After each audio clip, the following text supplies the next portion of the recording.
god. What a grand and intoxicating innocence. I'm a god. How can you kill a god? Shame on you, sweet Marabar. I'm a god. I'm a god. I'm a god. God. I'm a god. I'm a god. I'm a god. No recall or intervention can work in this place. There is no escape. No recall or intervention can work in this place. There is no escape. No recall or intervention can work in this place. There is no escape. No recall or intervention can work in this place. There is no escape. Oh, I'm a god. How can you kill a god? What a grand and intoxicating innocence. I'm a god. How can you kill a god? Shame on you, sweet Marabar. I'm a god. I'm a god. I'm a god. God. I'm a god. I'm a god. I'm a god.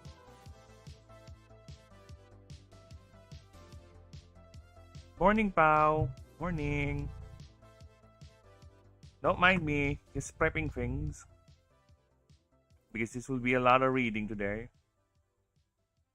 A whole lot of reading. It's more of a proofreading stream than an actual introduction.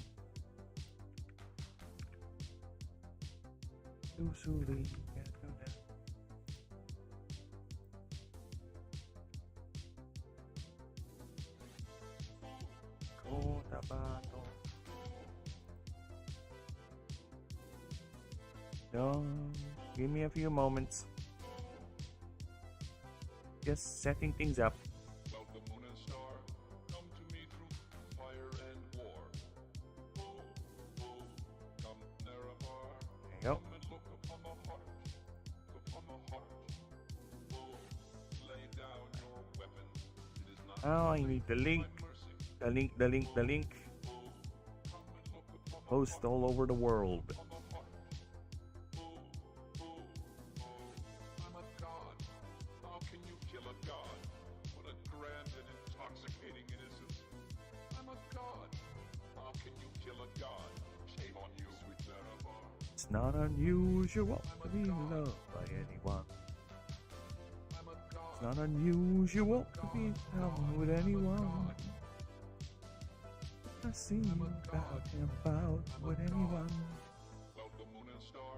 Unusual to see me cry. I wanna die. Narabar, come and look It's not unusual to be out with any time. lay down your I weapons. see you out and about, it's such a crime. And you'll never find me up with anyone. It's not unusual, seems every day. Kill a god. No matter what they say, Intoxicating innocence. this happens all the time. Shame on you, sweet Marabar. What you wanna do? I'm a god. What you wanna do? I'm a god. Make this crazy love me now. I'm a god.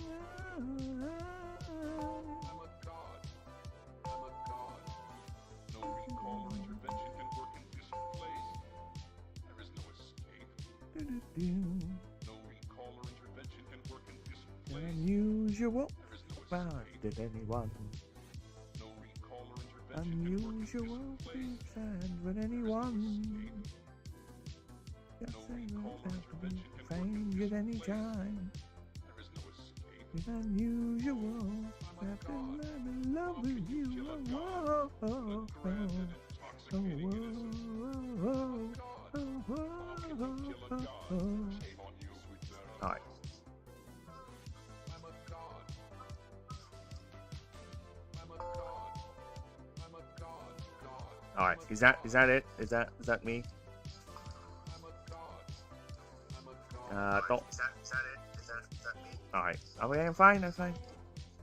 I can hear myself. We're done. We're done. We're done. Last thing I want is to hear my voice. I'll be hearing enough of that once I get to recording the Come to me through fire and war. lore videos, so As long as I can get away with it, I'll get away from my voice. Alright.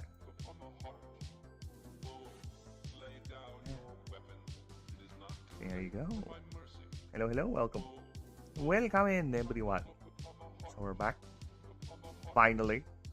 This, we had a little bit of delay with the blasted weather. You know, the fucking typhoon ravaged our area for how many days, right? And at the very, very tail end of the blasted thing, that's when it decided to fuck me over. Is it at the very tail end? It's just a southwest monsoon, okay? At the very tail end of it, it decided to fuck us over and topple down a tree, and it killed my internet for God knows how many days. A day and a half, roughly. So yeah, that's why I was not able to stream yesterday. And hello, Star Paranoia. Hello, welcome. I was just explaining my lack of streamage for the last few days because of the blasted rains and strong winds. So, lucky for me, our internet service provider is rather quick on the update. So, it's been repaired, although a bit haphazardly. So, I don't think that fix is gonna last long. But you know what? Important thing is our internet is back up.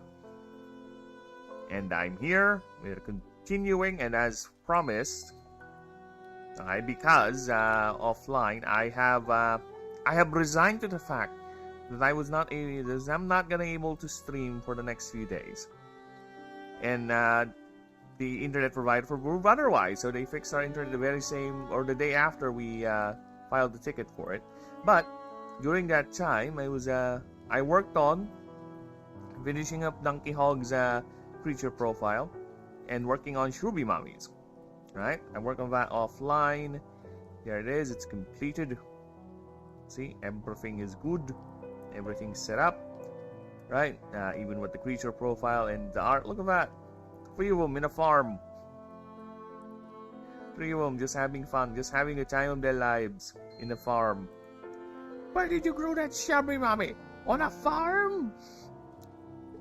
Here's a top view of it. Alright, so you can see the beak. But yes. And, oh yeah! Here. I also started a bit on work on the last starter, which technically is mostly just a copy-paste of Lucerius. I won't say much, but he is the Illuminate starter, the God starter, if you will. He's not gonna be acquirable the first run. You need to do things in the game to acquire him for your later runs. Alright. But yes, I'm working on that. There you go. So I even changed his passive actually. His passive is a bit underpowered. So considering all the other god passives we've made ever since we made them, so I changed it up a bit. I might even do further tweaks with it. I was raided by Steak! Hello! Hello, Raiders! Hello! Is that Steak or Steak?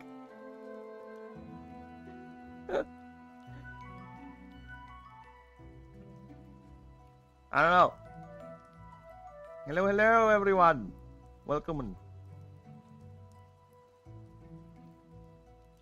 So yes, I have been working on that, so I might change more numbers with his passive, because again, considering he is supposed to be a god creature, it's a bit underpowered compared to the other one, so I might change it. But yes, the stats are ready, so just gonna finish that off, and I'm now at the creature profile stage for him, over here. And this is gonna be an entirely new entry. I have something planned for this. I was not able to grab some sleep, but my mind raced. You know how it is when you try to sleep? You know exactly how it is when you try to sleep. You try to sleep, but your brain was like, no, don't sleep. I want you to think of things. What things? You know, random things here and there, you know. My subconscious is screaming at me. And one of the things that my subconscious screamed at me was like random inane things. Were like, you know what? Fuck you.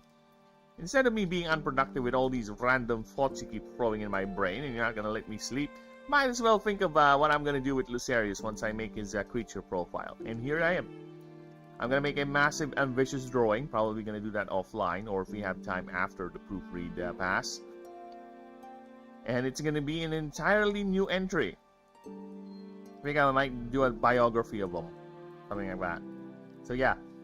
That is it. That is it for Lucerius. So he is good. Right? And this does complete, well, not really yet completed, but of all the creatures in the ranks of the starters, we are done. We are officially done with the starter creatures. And it's 400... Is that 437? Oh no, it's 43,712 words, all in all, of 297 pages. Probably flat 300 pages. So yeah, have fun everyone. This is a massive document, and I don't know how it's gonna be in a PDF file, but rest assured it will all be accessible once I get the Discord up and running, which is slowly shaping up. See, already got things set up here. Got some of my friends who mod it for me. So yes, we are getting there. We are getting there. We are slowly getting there. Slow and steady wins the race. Alright. So yeah, I'll be working on this offline, but like I said, today we have a very simple task. A very, very simple task, which is proofreading, or rather, introducing to you guys the races, the character profiles. So we'll be going through the entire document here. I'll try to read it as skillful as I can, but we'll be going through the entire document, doing a proofreading pass. So trying to see if we need to change anything, we need to adjust anything, or things, you know, sound a bit too unclear. So we'll do that. And of course, if anyone wants to have any questions or comments, just go ahead and ask. Again, I don't bite, as far as I'm concerned. I might. Maybe. Is music a bit too loud?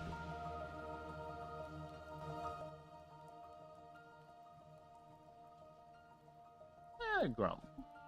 Yeah, a whistle. Okay. So. Yep. Yeah, we have table content set up. So this is what we'll be covering today.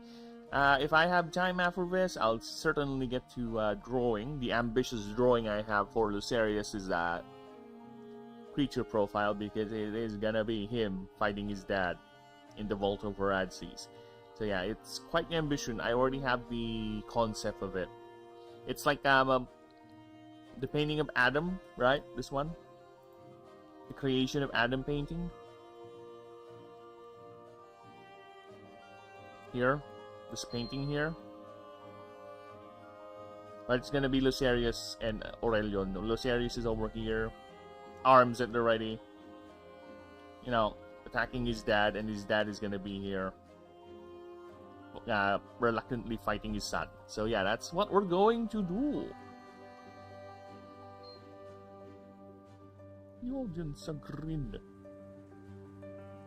Anyhow, let's check on the bright side of death. Just before you draw your terminal breath. It's shit when you look at it. No, that's jokes true. Shoot on the show, keep you laughing as you go. Remember that the last laugh is on you. Okay, so let us start. Let us get this right away. Let's get this done, so to speak. So, where are we going to start? I think I'm going to start with the... I tend to do this, especially with the older docs. I might not Hey, drawing you gargantuan. Hello, hello. Cough, cough. What happened? Do you have something stuck on your throat? You want me to slap you on your back so you can probably dislodge it? You want me to do Heimlichs? Or do you want me to just carry you upside down and just shake you like a piñata? Whichever you prefer.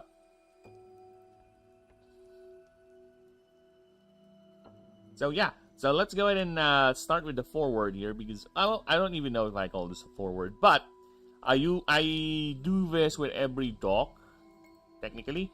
Aside from the creature dock, I stopped doing this with the creature dock. I might do it again, because again, people, if we're gonna go back to the creatures, this thing is almost 300 pages, and I am fighting hard not to add more pages to it. This thing is complete. Actually, there will be another page here. It's gonna be the links, the hyperlinks, so you can easily do this if we need to. Do that. See? Very nice. And if you change that to PDF, right, it's gonna be fine, because it's gonna open up a new page. There you go. See? Look at that. Convenience. So yes. There's a lot. I'm gonna go in and finalize this once I'm done with Lucerius, because he is indeed the last starter, the very, very last one. Alright. So today I played Chinese Plants vs Zombies, and it was one of those. Oh, I know what you mean. I seen it, but I am not too much enthused by it. I have downloaded Plants vs Zombies, the very, very OG version, and I've seen the Chinese Plants vs Zombies where you combine plants, right? And I was like, some of the combinations are interesting, but the aesthetics is not pulling me in. It's a lot of their art, a lot of their style stands out for me, and aesthetics. Well, not really good graphics or anything, but there is a certain art style in Plants vs Zombies, and I think a lot of their additions kind of made it stand out. You can clearly tell it's not a part of the world or not a part of the game, so it kind of made me not want to play it. I know, right? I am weird with that, but consistency is a major thing for me. I am weird with consistency. Hello, Denisium. Hello, hello. And yeah, trust me, I have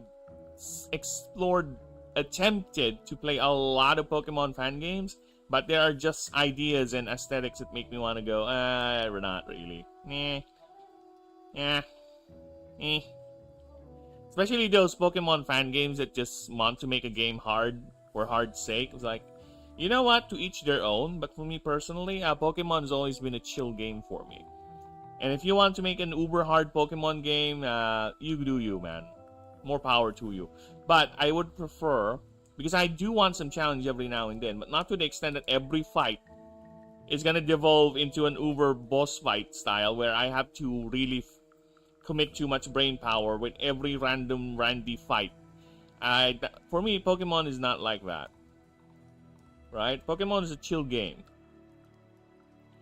For this game, I think I'm gonna try to get a balance of hard enough and chill enough, where the difficulty is gonna be customizable, right? Even with the tabletop version, I'm gonna ask certain things with the players, what they want. Do you want the gods to actually behave like gods, where you have to convince them every time you bring them out to a fight that they don't want? Do you want to have the random events carry over your decisions, where, for example, if there's a random event that progresses, because I plan to make random events progress, right? Do you want to have the random event progress regardless of what decision you took? Like, if you decided to botch that, or you decided to fuck over that random event, do you want it to continue to the next, where the NPC or the event remembers what you did? Or do you want to only continue to the next stage of the random event if you succeed the random event? So things like that, right?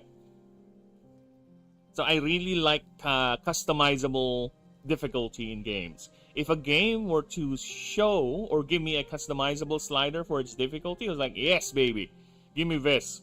Give me this. I like this. Where It's not just you adjust your enemy's HP or stats, it also adjusts certain behaviors in the game.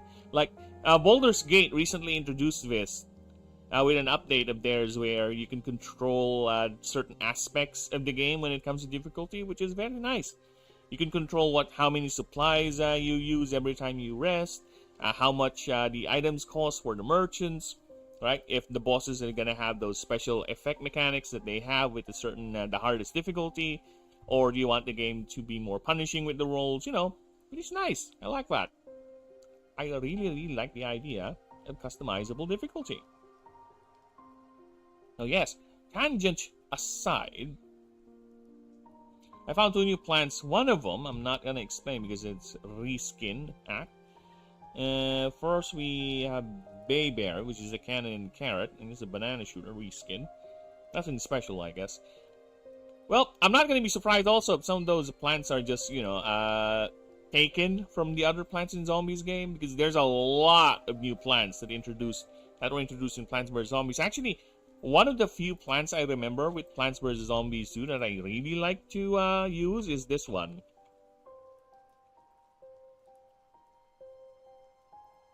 This one right here. The lightning reed. It's a cute little plant where it deals chain lightning damage and it doesn't care where it's hitting the target. It can go to any lane. It's nice. I like it. And I also like the lightning aesthetic. Alright. So, without further ado, I am going to go ahead and do the first proofreading pass to the free word, free face, whatever. And like I said, I usually do this with the docs I made. So I put in a little bit of lore story. So yeah, we'll do that. And we'll continue on until we're done with the document. So, okay. Let us begin. I'll try to read this as good as I can, because I'll be opening my ear for weird sentence construction and all that. So it's gonna be messy, but help me out with this. Alright, so let's begin. Bear with me as well. Worry was the word, and it lingered in his mind like a horrible itch. His azure serpentine body drifted through polished halls lined with tableaus of endless mountain chains and evergreen plains, where innumerable creations roamed in distant herds. Such sights used to once... interesting. Alright, we're seeing a mistake here. Such sights used to once... Such sights used to once... Should I play more? Up to you. If it really catches your eye, you know, if you really like it. That's all there is, man. If you really like it, why not? That's why I'm okay with modding games. Like, you know, modding games is fun because it also lengthens the game's, what do you call that? Lifespan, right? It puts in more life to the game because people who really like that game, who have played it so much and probably is getting to the point that they're getting bored with the vanilla gameplay, have more options in playing it, which is nice. Such sites used to... Such sites he found... Alright, so this is weird. I need to change this. Such sites used to fill him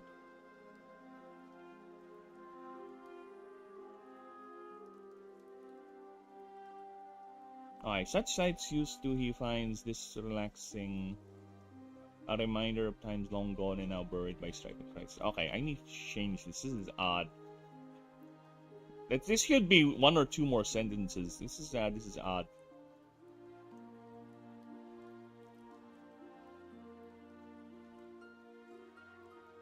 Such sights used to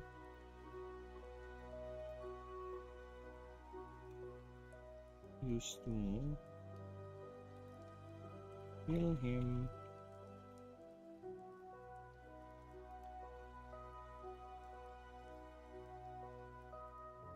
with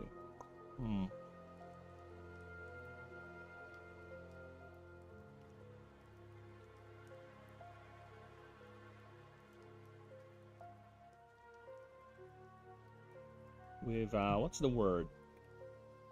Fill him with a sense of accomplishment. I need a word for that. Words? Get back here. Words for a sense of accomplishment. Satisfaction? Used to fill him with overwhelming. Sense of fulfillment. Fulfillment and satisfaction. I don't need to go all highfalutin with the words, okay? We need to reserve that every now and then, because I don't want the piece to be too pretentious, if you will.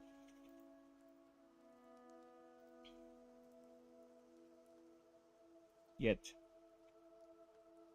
such relaxing thoughts are now a bitter reminder. Of times long gone and now buried by strife and crisis. Oh, that's better. Okay. Eventually, his twin tails flick, stiffening like legs ceasing their traverse. His small frame floating in the shadow of a massive golden door, 10 times his length. Oh, okay, I got it. The massive golden door, 10 times his length, tail and all. Alright. Door's twin panels decorated by a figure all too familiar to him. 4 spike arches of golden light flank the figure on each side. Its disembodied arms, each one holding a 4-eyed shield and a silver rod, far too simplistic for the power it wields. Dominating the frame. Dominating the frame. Just below the figure are tendrils of golden light, snaking in all directions, almost engulfing his tiny blue form. "My Lord Gene Warden, your brother awaits you inside," the bowing servant said, voice as sweet as birdsong. "You're not going to join us, Chamak?" Red eyes dilating, tiny mouth unmoving, his words carried only by his arcana. Still bow, both red eyes never met. Their red eyes, actually. Still bow, you need to remove both. Their red eyes never met. Never meeting. Yeah, I think never meeting is fine. Never meeting, His Grace wishes to be such. His Grace wishes it to be such. Alright. There's no period here. Gotta put in that period because one of my weaknesses is punctuation marks. So yeah, I'm bad at that, unfortunately. His pointed snout nods, twin tails raise up, returning to their spiraling ways. With a playful jerk, his head lowers down, meeting the servant's submissive eyes. Must we be this solemn, light glinting on his red eyes, in his red eyes? "To see His Grace," Chamak whispers, as 10 round tentacles move near imperceptible. The seneschal's polished clawed fingers delicately presses on glowing symbols, causing them to fade and activating the doors to open as silently. As silently as the servant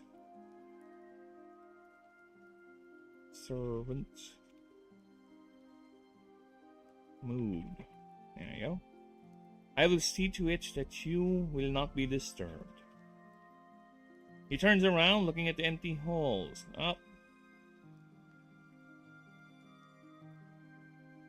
Alright, we need to clarify who did that.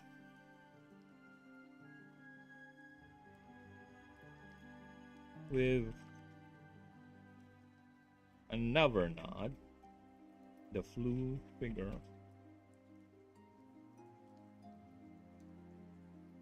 Turns around, looking at the empty halls. Then back. And back. Then back to the still bowing Shamak. There is no reason for a veil, he thought. But there goes that itch again. And again. Yet, he again buries the feeling. Oh, there you go. Yet he buries the feeling once again as he floats past the already closing door of Shamak. What lay beyond is an empty room, angular and wide, with a great glass window as wide as the room, with a gentle sloping is the word, not slopping. Sloping floor, polished and pristine. So, is that not the word for sloping? I guess that is the word for sloping. Sloping, slope. Alright. Polished and pristine, still waiting for visitors that might never come again. And the view of the grand vista beyond. The sound of rustling trees and a low hum, like that of a lonely dirge coming from outside, let in by the room's auditory sensors. There a lone shape stands motionless at the very center of the room, sharp blue eyes reflecting in the mirror, looking at him as he approaches. Oh my god, what is this app icon screen? Literally SpongeBob shooter in this game now. Told you! I told you! They have a lot of weird additions in that game. Very weird. It's like, think of it this way. The makers of that game probably is like, oh, I want this. Oh, I want this. Oh, I want this. Which is fine. Again, it's your mod, right? But for me personally, everything still has to play around the aesthetic of whatever game you're modding. You can't just slap in any idea you want in it. It has to make sense. More, the figure said. Twice as tall as he. As the blue one.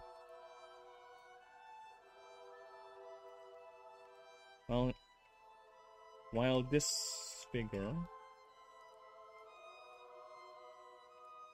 floats with floats.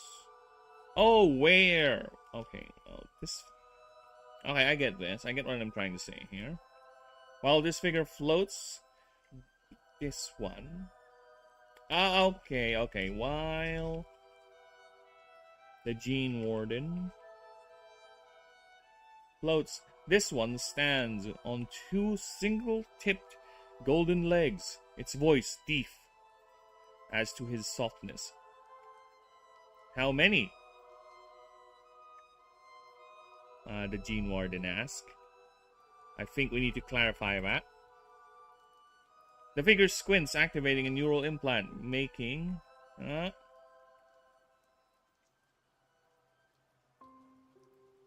creates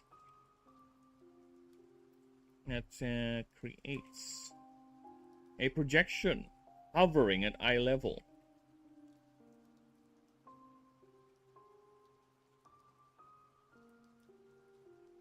It is a bit redundant.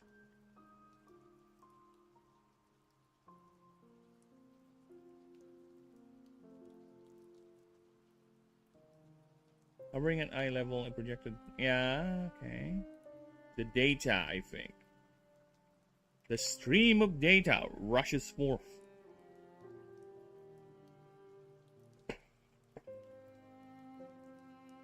I think he already did that. I don't know. For some reason, I recall the anime making a scene like that. I don't know. I could be mistaken. But I to be fair, I only watched the series up to season 3. Then after that, when the series became it got flanderized hard, right?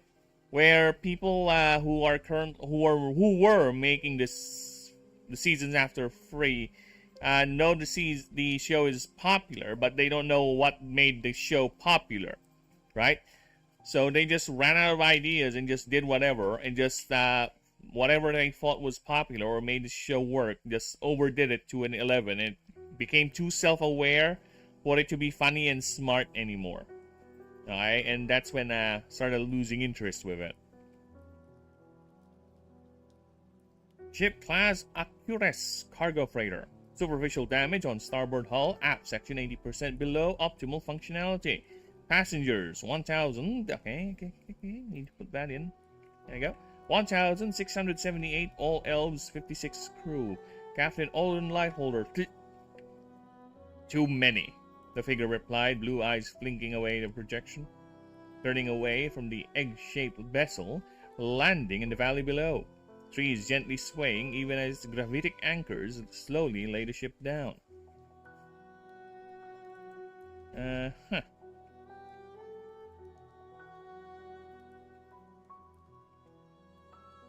Sputtering.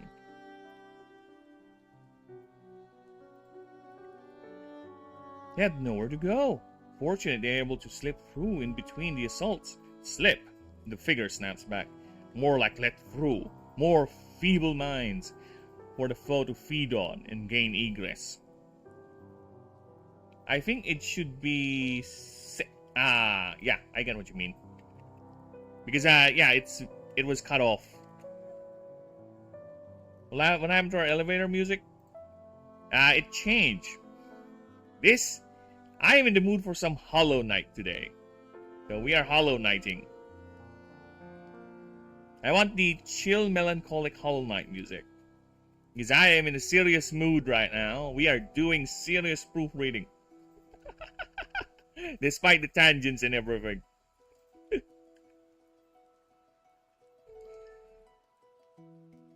You're spending too much time. You're spending too much in his presence. His dogma is best reserved for tourists and patrons. Attack on Titan music is peak, very dramatic. I have never seen Attack on Titan. Back when the show was actually very popular and people are recommending it to me, you know, again, I have very, very selective animatisms. And when I saw the aesthetic of the show, yeah, it has neat fights and everything and all that, but the whole idea of the Titans and, I don't know, something is off. It's not hooking me, right? And especially when it got to a point where apparently its ending is a bit controversial, right? Not only does its aesthetics and its main premise is not hooking me, and now I heard that the ending is actually bad. It's like, nope, not gonna watch you, not really interested. Then of course YouTube has to every now and then show me clips of it, right?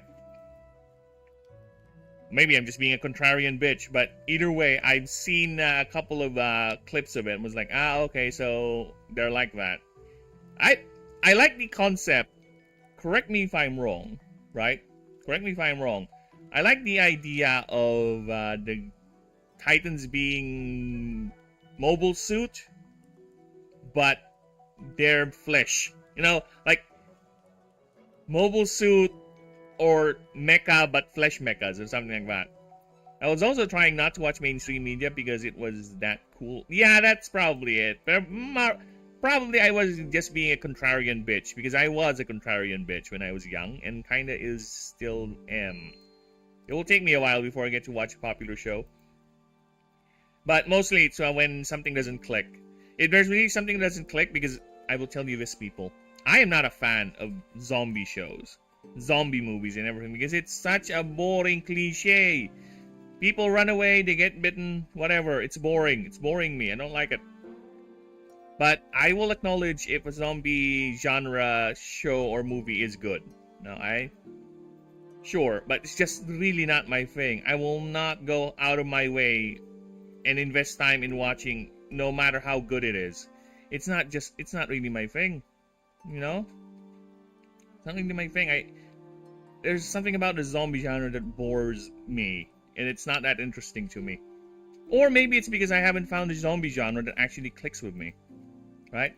But one of my friends who watched it 6 times said to watch it. If someone watches it 6 times, they cannot say no. Well, it depends if it's really that bad. There are shows where people have recommended me as like, it's good. It's like, I don't know, man. I don't know. I doubt your taste on this media. I have seen what you clap. I know what makes you clap. And it's not filling me with great confidence. So I watched it half a year ago, and what do you think, Denisium? Does it live up to the hype? I don't think it does. Nothing lives up to the hype. That's the unfortunate thing. You hype yourself too much, and when you get to the actual thing, it disappoints you because you hype yourself too much, right? It's everything. It's the same with everything. No matter how good the media, the game, or whatever is, if people hype themselves too much for it, it's not going to be the same thing. That's why, with my writing, I prefer to leave questions. I prefer to not answer everything, so people can speculate, so people can think of things that are customized to their liking, right? This is their preferred explanation as to why that happened. This is their preferred way of that confrontation to happen, right? I will leave just enough, I think, hopefully, to let the people's minds go everywhere and, have fun with it, right? I had the best elevator music called the Elevator Bossa Nova. Okay, I'm going to check that out. Wait, but before we do, let's see if it's copyrighted. Because you know how it is nowadays. Copyright is a massive bitch. Copyright.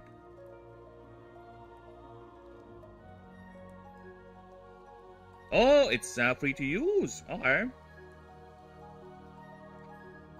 Okay, let's give it a shot. Let's see how it sounds.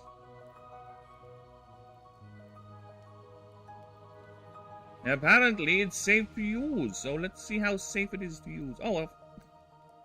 Sorry, just saw my dashboard. Sorry about that. Let me turn off Hollow Knight real quick.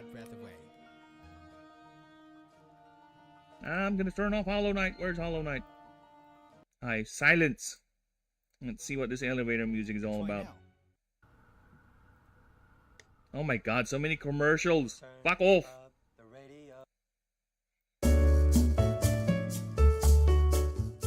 Oh, it's only 4 minutes though. I need something long because I can't loop this. See, I can't loop this. So we need something.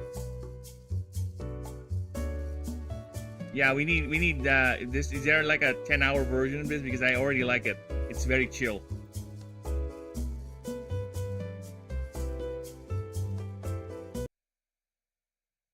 One hour. There's a 10-hour one. Okay. There you go. That is our elevator music for today, as suggested by Gargantuan. Alright. So I'm gonna reduce its volume a bit, and I'm gonna grab a pee. I'll be right back. So all this talking is actually make me want to go pee-pee. With my pee-pee. Give me but a moment. It will not take too long. Let's put the BRB.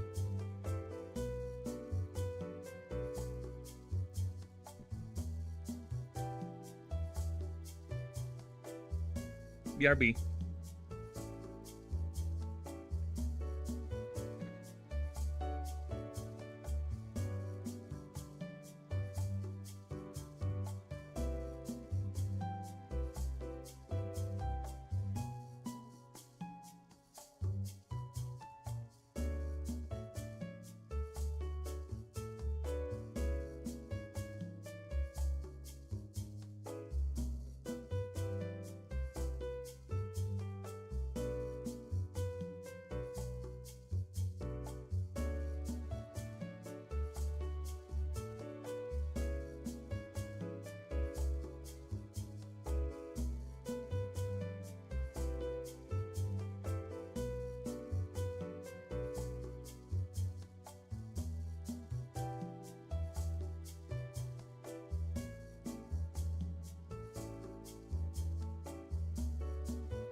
Okay, we're back. Okay. Attack on Titan, I think, can be arguably described as the greatest anime ever, especially after looking at all the details on the second watch. Probably. It could be it. But, like I said, I am, well, not I think, but objectively. Ah, so you think it's objectively the best anime there is, huh? Well, if only my anime connoisseur or my anime delving friendos are here, then we can have a talk. But I cannot say anything personal about it. Because again, I saw clips of it, I've seen a bit of the story and was like, eh. Hey, back off, bot! You're ruining my chat. Whether you're just starting out or Oh my god, this is what I hate. Shut up! No commercials. I am not sponsored in any way whatsoever by any of those companies. So yeah, I saw it. Again, there's a certain appeal that I'm looking for. There's a lot of, they said good, that's good anime. That when I saw, it's like it's not grabbing my attention, right? My friends only convinced me to watch Frieren because they're my friends. But it's, again, it's not something I would actually go and watch it for myself on my own. I haven't even seen season 2 yet. No. It's not, it's a very slow anime. The characters are likable enough. The story is very chill. But it's not something that I would, go out of my way to watch it. I might eventually get to it. Because currently, actually, I'm watching a Gundam series called Iron-Blooded Orphans. And it's fine. It's a your typical character journey anime. I do love the protagonist, though. The Deuteronomy, I guess the main protagonist is very chill. I like his matter of fact. I know he's emotionally immature. That's why he's like that with his behavior, right? I would say the one who has the most protagonist energy in that series is actually the secondary protagonist, his friend. That's the one that screams typical anime character for me, right? And of course, there's typical anime moments. But again, it's not as good as Thunderbolt or as good as MS. I would rank so far of all the anime, the Gundam anime I watch, right? Number 1 would be Thunderbolt, then MS8, then this, then Gundam Wing. Gundam G is at the very bottom because, like I said, in terms of silliness, I would rank Gundam G at the very top, right? In terms of nostalgia, I would rank Gundam Wing at the very top. That's how we do it. This elevator music is the most YouTubers use, and I can see why, because again, it is very chill. And it's so chill, I think I'm gonna add it. You know what? I'm gonna do this. Alright, we're gonna show this. This is the collection of background music I use for the streams. Alright, so I'm gonna put it here. So it will be a part of it moving forward. See, I have a couple stored here. So this one is now going to be a part of it because I really do like it. It has a very, very chill vibe to it. Frieren is a good slice of life, but some of my friends didn't like it because it is really, really a slow anime. It really is. It's so slow that I don't recommend the wife watching it, to be honest. The other anime I recommended the wife watching was the Dandadan because that thing is fast. It's efficient with its episodes, with its writing, with its pacing. It's not fast enough to where you're gonna get confused as to what's happening. It's just fast enough where it doesn't waste its time. And Frieren, let's just say it's glacial in its pacing to the point that the actual story itself will get sidetracked for how many episodes of something that could have been solved in just a few, and especially with the earlier seasons. I know animes do this where they have a fuck ton of characters introduced and none of them really do anything. Like, they really don't do anything in the story. It's just every now and then they would pop up and it would be nothing more than a distraction to the main plot. And it has that. Like a lot. I'm referring to the episode or the part of the show where they eventually went to that academy thing for the license. My god, that took forever. Again, the only draw that show would have for me is the characters. I really like the characters, especially Firin herself is fun. Her oblivious and emotional autism, I would describe it, is quite fun to see, and how clueless she is as to what's happening around her, and now she's slowly realizing how much she actually did miss during her first adventure. And of course, I think if I recall correctly, Fern and Mr. Stark, because that's how they pronounced it in the English version, Stark, with an H, has a very good dynamic. They have very good chemistry, which is neat. Very neat.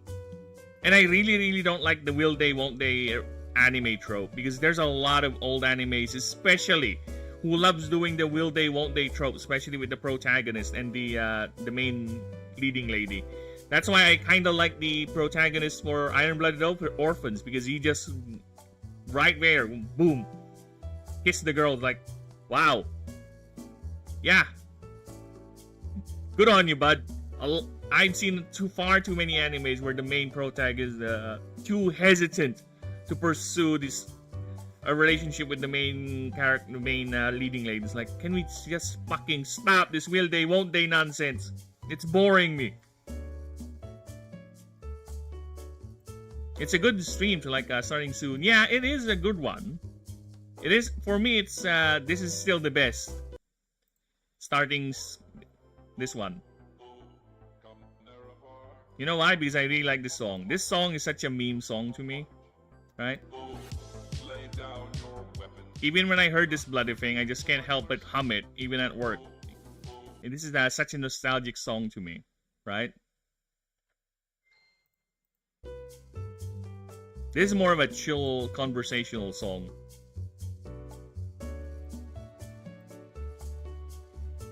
Okay, so let us continue on. Where am I? They have nowhere to go. Fortunate they're able to slip through in between the assaults. Slip! The figure snaps back. More like through. More feeble minds for the foe to feed on and gain egress. Craxillus suggested the same, yet we cannot turn them away. He pauses. As long as life clings, there is hope, he said as he floats by the figure, heads leveled at each other. You're spending too much in his presence. I think time would be... You're spending too much time in his presence. His dogma is best reserved for tourists and patrons. Red pupils twinkling as it stares at the cold blue eye.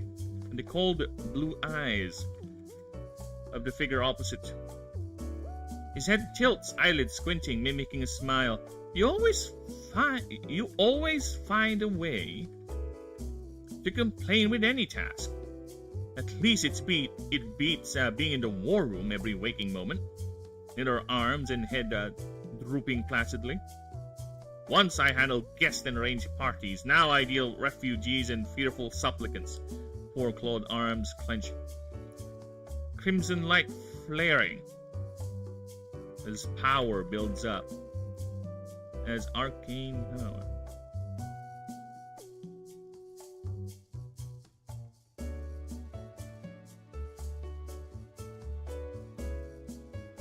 Builds up and dissipates as quickly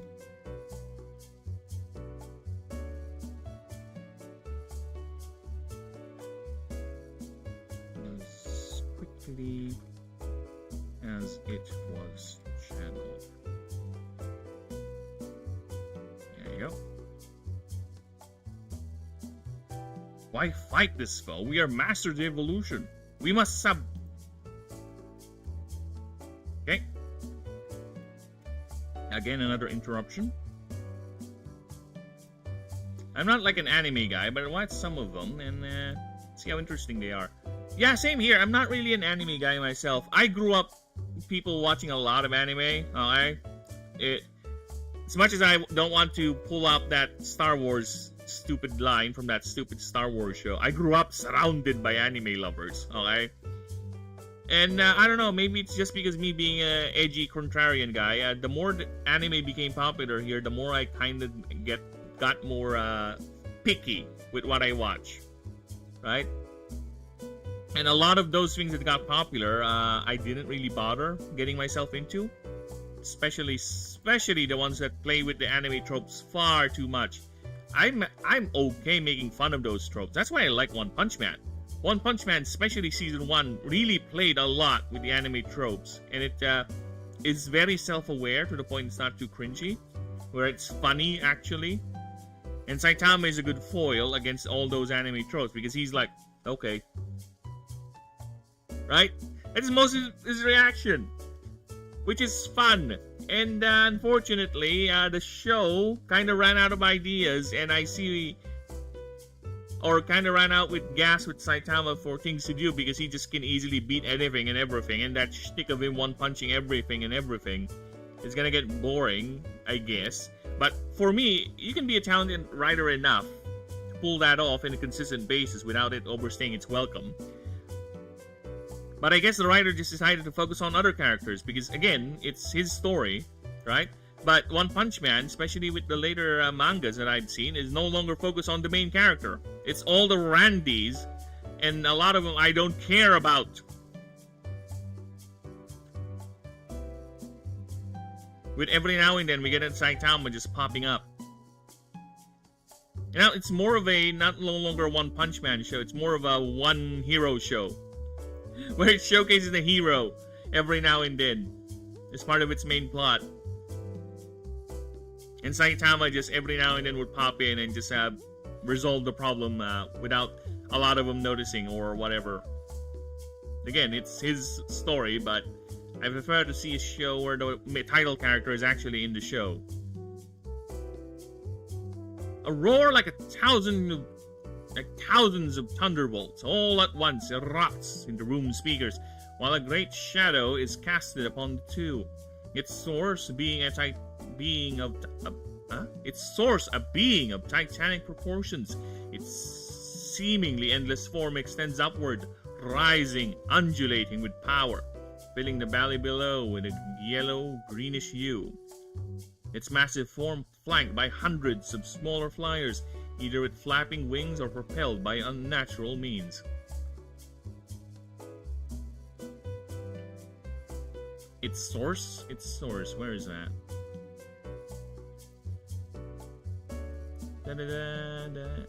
Oh yeah. Punctuation, got it. Thank you. Okay. Archhalix is on the move. An attack must be coming from high orbit. Go!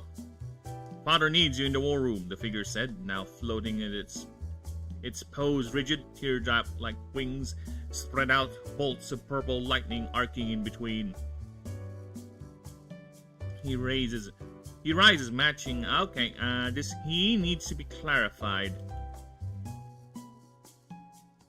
The Gene Warden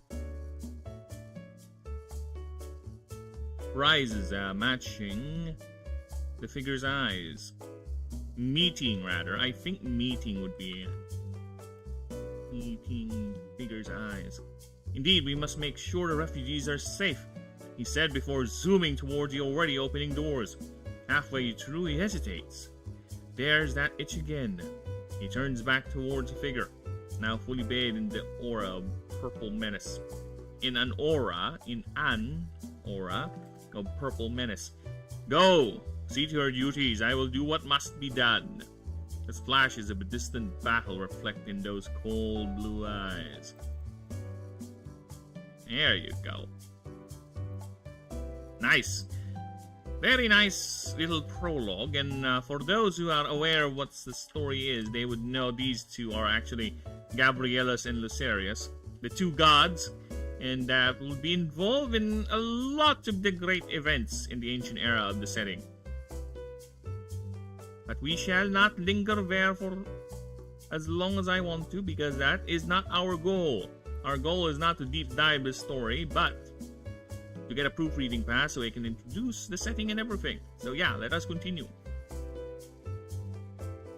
Yes, here's the page. So this is all what we're gonna go through today.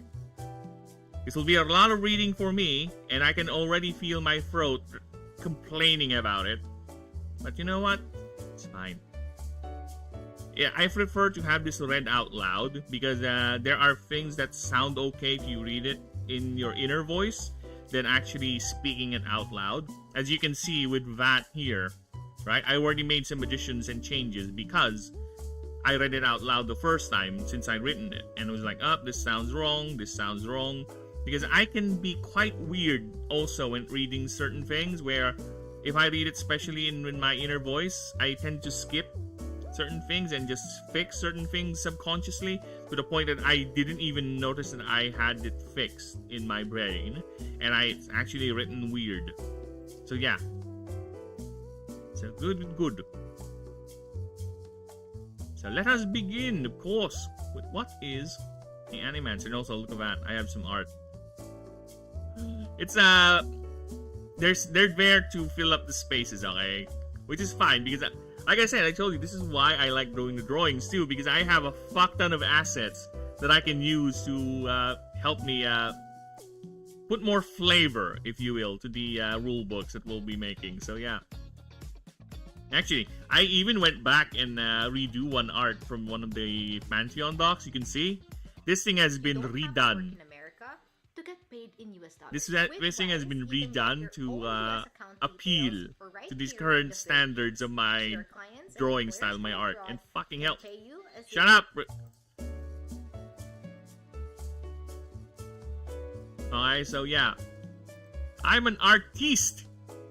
Well, I'm an artist. I have a twist with my art, which is not really art. Well, actually, you know what? Fuck that. I am calling it art. I'm owning this shit because I am capable to. I have been capable, or I have made certain things that I thought I can never do. I know they're cartoony, I know they're a bit simplistic, but you know what? I am still proud of these motherfuckers. Right? Because I never thought I would get to a point where I'm just drawing for the project, where it started out I'm just doing placeholder art, then eventually it got too ambitious to the point that I'm actually making complex angles and everything. Right? I now have shading, I now have a layer planned out for other creature designs to be used in the future. I even do these ambitious angles now, where it's not just a simple top view. There's a little bit of dynamism to the pose, right? Even though it's just a simple side view, or top view, right? There's the distance effect thing now, there's the shadows I need to consider. So yeah, I will definitely claim that. Give me that badge. Slap that in. I'm an artist, baby. Yeah, baby. Yes, so the proofreading pass will also come with the creatures. I'm just finishing up Lucerius' creature profile. Yes. Because he is technically the last starter, but he's a secret starter. I won't tell it here. Right? I won't tell it here how to do it. How to get him, but yes. You're gonna getting sidetracked that much. I love tangents. I can't help it. But yes, we are focusing. We are focusing now. Alright. I can do this in 5 hours, I think, hopefully. Welcome to this segment of the rules of this monster collection game called Ashen. This will feature all the current systems and rules as to what you, the Animancer, needs to learn on how to navigate their skill set. And what to expect when finally setting out there in the beautiful yet perilous world of Ashen. So yeah, good intro there. Nice art. First, what is an Animancer? Yes, I have changed it now. Since we now have character backgrounds, this, right? Wait, where? Oh, you want to be like Yoda? Got it. This used to be an Astari, but since I was given the very, very good idea to create character backgrounds, I have now changed it to Animancer. So this is now the blanket term for all characters who are bonded with creatures. So Study is still in the game. Don't worry, we'll get to that. Oh, okay, got it. Got it. There you go. Save that. Got it. Okay. So yes, so yep. It is now an animancer, that's what you're called. You're basically a spellcaster, a magician, a mage, focusing on the art of creature bonding. That is your discipline. So technically you are a spellcaster, you are a mage, it's just that your focus is on creature bonding. I think before yet is also Kama. Where is that? Oh, here. Beautiful yet.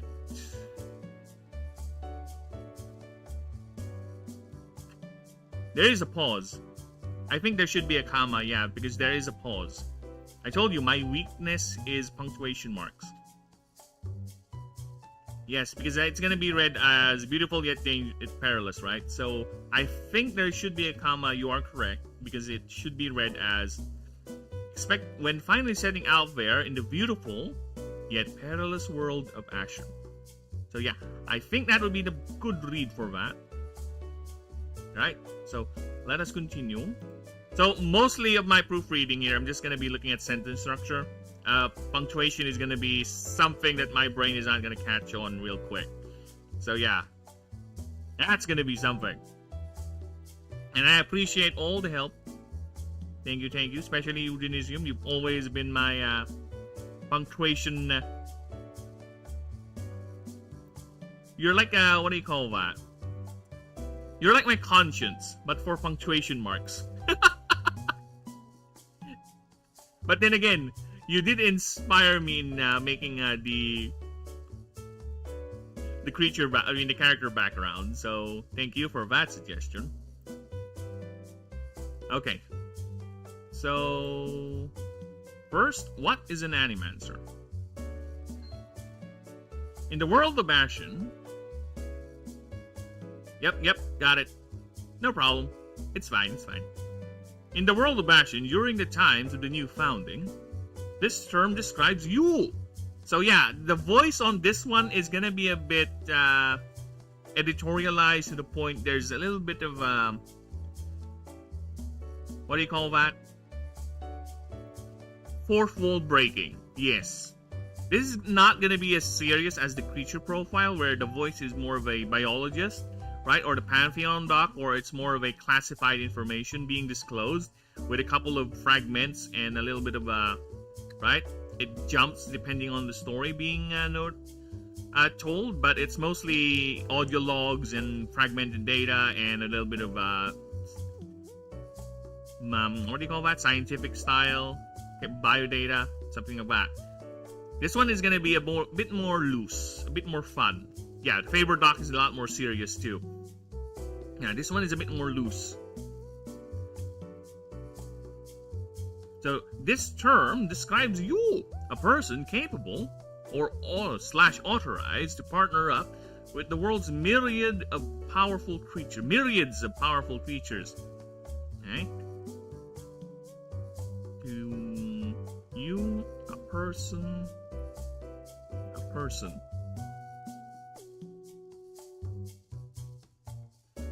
There's literally 4 people watching the stream and no chat. Maybe some chat when I join, but yeah.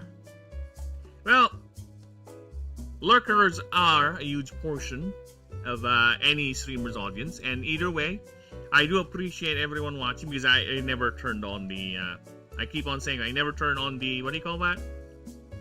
Viewer count, so I always assume there are people watching, and if there's 4 people, then good. Thank you. Appreciate you guys being here. You know what? Since I'm going on for an hour, I think. Yeah, let me just check the streams actually. Are we still good? We alive? Very good. Because yeah, I'm streaming 2 on Twitch, YouTube rather. I'm streaming vertical on YouTube and regular on YouTube and also on Twitch. I did try to set up a stream on Rumble, but Rumble is weird when it comes to its verification, so no dice there. It's not sending the OTP required for me to authorize streaming on Rumble, so yeah, whatever. Not really gonna break my back over that. If it doesn't want to, it doesn't want to. Not my problem. Your loss, Rumble. But yeah. Yeah, you noticed them and they immediately backed off. You jinxed it, Gargantuan. But yeah, then again, I really don't turn on the view count. It's not really my concern. If there's a lot of people watching, then either way, I do appreciate it. Thank you, thank you. But the funny thing is, I've said this before, the channel is growing quite substantially faster than when I was just streaming games. So, and the people, I get people like you, Denisium, you, Gargantuan, stopping by every now and then, you know, chatting and making me do all sorts of weird tangents, which is fine. Alright, where were we? Ashen is capitalized. Okay, there are those who do this for their jobs, sport, companionship, even just for protection. These are regular animancers. Assuming... Okay, this is odd. This is constructed a bit odd. There are those who do this for their jobs, sport, companionship, even just... Yeah, this needs to be a different sentence. Even just for protection. These are all, not regular, these are all animancers. Anyone. Or you can do N, just protection and no. I tend to do a lot of run-on sentences, so I think it's fine if we break them up. See, look at this one. This one is gonna get a run-on. It's gonna turn into a long one too. These are all animancers. Basically, anyone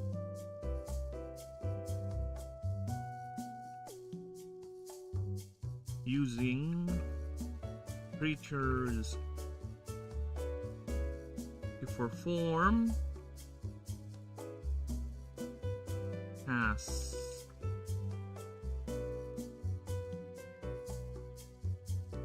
of any feat.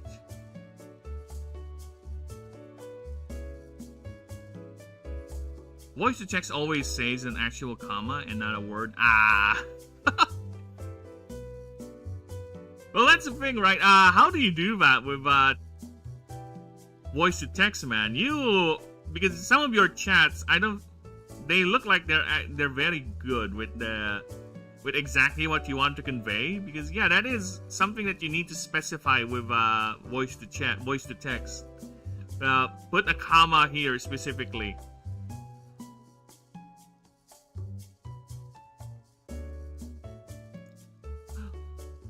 Voice to text always says comma as an actual word. Nobody liked comments in my channel, but maybe because videos and shorts made by 9-year-old me. Okay, maybe fun of me because I'm bored in 2017.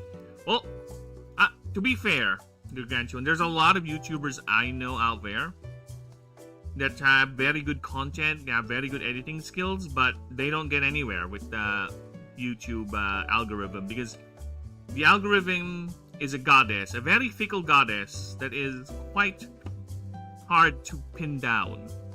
Sure, there are techniques to get around it, and a lot of them involve clickbaiting people, a lot of them doing the same shit over and over again just to be But one thing is sure, it's consistency, and with every content you post, Gargantuan, you are fighting with hundreds of thousands of more people doing that same content, right?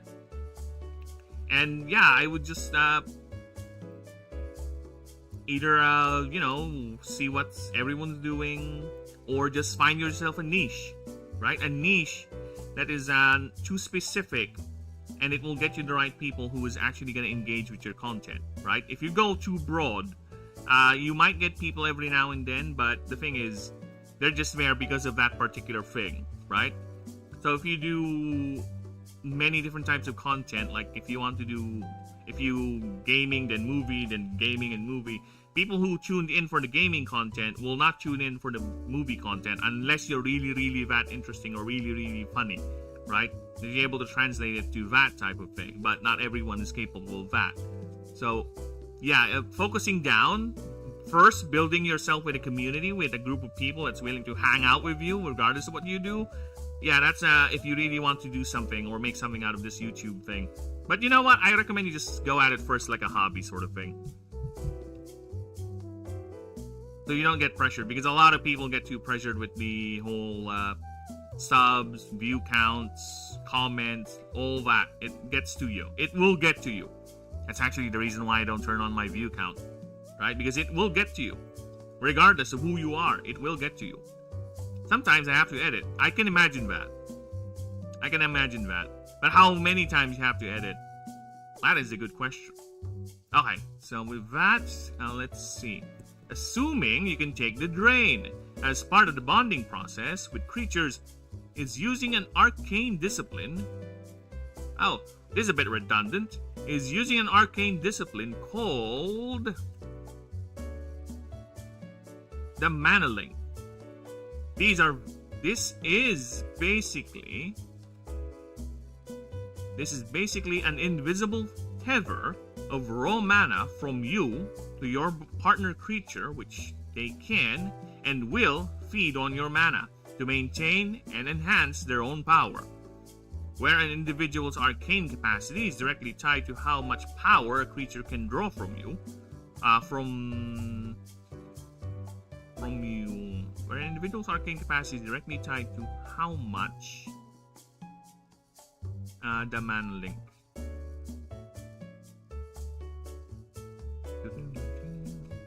There you go.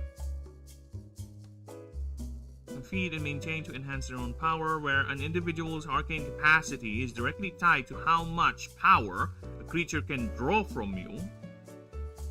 Is this okay if I use you? I think, or from that being, person, whatever, from that person. Because much where individual arcane. Yeah, I think person would be good. Where an individual's arcane capacity is directly tied to how much power a creature can draw from that person, affecting the strength and number of creatures any one animancer can field. Okay. The bond also gives both. Oh shit! Why do I have a starry here? Why do I have a starry? Animancer. It's clearly a holdover from the previous document. Because I think this is part of this was copy pasted and edited for me. So yeah, I think there's some artifacting from the old document. This bond also gives both Animancer and creature a level of awareness with each other, so commands and information are delivered in near instant speeds, sharing senses and other stimuli. Though some prefer... Alright. This can be done...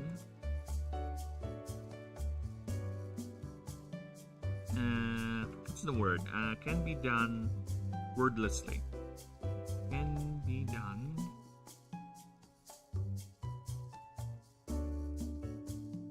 wordlessly and just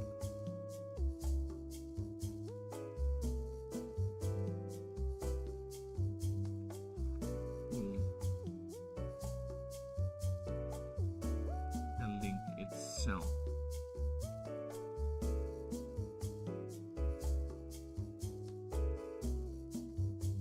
The other stimuli, which this can be done. I don't know which. I think which would be the proper. Okay, which can be done wordlessly and just through the links itself, though some prefer putting up some flair when issuing their commands.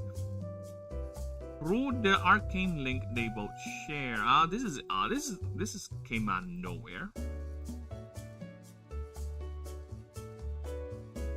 Yeah, I don't think we need that. I don't think we need that anymore. Okay. Some prefer putting up more flair when issuing these commands. Due to this, I think. Due to this, bonded creatures have traits and skills their wild counterparts can only achieve in the safety via the bond, or not at all.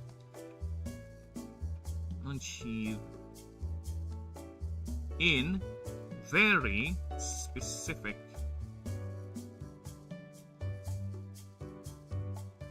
and rare circumstances.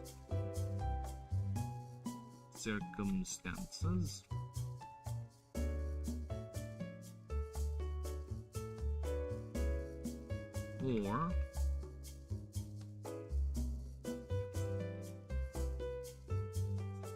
give up. Which can be done wordlessly and just through the link itself. Yeah, I think that's better. Which can be done. Oh no, this is British style. This is British style. I'm sorry. This is technically not wrong. As you can see, Word is not complaining about it. But I have just taken it to a point where I just put a comma before end every time I use end. It's not wrong technically per se, but yeah, it is ew. It's ew. Hey. Hey. It's fine.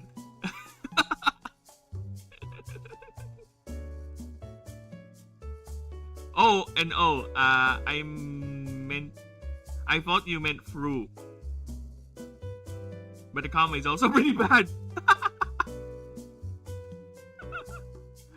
But yeah, as you can see, you'll notice that there's always a comma before end in any doc I made, because whatever. It's like the way I spell color too. I have you in it. It's not technically wrong, but you know what? I kind of like doing it that way. Maybe it's just because I don't use punctuation marks that much. You know what? Let's use one comma here. Now where was I?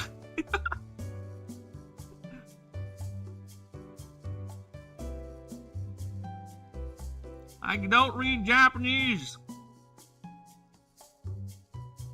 Actually, you know what? YouTube has a auto-translate feature now. See? On my end, this thing should be translated. See? Lol, Chinese Exton. See? On my end, it's been translated. Or rather on YouTube, if I go to my YouTube stream, it's translated. But here on my Streamlabs, it's not. It's appearing whatever. It shouldn't be in any way every single one, because otherwise it's just two separate objectives. There's no comma in those objectives between one, which is in case here, through the link itself doesn't mean anything. Yeah, true, but I'll keep it. You have to deal with the ew. You have to deal with the O with the end. Because if I stop doing that, it's not gonna be consistent, and my tisms is which consistency. Alright, so I have to be consistent with that. I have to commit in doing it every time. It's gonna be ew, but I accept the ew. Though putting some more flair into putang ina. Though some prefer putting up more flair when issuing these commands. Here's another thing. I think this is something I need to. Is this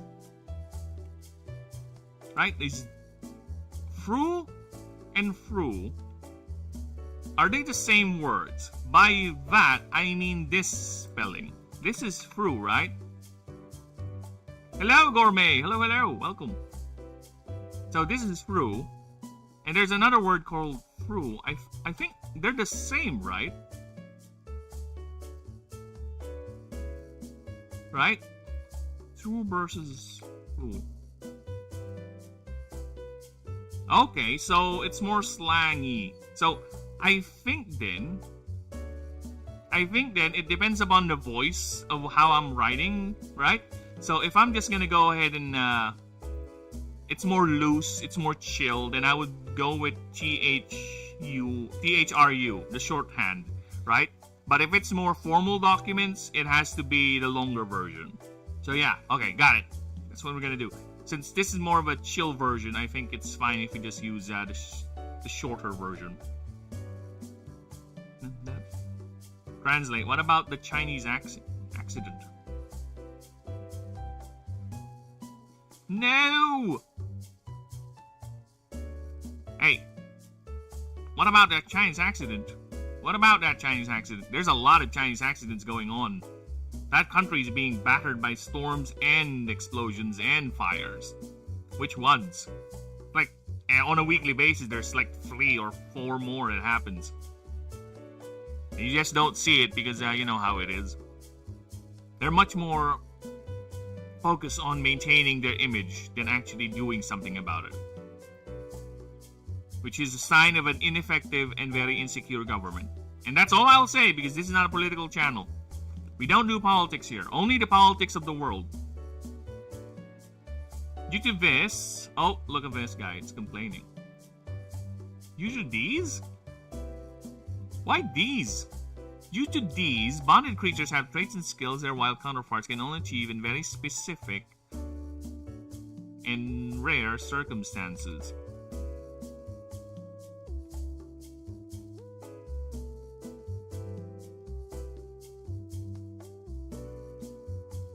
Or by the safety of the brew of the bond, or none at all. Due to these? Why is it these? That's odd. Hello, Pao. Well, Pao is here. Yeah, he's lurking. I think he's currently studying because he is a study slave. He's planning to become an architect. So most of the time, he's actually knee deep, or actually neck deep in the studying.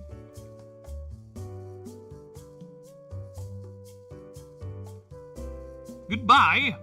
Well, have a fun one, Gargantuan. Thank you for stopping by. Thank you. You go ahead and have fun. And again, thank you for that elevator music suggestion. It's actually very chill. I like it. Thank you. And hopefully, I see you next time. It went on living anyway, but failed slip. I don't know. This one is a bit odd to me. In rare circumstances, or the safety? Should I do or? Or not at all? So many ors. That's my thing. I'm getting or-tastically annoyed with this one. The counterpart can achieve can only achieve in very specific and rare circumstances, or not at all. Or not at all. Yeah, let's do that. And let's go ahead and add the... which... the safety of the bond can provide as long as the animancer is capable of such. There you go. Now that is better. Now I am 100% sure this is fucking up the formatting, and there you go. See? But we will have to worry with that once we get there. It's fine. It's fine. We can work with this. This practice has become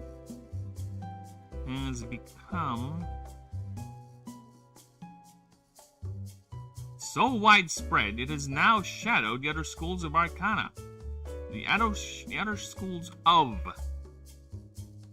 not like that.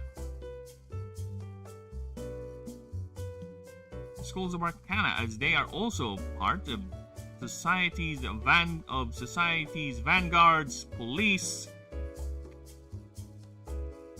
soldiers, elite agents of the Justiciar, and foremost of them are the elite Astari, named after the ancient race that ruled the world 1,000 years ago. Okay, is this the right timeline? Technically, it is correct, actually, because even though the Auric dynasty fell 1,500 years ago and was replaced by the Cosmic Order of the Betrayer, technically it's still the Astari Empire because he is still an Astari. So yeah, I think the math is okay, at least for the timeline. Even though it's roughly 1,051 years after the fall, or the official changing of the time or the dating system. And the Auric Confederation was not fully established till 10 years or 20 years, if I recall correctly, after the fall. So yeah, I think we're fine. I think it's a safe enough bit. They are tasked by the high seats of the regions. It's old. High seats of the Auric Confederation. Confederation.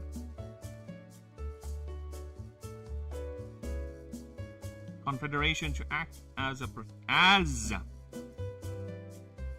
protectors and guardians of the world. Recently, many of their coveted order are undergoing missions to investigate the poles and collect data regarding the mana gates, uncovering ancient secrets, new sources of mana, or even a way to unlock the gates.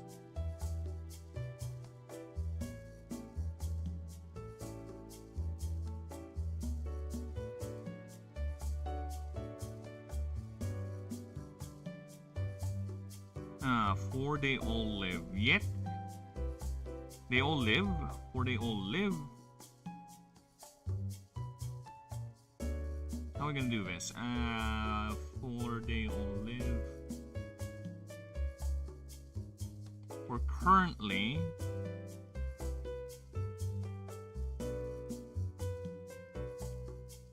for in the current year of 1051 NF,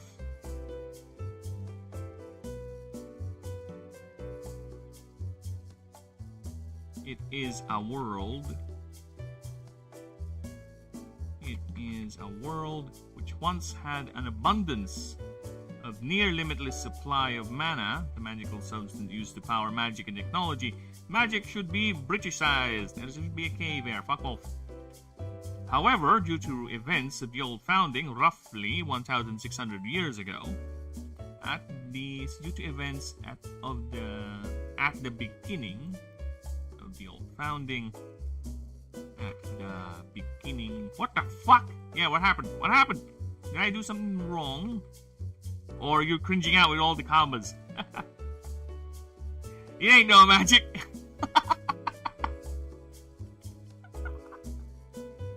No, it's K. Mine has K. Alright. It's like the U with color. Buzz off. D. Magic is a standard dictionary spelling for illusion. Magic is an international alternate spelling popularized by occultist Aleister Crowley. I'm using the spelling of the Satanist. Why not?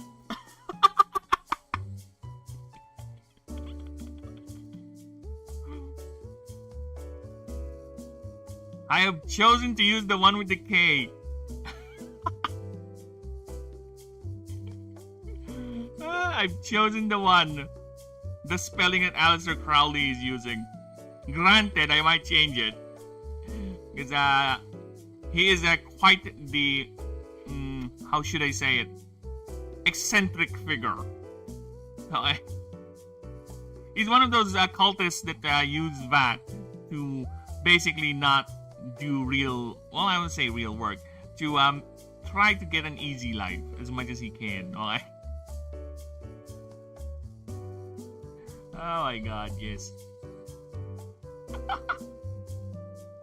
I use the K spelling. It's like the U in color and armor.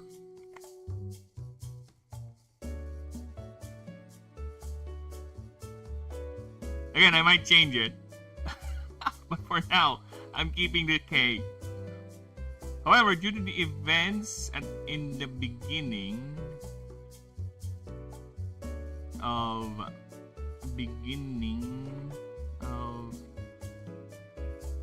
the old founding era, roughly 1,600 years ago, either controlled or otherwise, the massive mana gates that used to supply the planet with an endless... Okay, that's a bit redundant there. That used to provide... That used to flow... Supply the planet with an endless flow of this alien substance are throttled and locked... Okay, are throttled and locked at only 10% output.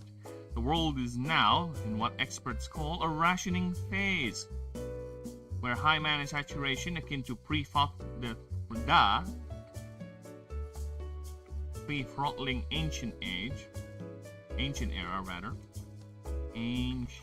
era is limited and getting fewer and farther in between.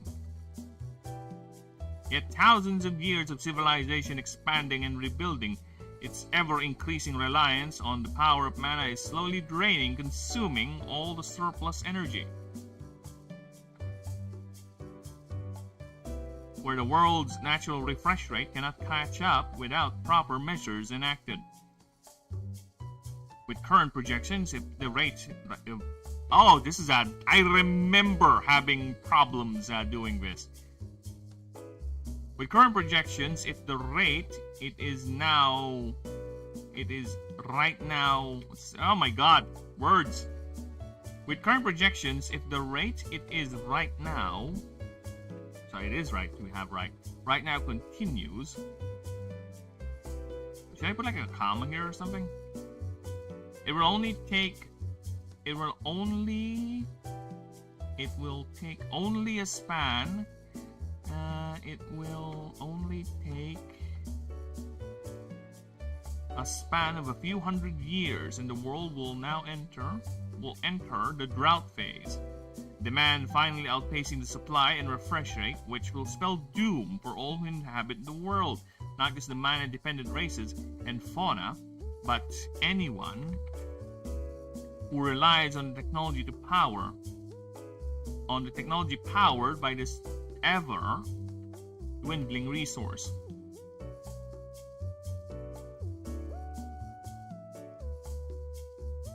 Oh, fuck off. Once, this crisis was quietly managed by the Auric Confederation, the ruling body of the continent of Sanctur. Yet, I think they should be capitalized. Yet slowly and inexorably, the public opinion changed from skeptical to ambivalent and now to curious investigations, as even unsanctioned animancers, or rather independent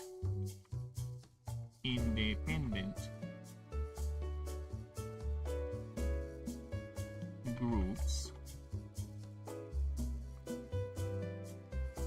not just animancers, independent groups now trek the blasted waste to see for themselves.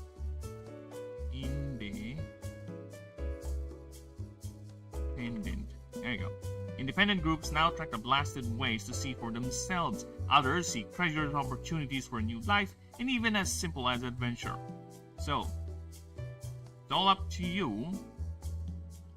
It's all up to you how you will tackle and explore this world. After all, a few hundred years is still far, right? Maybe participate in some sport and daring every now and then. Alright, so I think we're fine with that. But I think it's kinda abrupt. The swing, right?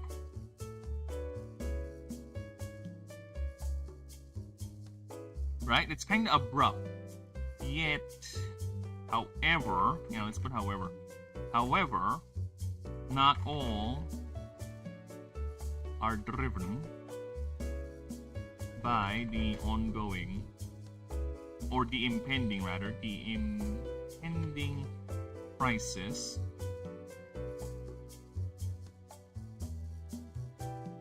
for others. Seek treasures, new opportunities for new life, and even as simple as adventure. So it's all up to you how you will tackle and explore this world. After all, a few hundred years is still far, right? Maybe participate some sport in daring do every now and then. Okay, but that's enough about lore. For now, here is what makes you, you.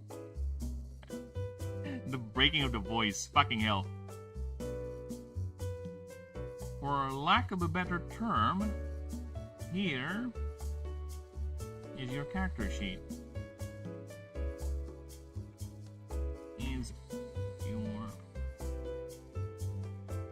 Alright, so yeah, this is not as formal. And that is annoying because I don't want this spilling here to this page. So I need to move it up. There. Since I don't want that spilling over. It's either I'm going to reduce the font or just gonna kill the paragraph. Alright. So let's see what we got here. So yeah, this is basically a simple human character sheet here. 10, 12 slats. Words. Trinket slots.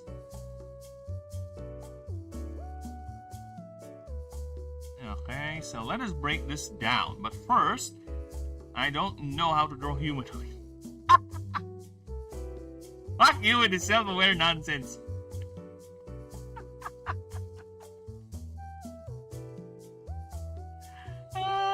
I'm gonna keep it in, whatever.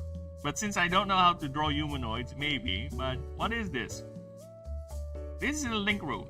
A very expensive piece of arcane technology. It provides a direct link to you and the Azure Citadel if you're on a Starry or just TCR. For anyone else, the world, for everyone else,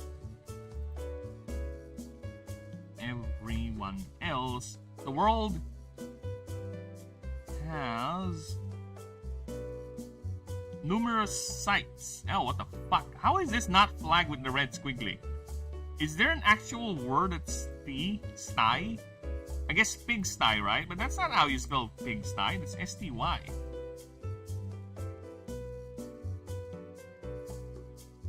Oh, fuck off. So it's actually an old-timey spelling for pigsty. Alright. So I guess that's why I didn't flag it. Alright. Okay. Numerous sites that offer the same service for free and accessible for all, assuming you can pay the upfront cost of owning the rune. So, the rune. Seeing an animancer without a rune, considering the cost,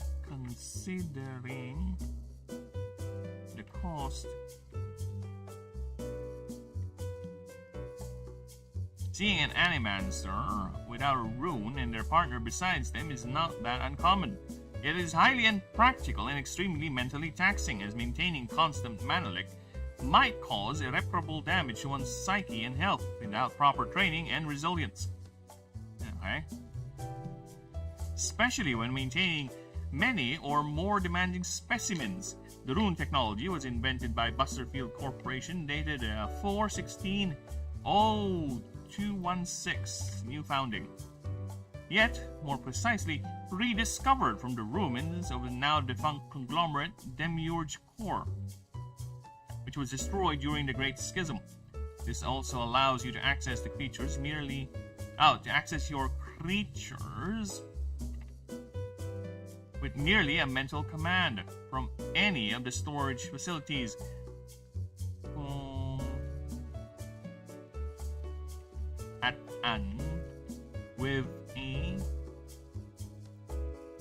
operational distance of 30,000 miles, which is basically roughly the circumference of the Earth. Yeah, I know. It's massive, but it's basically a portable portal gate that you have linked to your creature. And it pulls them out of the storage facility to be brought out near instantaneous speed to wherever you need them to be. Alright? So technically, if you're not using them, your creatures are not locked in stasis forever. They're actually being kept in a facility in a pen, or if you're really that special, you can have them personal. You can have them have personalized pens. But for the general public, it's just basically a pen designed to contain the creature. It's not they're kept in some sort of weird sub-dimension or something like that. No, there's actually a physical location where your creatures go. And is currently the in-universe explanation as to how the system works and why you don't need to run around with your creatures always beside you, right?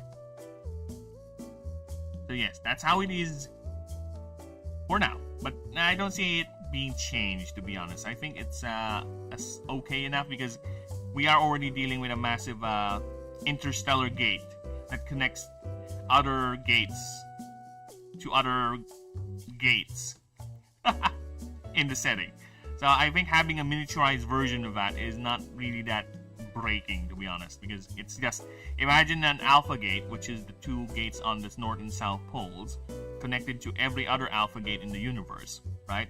And we have the beta gates, we have the gamma gates, which is connected to the alpha gate only, and other beta gates. Then the gamma gates is just connected to the beta gates or other gamma gates, and it gets smaller and smaller in scope. And this is more like a Zeta gate or something like that, where it's just 1 for 1. It's just two of them, and they don't connect to any other larger gate network. So it's basically a small replication of the gate technology that's in the North and South Pole. Right? Because come on, civilization ain't dumb. Most of the tech is still replicatable. It's just that a lot of the methods to replicate it needs to be rediscovered, or it's just become too impractical now because of the amount of energy or mana required to do it is, well, impractical. It's gonna cost more than it's actually worth to replicate said tech. So it's much better just to retrieve old tech that's already been made and repurpose them rather than to make new ones.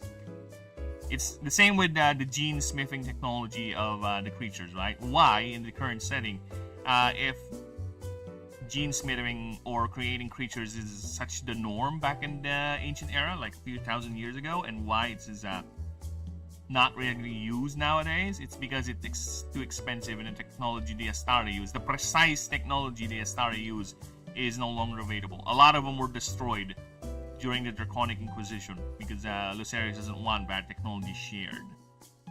Let's just say that. Right? So yeah, a lot of it is lost tech. To the point that one of the starters, if we're gonna read, which will eventually get to the starters, Icaron, the Aether type starter, it will plainly say there the world has all the data in regards to the construction of this creature and how to replicate it, to the point that even if the Icaron all the Icaron dies, they can still be made from scratch. It's just that the resources, the tech needed to do that no longer exist currently, right? But they have the blueprint. They just don't have the means to do it.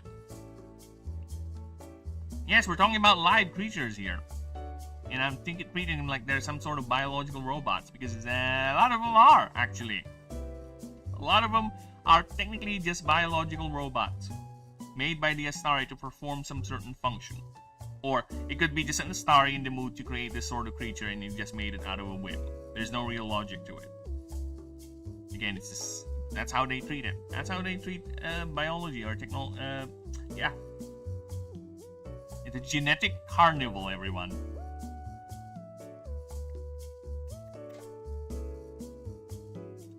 Gonna go? No problem. Anne's happy. I won't hold the door. But you have a good one, Denisium. Thank you for stopping by, and thank you for the corrections. You have a good one, brother. Take care. See you on the next one.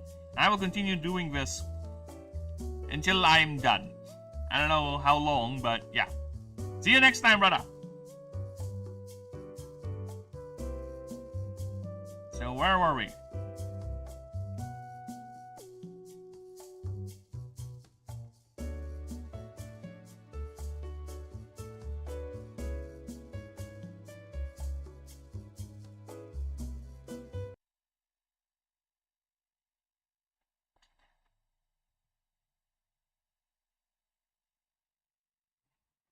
The fuck? Give me a few moments here.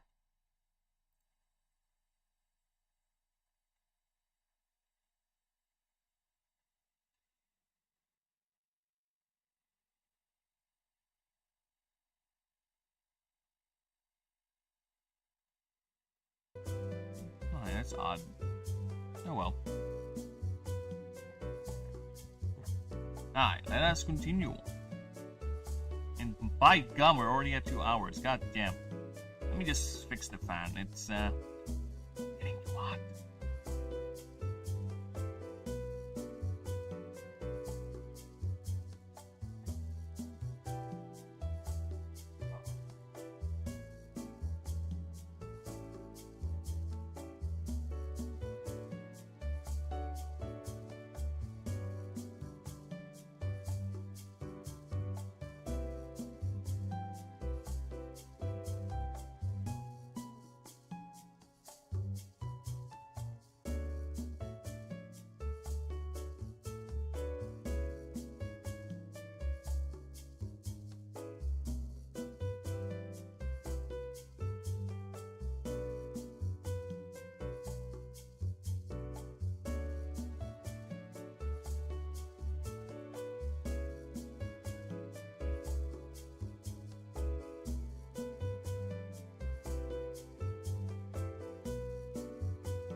Yeah, okay, we're back.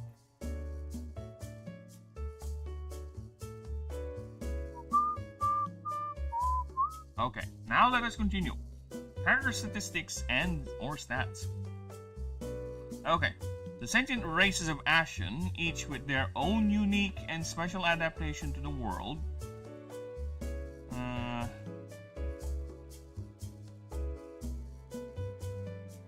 And this... the sentient races of Ashen each have their own unique and special adaptation to the world. This is even more magnified in an individual level. These are the stats. These are the stats. Oh my god, talk about run-on sentences. Which we have 4. Which there are 4. For each, which each character has 4. Has 4, each representing an amalgamation of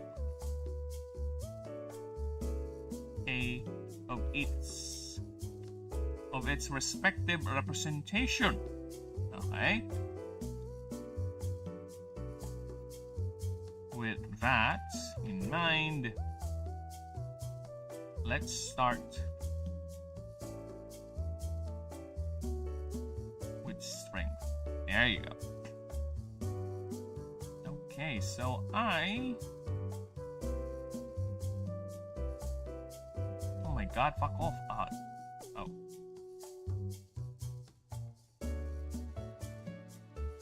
Actually, we're at 2-hour mark here, so let's see about the chat. We good? We good? We good, chat? Okay. Okay, everything appears to be in order.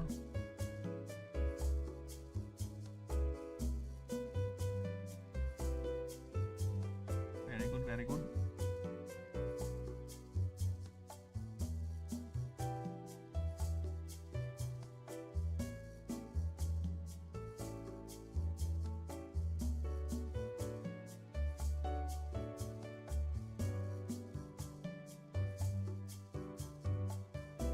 Okay, so let us continue.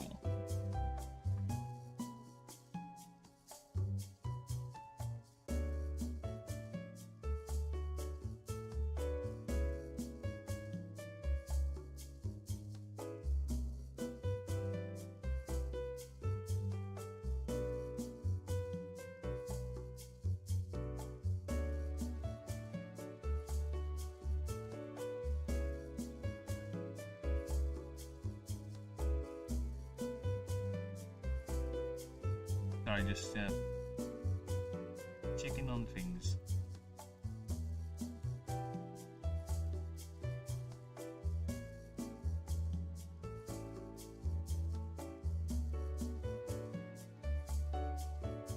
Hi. We are back. We ready?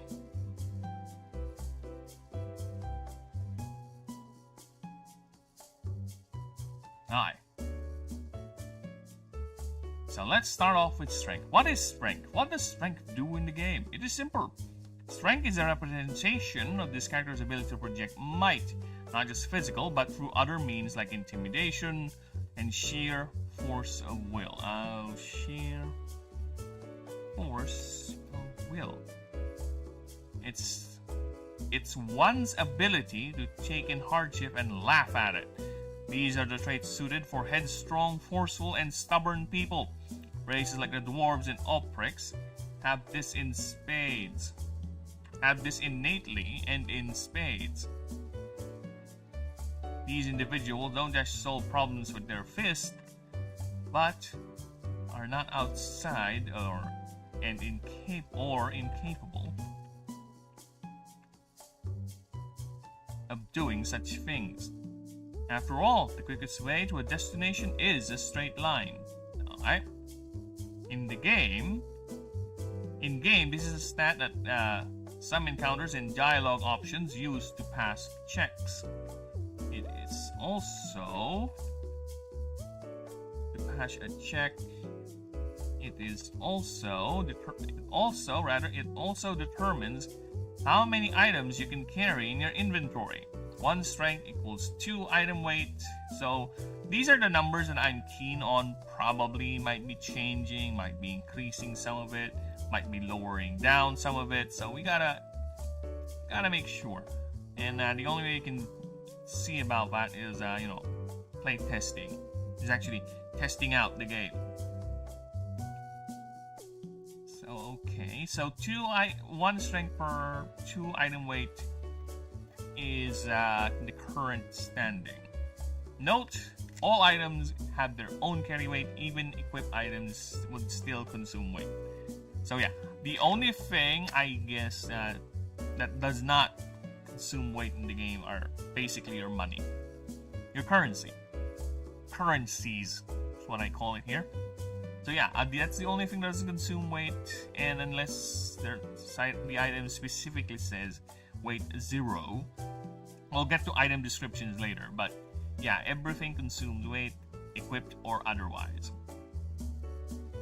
Because the last thing we want, and you'll get to why I try to control how many items strictly, because there is a stat here that will determine how many items you can use per round. Okay? Note. Now, what happens when your overall weight is higher than your limit? What does happen? That is a good question. Explain to me what does happen. Yeah, let me just get to a better spot.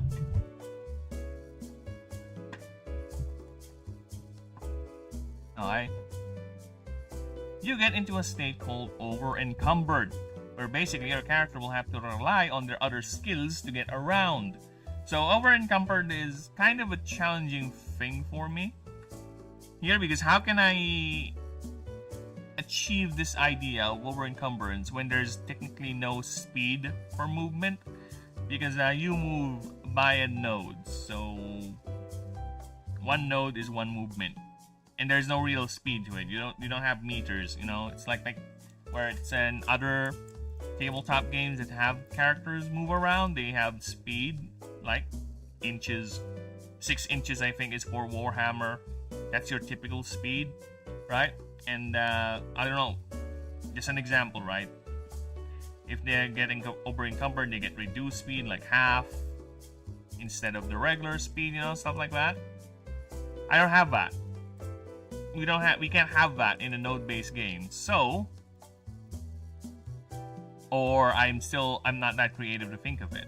But for now, the current system for encumbrance is basically for every point of you being encumbered. Alright?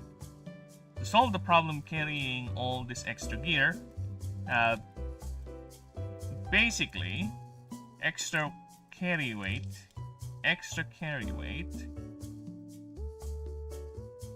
beyond your limit takes -3 to other stats, ingenuity, wits, or arcane, per, I should be clear with that, per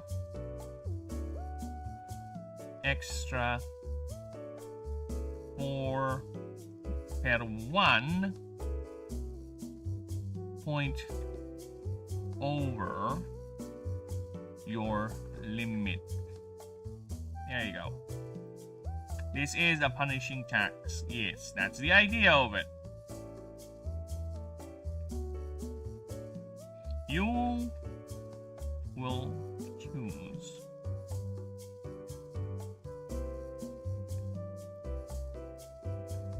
how this is distributed. So, I think this is clear enough, right? So, -3 per over.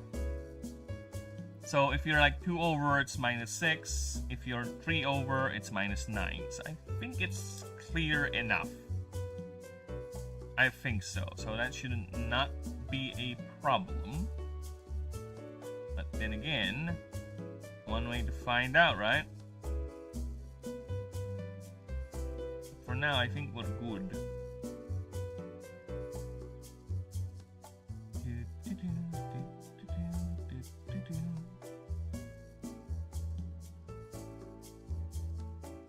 Sorry, just checking the streams. We are good. Yep, stream is good. Stream is very, very good.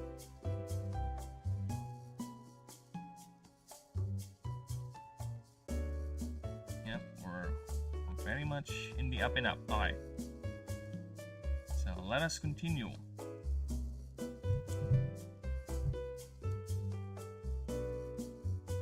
So yeah, that's the idea. I think it's clear enough.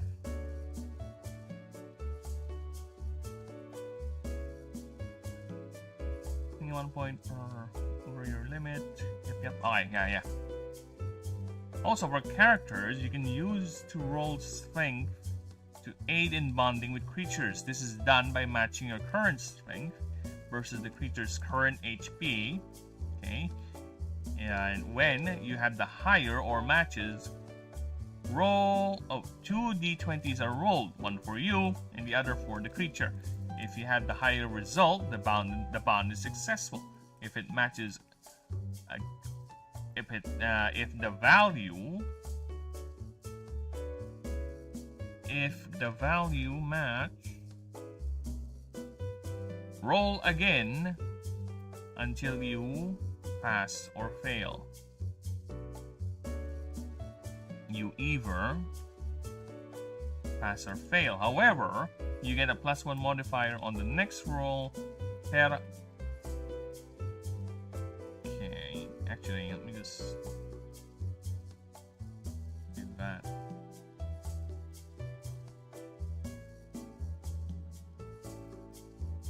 Okay. +1 modifier on the next roll till the result is made. Till a result is made. This is a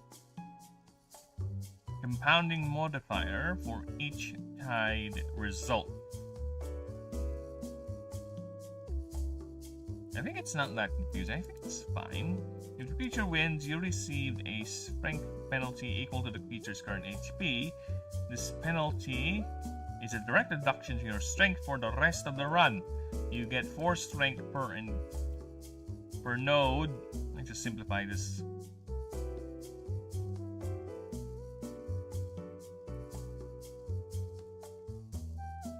encounter node used after this. This option can be used anytime in a catch encounter.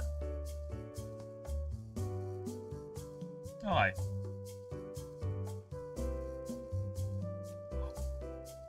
Okay, that simplifies it a lot, which is fine because I'll just have to copy paste this and change the words, right, for the others, because you'll see why. I think that's for now. It's good. Alright, next up. Wits is what's next. Okay, what is wits? Someone wielding...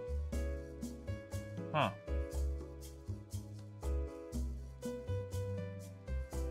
This is already odd.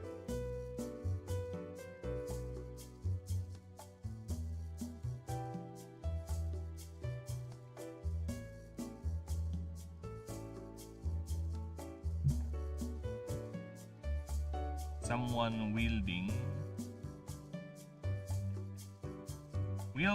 a arsenal of wits and cut faster than any blade.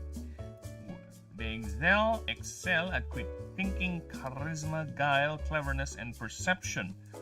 These among the many traits this stat represented by elves, blinding all, represented by the elves, blinding all with their smiles, both enchanting and beguile, both enchantingly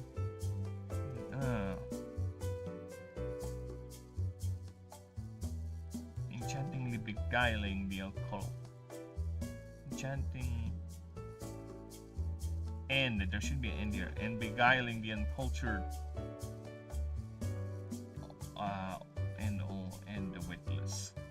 and the witless.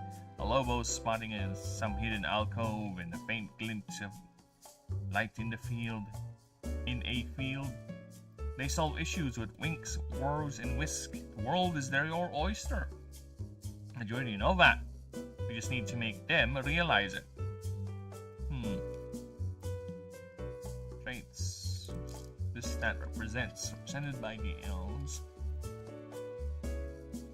Like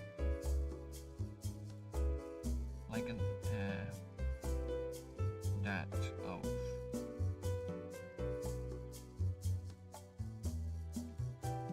of the elves, blinding all with their smiles, both enchanting and beguiling, the uncultured and the witless. A lobo spotting some hidden alcove by a faint glint of light in the field. They solve issues with winks, words, and whisk. The world is your oyster, but you already know that. You just need to make them realize it. So yeah, I think that's fine. Yeah, I think that's fine enough. So good. Ow! Shit. That is not a fun sound. Alright, so where were we? In game, this is the stat that some encounters and dialogue options. In dialogue options, use to pass a check, while the other free stats can be used to check objectives like doors, terminals, or boulders. However, if you want the best loot, the easiest rolls with wits lets you access those safely. You want access to the best loot.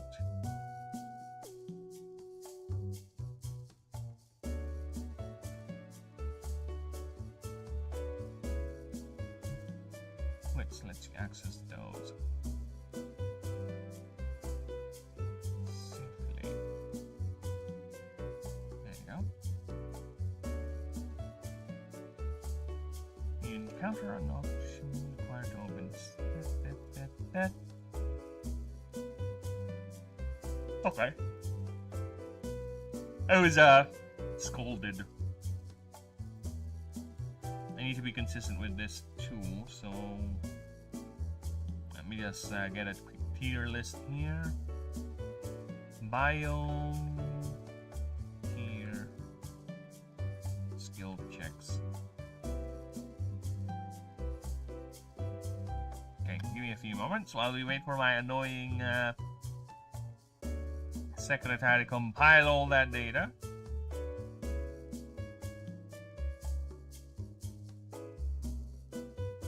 Alright, so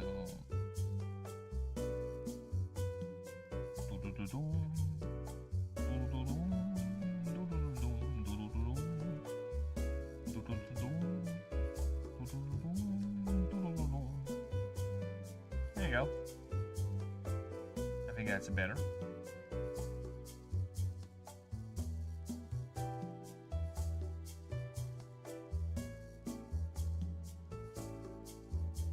As the example already shows, it's usually the lowest stat in the loot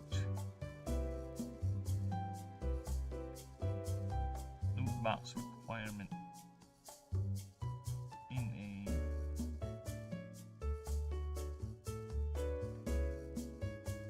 loot box requirement in a treasure.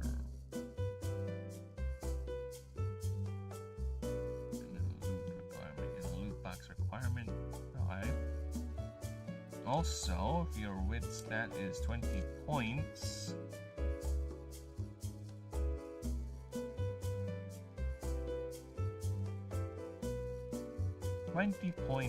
higher than the check,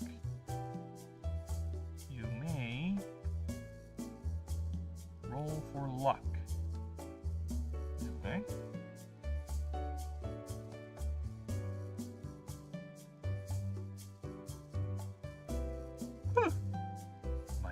God, I'm sleepy.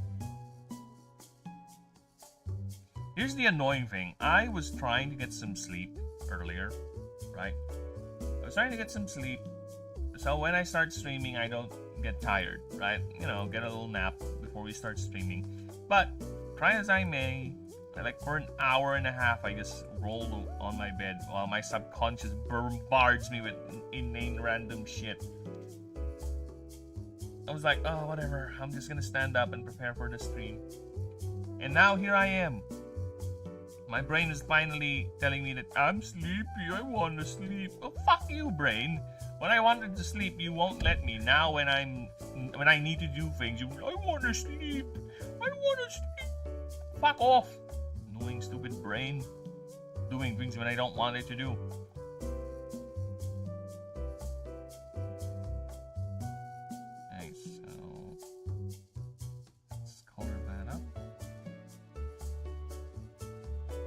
Where was I? Alright, if your wit stat is 20 points higher than the check, you may roll for luck. Roll a 120 on a result of 15 or higher. Grants you next items rewards. This is determined by the game or DM. You do this per 20 points higher than the check. A quick summary. Every encounter's rolls are determined by the biome's tier. By the biome's tier. Some tiers have approximate values, which is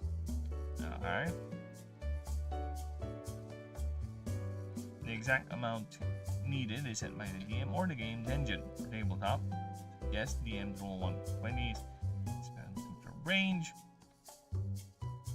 as a result of the lowest range, with the max being the highest range, or of course the only suggestion. You are free to choose how to set the stat checks. Alright, now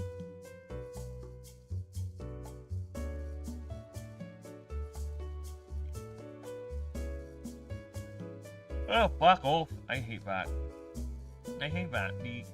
My brain is like, oh, time to sleep. No! Can you not see I'm doing something? Why are you forcing me to go to Sleepy Sleep Land when I wanted to go to Sleepy Sleep Land? You're all... No, you will not sleep. You will be awake.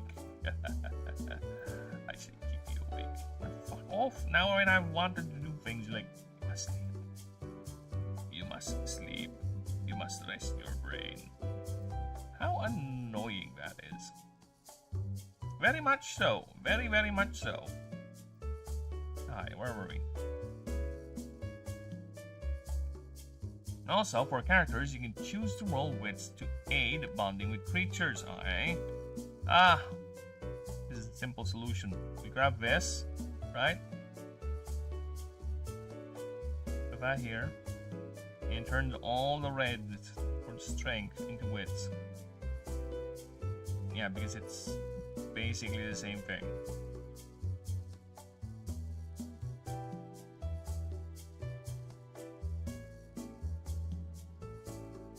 Ay, ay, ay.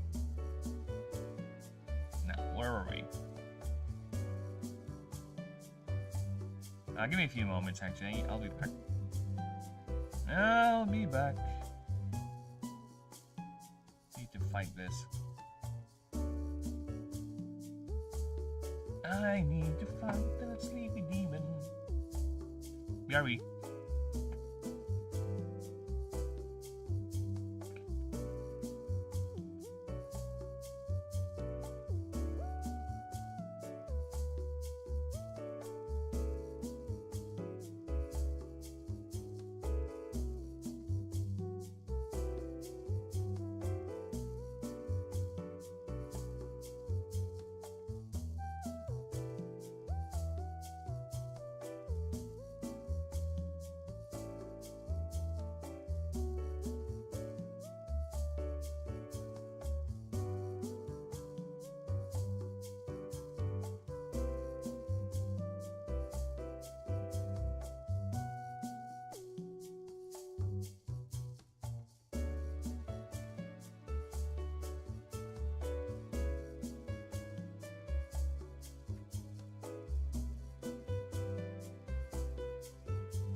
Alright, took a little break.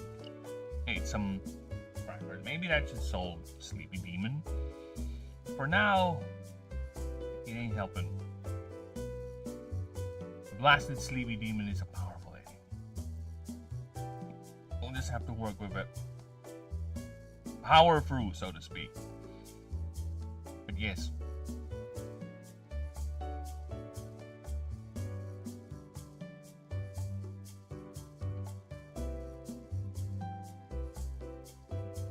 Okay.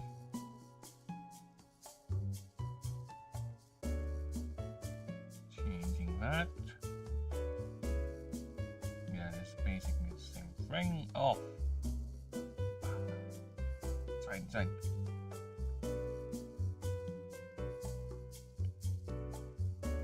Should be green, but you know what? It's fine. It's fine.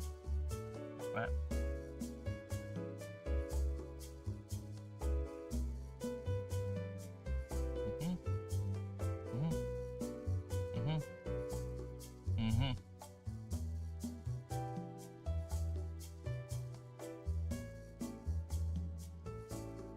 Alright. Ingenuity. What is this? Well, put it simply, the mind is our eternal bastion. Shudmolder. Recalling the prefix of Mr. Lelix. Inventiveness, creativity, cleverness, and knowledge. This is what characters that dwell in this stat exhibit the most. Races that exemplify this are humanity, which did not survive but thrived in a world filled with creatures that can level cities. They invented and inspired most of the modern conveniences modern Ashen enjoy. Capitalize. Smart shield walls protecting settlements and spectators in the games. A recall system that saved many animancers and travelers alike. Also, the humans who, led by the hero Arkan, convinced the other races to establish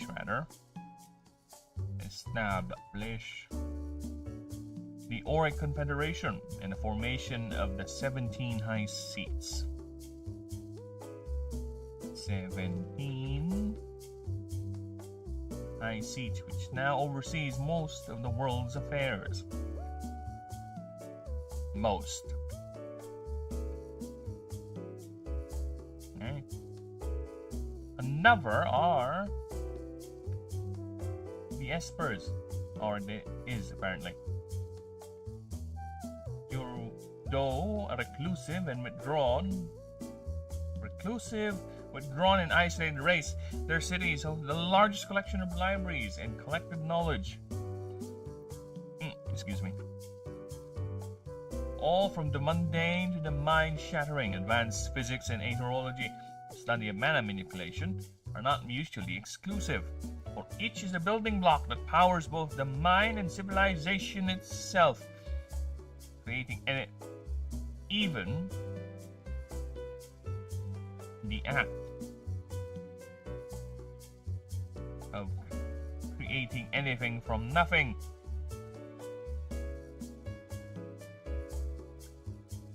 With the raw, unfiltered substance of mana requires one to know what makes up that thing in the first place. Okay, that is a bit odd. Let me just read it again. Even the act of creating anything from nothing with the raw, unfiltered substance of mana requires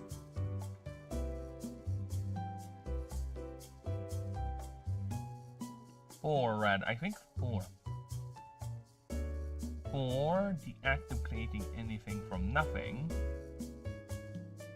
using just the raw, unfiltered substance of mana requires one to know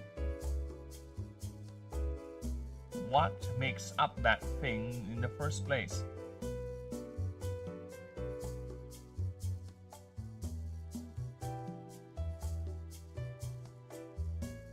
those that excel in this stat are able to squeeze every opportunity into an advantage. Flesh is consistent, beauty truly ephemeral, but the mind is infinite. Alright, let's reread that again, just to make sure. Another is the Espers, though a reclusive, withdrawn, and isolated race. Their cities host the largest collection of libraries and collected knowledge, all from the mundane to the mind-shattering. The largest collection of libraries and collected knowledge in the mortal world. In the mortal. With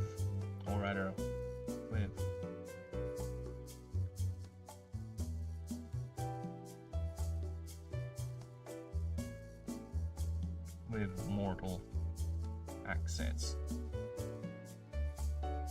All from the mundane to the mind-shattering. Advanced physics and aetherology, study of mana manipulation, are not mutually exclusive, for each is a building block that powers both the mind and civilization itself.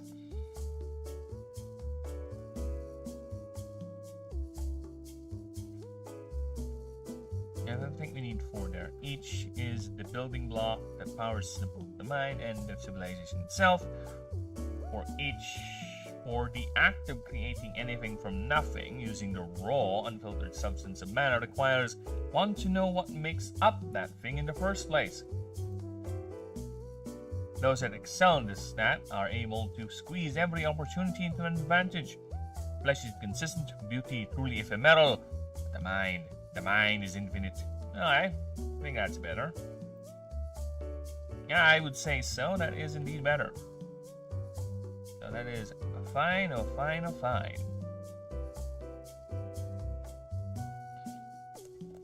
Dude, I just looked at my mic and just thought, am I on mute? I better not be on mute. Also, for characters, it's the same. Yep. We got the Illumi ones over here.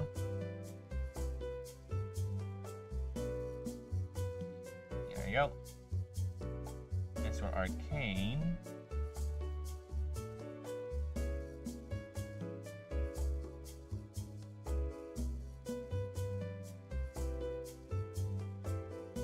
Sorry, lost my OBS. Alright. Arcane, the next stat in our line.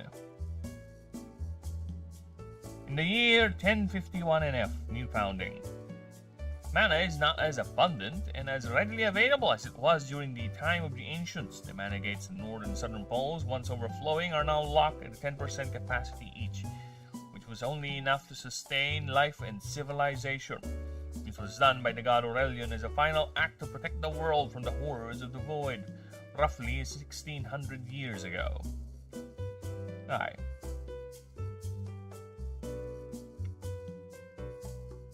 Okay.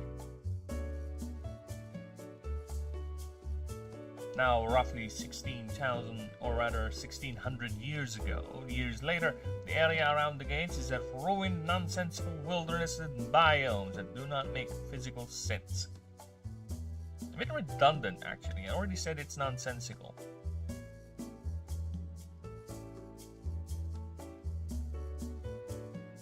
That are equally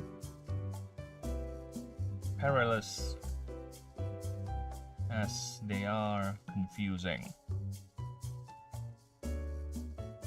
Tundras locked in forever winter, just beside scorching deserts, even roiling seas of raging white water, to skies of floating rocks that hover like lily pads into luminous abysses of pure, untamed mana. This cacophony of twisted wilds goes on for miles on end, and are off limits for any major settlement. Though it did not stop some from trying.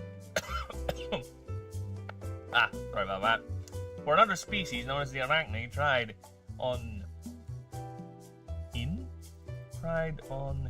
326, it should be in a 0 here, 326 NF, and their entire species has not been seen nor heard since. All the sapient of the world of Ashen have a complex relationship with the substance. Elves see it as a great fabric that weaves desires into reality.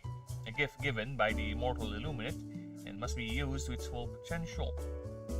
And to do anything less is an affront and an insult to the Zogor Fael, the generous visitor. Then appellation for the immortal Illuminate.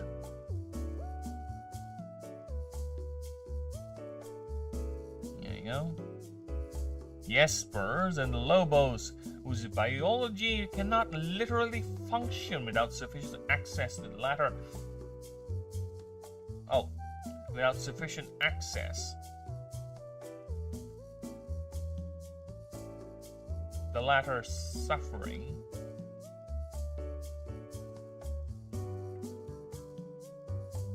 The latter suffering very fatal consequences. Changelings, though superficial compared to the others, see it as an integral part of their culture as well, for they claim that their ability to shift their forms and gain new experiences is what separates them from the creatures of Ashen, for their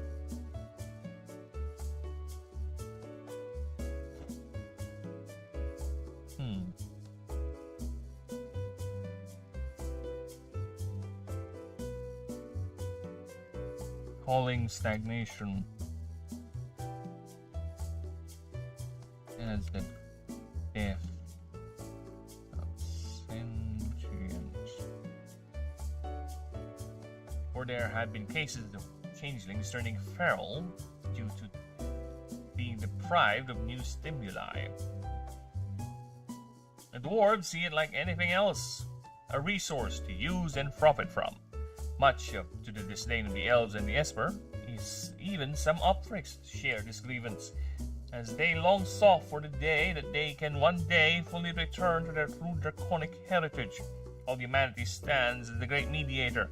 They see it as both a resource and a divine gift, a blessing and a curse, for this is the same reason why the world is now an isolated ball floating in a dark and seemingly hostile space.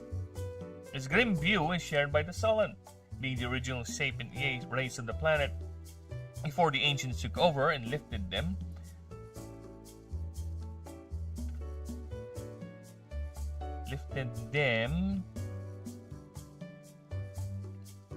up into their most devout servants. Since the beginning of the old founding 1,600 years ago,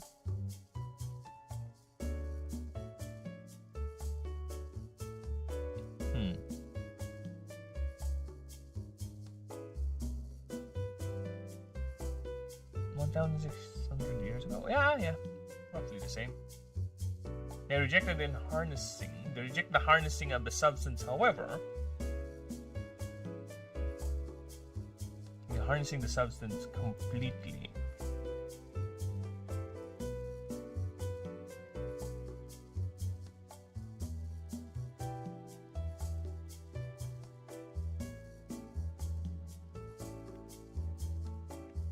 However, due to the riches it brings most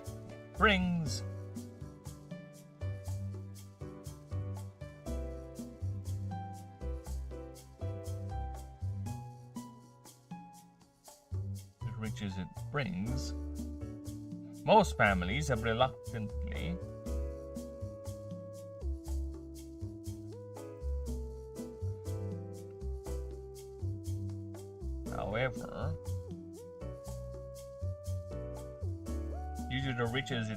most families are reluctantly using the technology and magical artifacts, mostly through the other races they employ.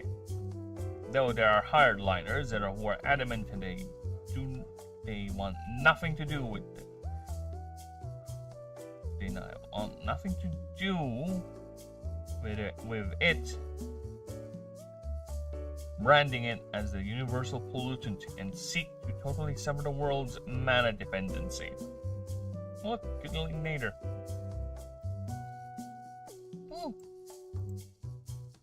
Alright. In game, this translates to passing checks that require it. It is also the determiner on how many creatures you can field for combat. Example here.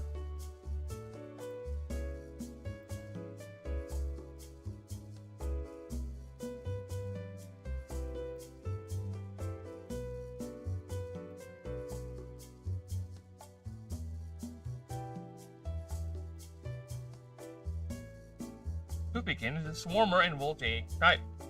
This little handful has an MD stat of 4 and...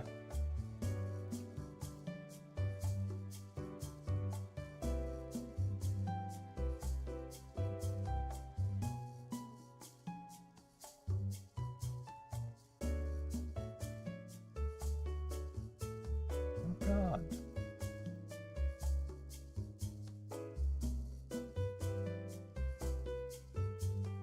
Let's just italicize all that. Alright. This little handful has an MD of 4. MD stat of 4. And you are a level 1 human. With an arcane of 8. So simple math. Pupikin takes 4 of your 8, leaving you with extra 4. There you go. Hello! Hello, Gourmet. Welcome back. Welcome back. I see you're now color yellow, as per my multi-chat.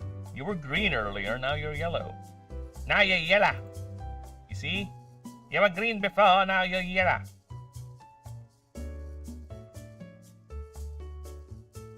So let's redo. Okay, so let's redo. But with more. Okay, so let's redo, but with more. Alright. Here is Club Roller. He needs 4. And Hairbun needs 4. And of course, Pupikin needs 4. Okay.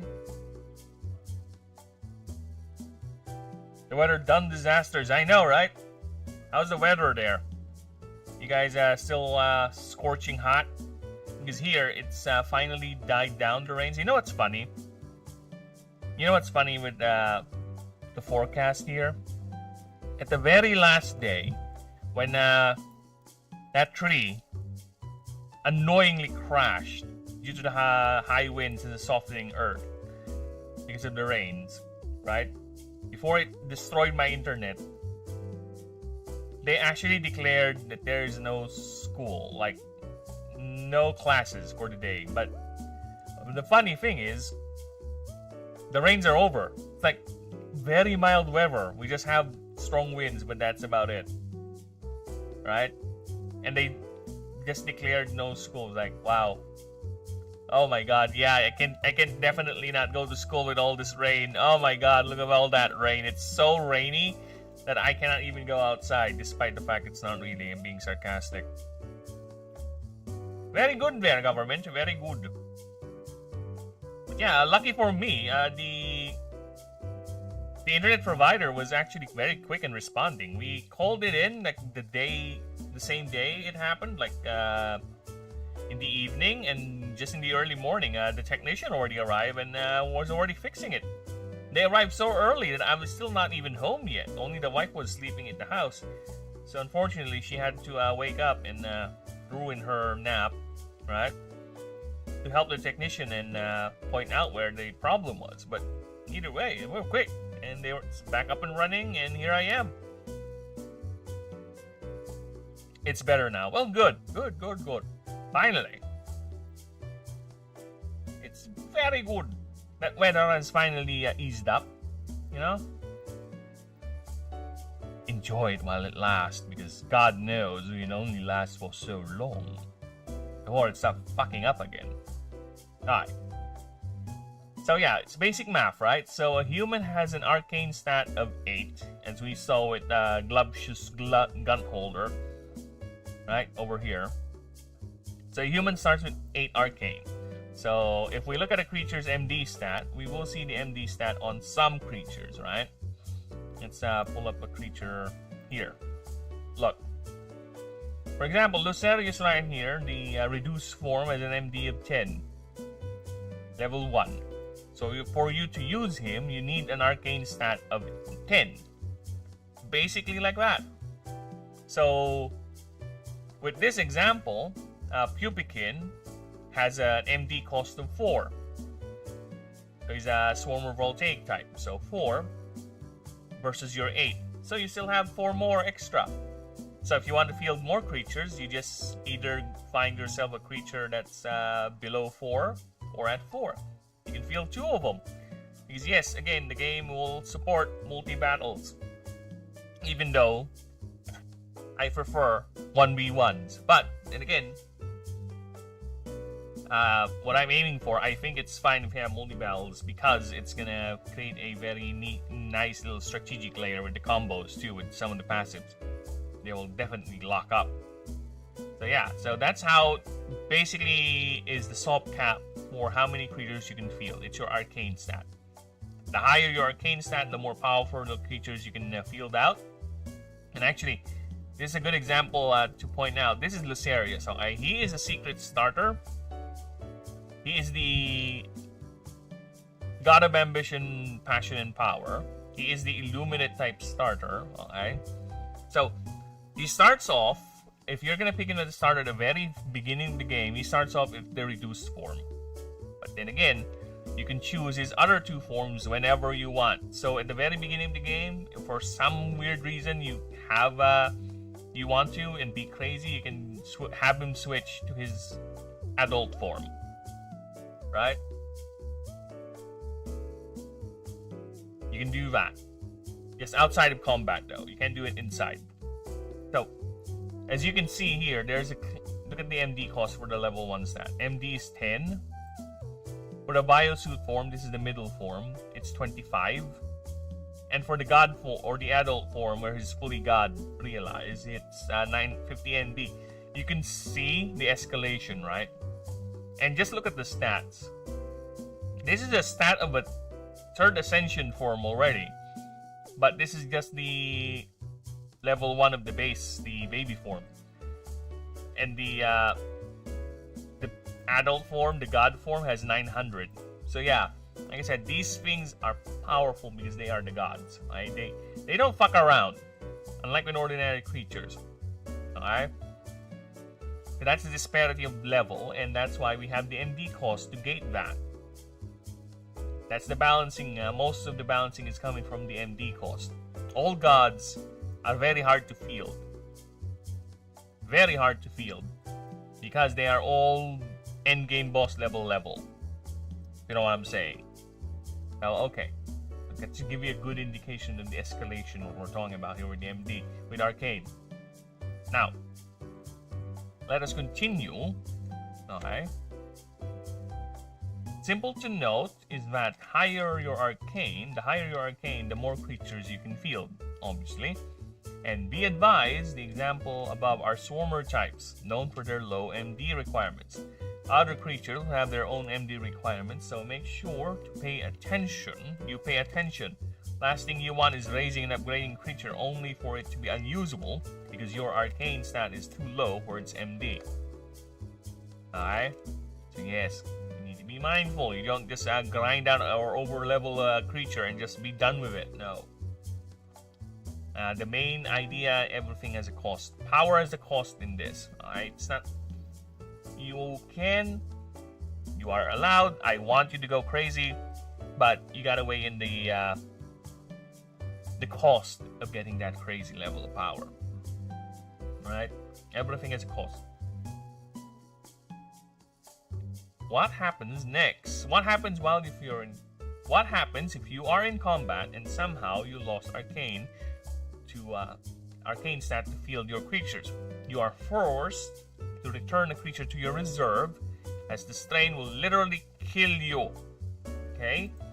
And if you no longer have any capacity to field creature, you lose that fight.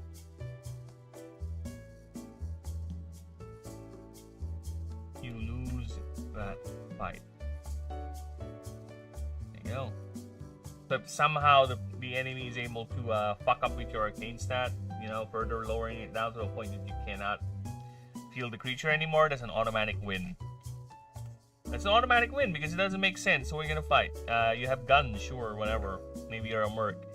But I might just do something with those types of characters. But normally, a lot of characters don't actually have personalized weapons. So for now, that is the rule for it. Alright? You lose if you don't have any more creatures in the field.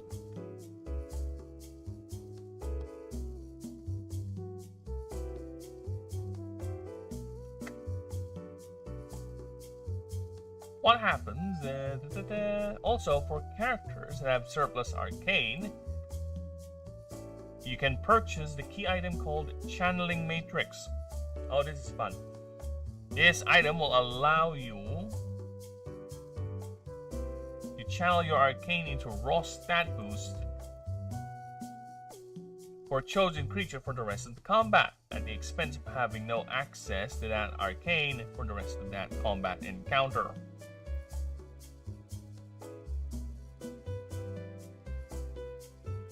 To be more specific, here is the exact effect. Overload. Choose one of your creatures in the field.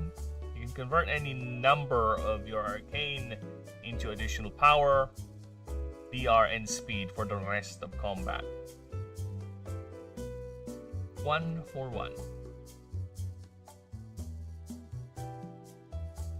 1 equals 1. Now I'm thinking, is it 1 for 1 or 1 play? No, it's 1 for 1. Because DR is gonna be a nightmare. Okay? You can literally make a wall out of this if you want to. So I'd rather not.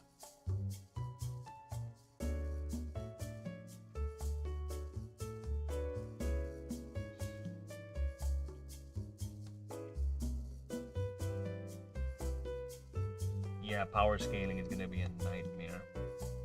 Yeah. Well, we'll see. However, this creature loses the same amount of HP or takes. However,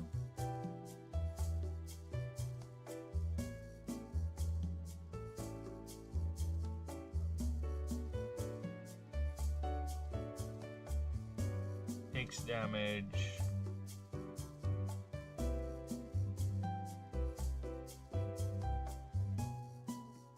Okay, let's take this. Takes piercing damage. Oh, fuck off. Takes piercing damage.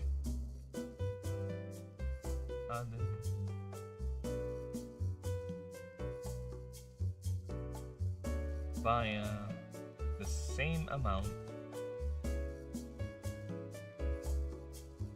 for each of its turns. For each, not offer, for each of its turns.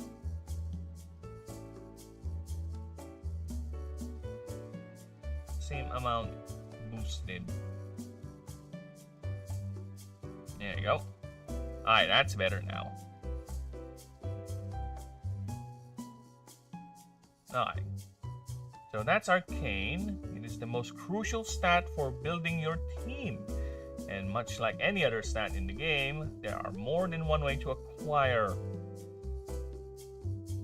Yeah, much like any other stat in the game, there is more.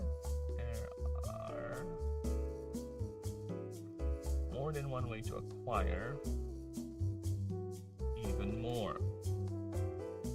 Perks, consumable items, gear, and then even some creatures help you in this. Alright. I think that's fine. Very, very good. So next up, the playable races. Currently there are 8. I did explain on the other stream there I have plans for a couple more. At least there's 2 currently pending. But for now there are currently 8 playable races in the game. And there is no human drawing because I can't draw humans for shit. So tough luck for me. Alright, so let's see what we got here. World of Ashen, just not. Hey. Is that a hey? Ah, the hey. I said a hey. Huh? Hey. Where was I? World of Ashen not just plays host for near endless myriads of creatures, it also cradled and adopted its own collection of sentient races, each one bringing their own unique traits to bear, and you, as the player, can choose one of each. Here is an overview for the current playable races. Okay, so you have the humans. You know what the humans do? They human things with their grubby fingers and their nasty, dirty sex. You can't blame it. Human sex is hot. I'm just saying that not because I'm human, but you know. Can you blame it? Can you blame me? This is what happens when my brain is going. My brain is at 80%. I want to sleep mode right now, right? To the point that I'm gonna collapse anytime. The moment I stop talking people for long periods of time, that's most likely me falling asleep. Because I did try to take a nap before the stream. I really did. But, you know, I said this before. It's just that the brain just won't stop. It just won't calm down. And I now am... was like, fuck it. I'm just gonna start the stream. If I fall asleep, I fall asleep. Now I'm regretting doing that decision. I was like, should I just go ahead and took a nap? Just force myself taking that nap. Now I'm teetering in the edge. I'm literally tightrope walking between being awake and functioning at least a acceptable level, and being totally like, fuck off, I'm done. I'm just gonna fall asleep. Something like that. For now, I'm fighting it. Come on. I was not able to stream 2 days in a row. Hey, at least let me finish a session right now. Alright? At least let me finish a fucking session, brain, before you start collapsing on me. Stop it. Stop it, brain. Stop being cringe. Chill the fuck out. Alright. So yeah, just a quick warning. If I ever do become too quiet in long sessions, most likely that's me. And you might hear someone snoring. And here's the fun thing. Every time I would look, go ahead and talk on the screen, my eyes would close. That's the level of drowsiness we're feeling, alright? Like every movement I do back and forth right now, so it would keep me awake, right? Every time I do that, my eyes close. Involuntarily. No, I am gonna fight through it. At least. Let me finish a set of my minimum stream time or maximum stream time 5 hours. So fuck off, sleepiness. Get away from me.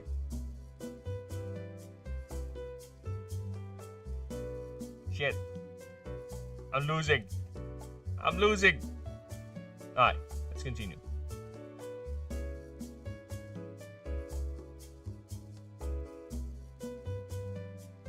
You know what? Fuck it. Let's do it.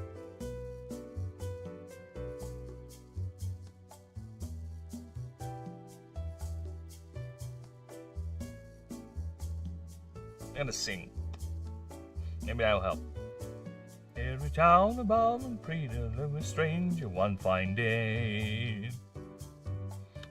No folks around him didn't have too much to say. One dared to ask his businessman, one dared to make the strip. Stranger there among them had a big iron on his hip. Big iron on his head. Slowly in the morning when they looked into the town, riding from the south side, slowly looking all around. It's an outlaw came and running came the whisper from each lip. Here to do some business with the big iron on his hip. Big iron on his head. Now they call an outlaw, it ain't the name of Texas Red. Men had tried to take him, and that many men were dead. Vicious and the killer, though a youth of 24, and the notches on his pistol numbered 1 and 19 more.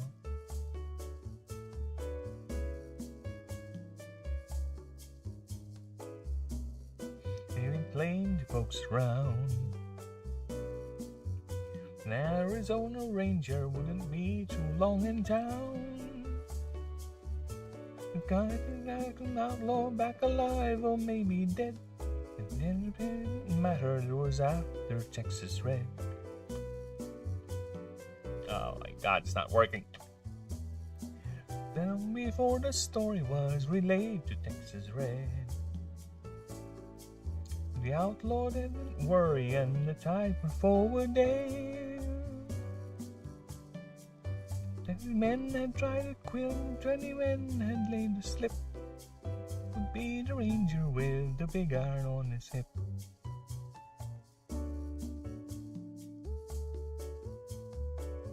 Went past so quickly it was time for them to meet. 30 past 11, but they walked out in the street. Watching from the windows, they held their breath. Knew this handsome ranger was about to meet his death.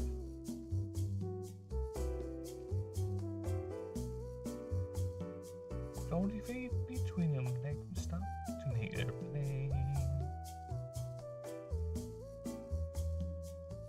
Talked about today. His red was out and letter door, a bullet barely ripped.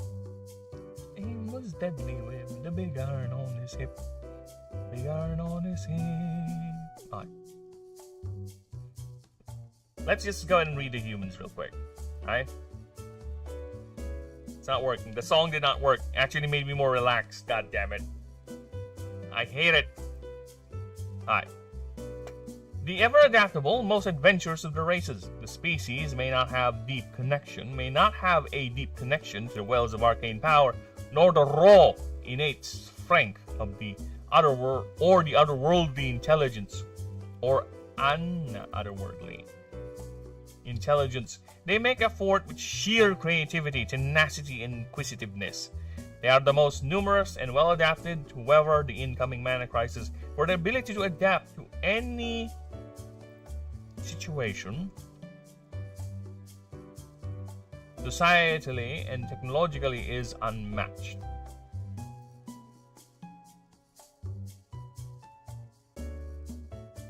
Okay. Surviving the void form invasions, the brutal reign of the tyrant, and now are at the spearhead of most of the expeditions into the blasted waste. This fire and willingness to throw themselves into the front of danger has never been more apparent during the time the Cosmic Order, when it was a human who brought down the betrayer. Human known as the Great Hero and founder of our Confederation, Archon. He led the rebellion, ending the age of the old founding and began the new founding. Most humans can still trace their history, linking to many of the dwarven clans as they came to the planet along with their employers. Ever since humanity has radiated and most formed their own cultures and civilizations. The once purely employee-employer relationship has nowadays evolved into an I told you, the brain! Half percentage. Fuck off, I hate it. The once purely employer-employee relationship has nowadays evolved into who can outdeal the other. With the current CEO of one of the largest dwarven conglomerates, Nova Power is a human female named Hierarch Hilda Helena Hostine. Alright. I think it's either I misread or I just went on and barreled through half my brain functioning. But it sounded right. You know what? Just to make sure, I'm gonna read it again. Because fuck me, this brain is fucking annoying me. Brain, stop being so fucking sleepy. Alright, brain, let's make a deal here. Brain. Let me stay lucid and at least functional for 2 more hours, then we're gonna take a nap.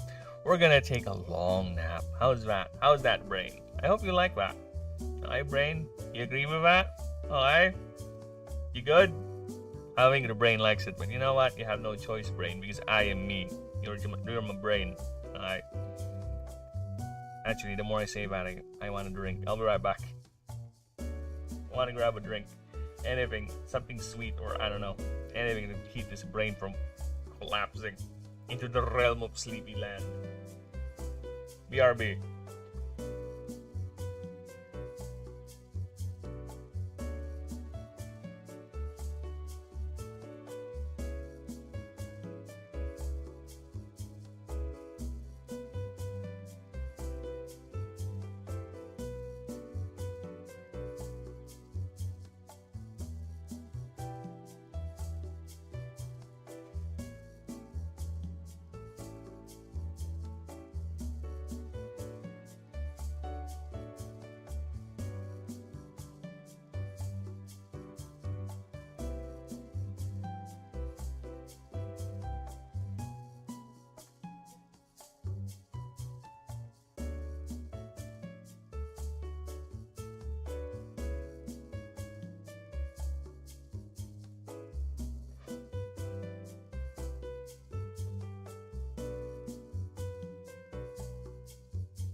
Fucking hell. Aye. Ah.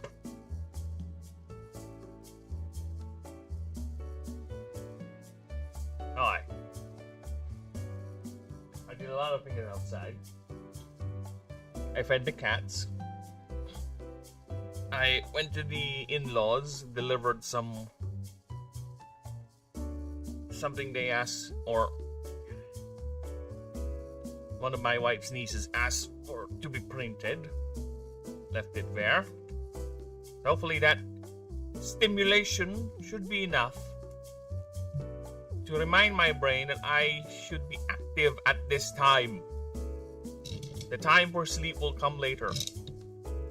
Not right now. We'll see how long that lasts before I eventually slide back in. Alright, so let's see. Okay, how we doing, everyone?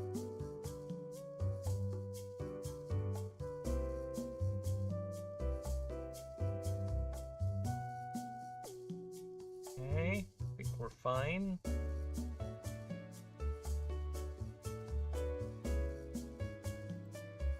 Alright, let's continue.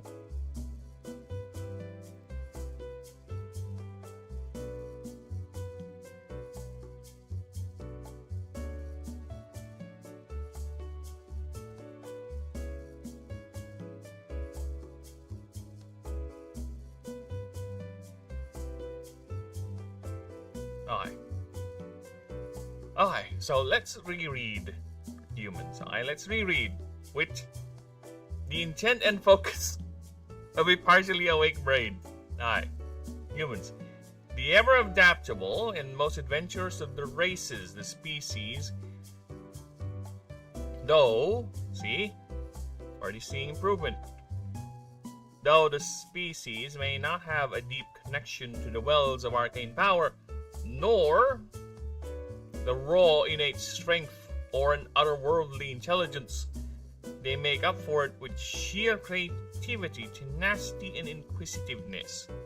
They are the most numerous and well adapted to weather the incoming mana crisis, for their ability to adapt to any situation societally and technologically is unmatched. Surviving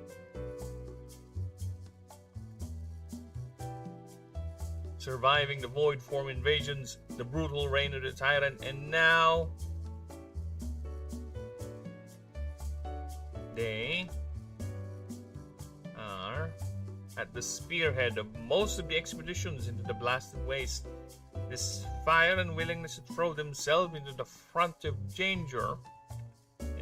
lines of danger,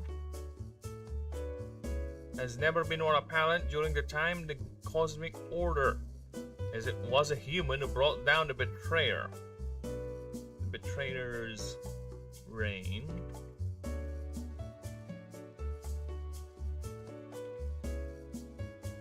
Human known as the Great Hero, founder of the Oricon Federation, Arcan. He led the rebellion, ending the age of the old founding and thus began the new founding. There you go. See? Already better. Most humans can trace their history, linking to many of the dwarven clans, as they came to the planet along with their employers. Ever since then, humanity has radiated and most had formed their own cultures and civilizations. Once purely employer-employee relationship, nowadays has evolved into who can outdeal the other. With the current CEO of one of the largest dwarven conglomerates, Nova Power, is a human female named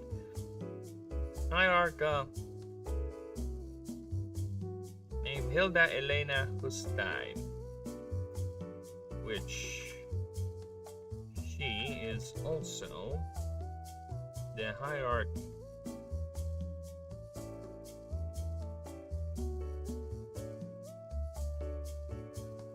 of the country of Babylon.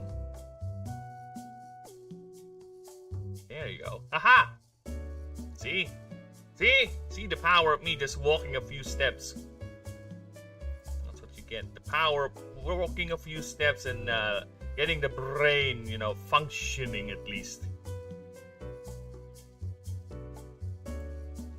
Partially functioning. Alright, so let's see what we got here. The human spirit, when suffering a combat defeat or a failed stat roll, you may roll a 1d20 on a 12 up. You either add the result to the needed stat to roll, or the failed status check result to the needed stat to roll for the failed status check result.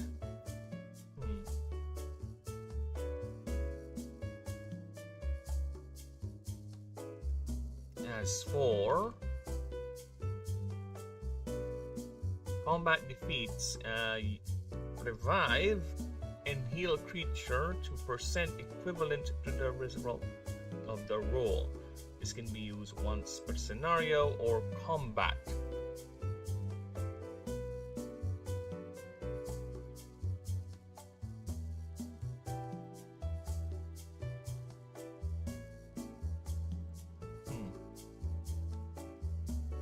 I think it's fine. It's understandable enough.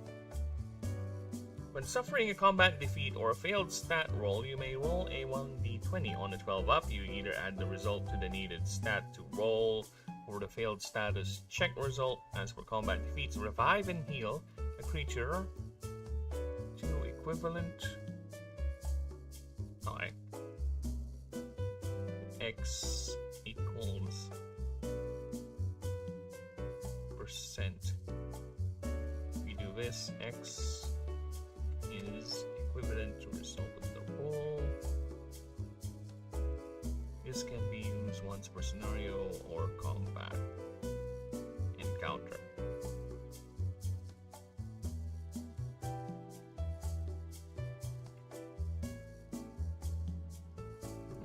Okay. I think that's better. I think that's way better, to be honest.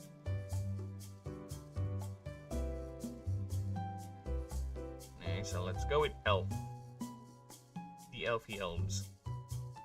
The elfiest of the elves. Alright, so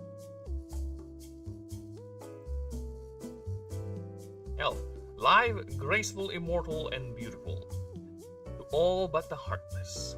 The elves of Ashen are known for their keen link to the wells of mana.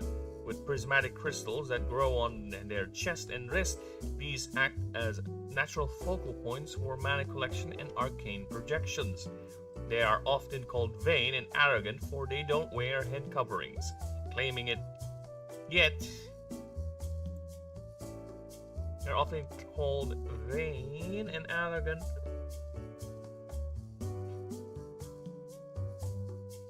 for they don't wear head coverings.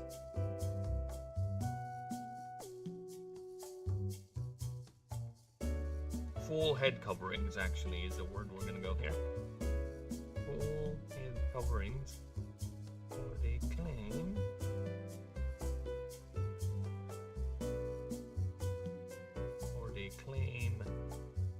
It dulls their senses and reduces their connection to the wells, for which they feel empty and hollow. Some even report feeling extreme discomfort to the point of pain.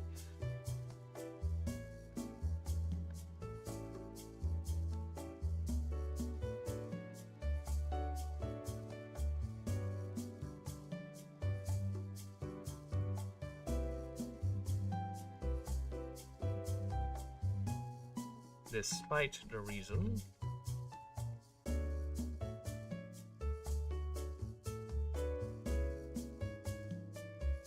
despite the biological reason,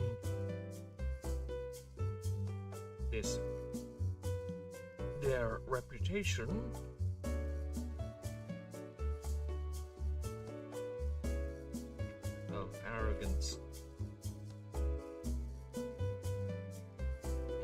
snobbery is not without merit.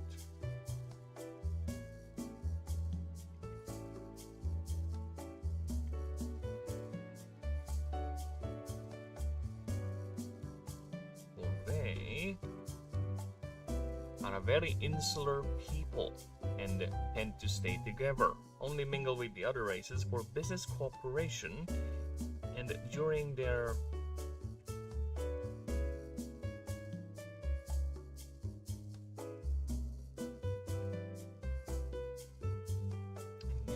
many outreach missions.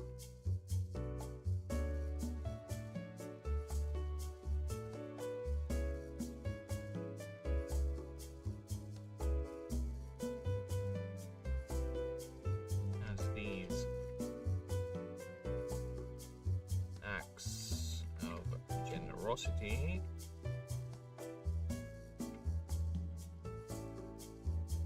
exacerbate.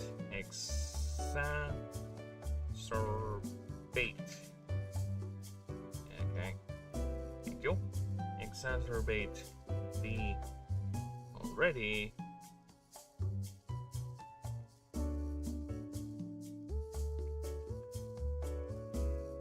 the elven superiority.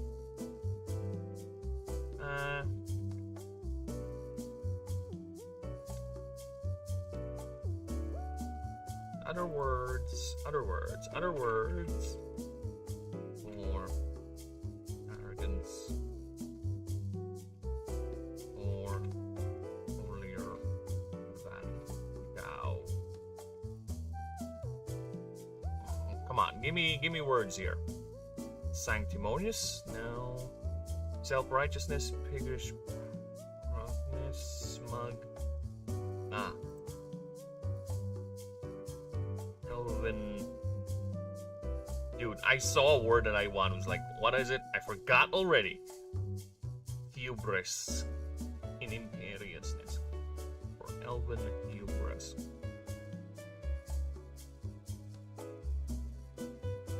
Elven stereotype.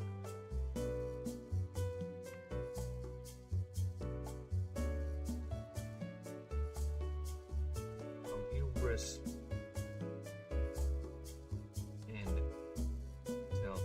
Righteousness.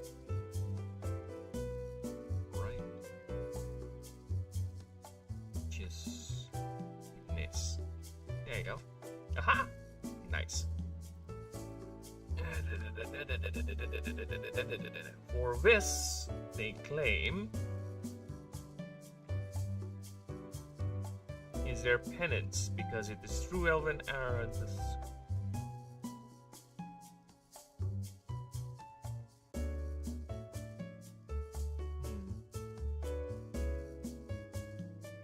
Elven arrogance in which a great betrayer was able to topple the rule of Lord Aurelian.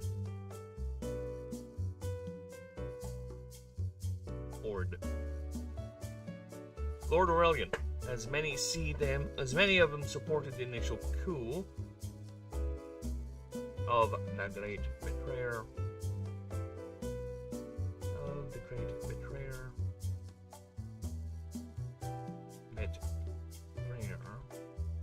Serious.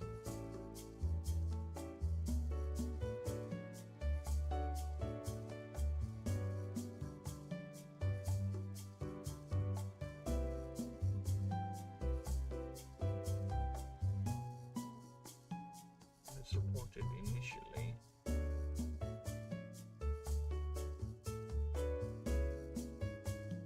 Betrayal is serious, yet the disillusion came shortly after and finally turned when Ralph, the High Druid Green Seal, revealed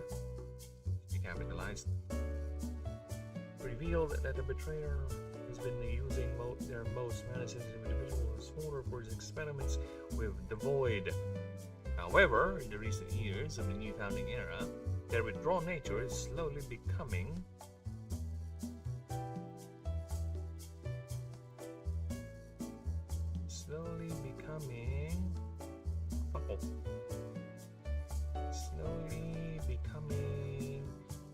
a historical fact, for they are now slowly integrating into the highest echelons of society and government, yet they are still overly protected by their culture and traditions.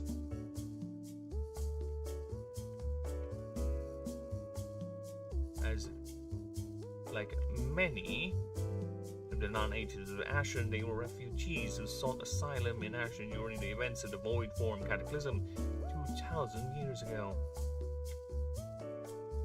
While some still follow their ancestral religion called Illuminism, a religion centering around the worship of the immortal Illuminate, this practice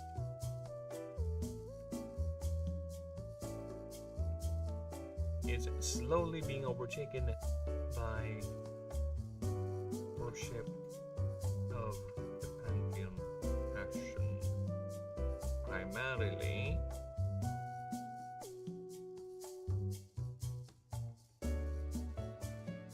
that of Yaldesh.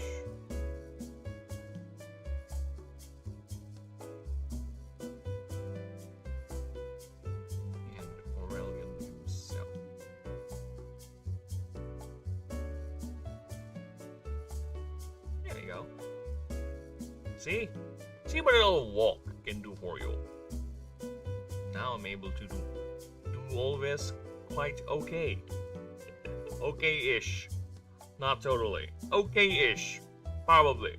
Could be. But you know what? It's fine. Let's continue. Alright. So, stats. There's no point in proofreading the stats, right? No point. Stats. What we need to do are these. Alright, so let's see what we got here. Oh, my neck. Ooh. Maybe I should move it over here so I can read okay, not destroy my neck.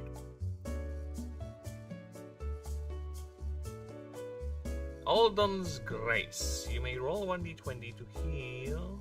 On a 10 up, heal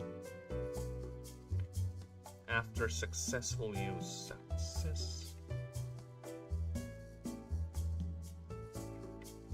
use. There should be once per your creature's turn. There you go. You may roll 1d20 on a 10 up, heal a chosen creature, percent plus X. No, not X, not percent plus X, equals, actually. Hey, Ninja! Hello, brother! How we do?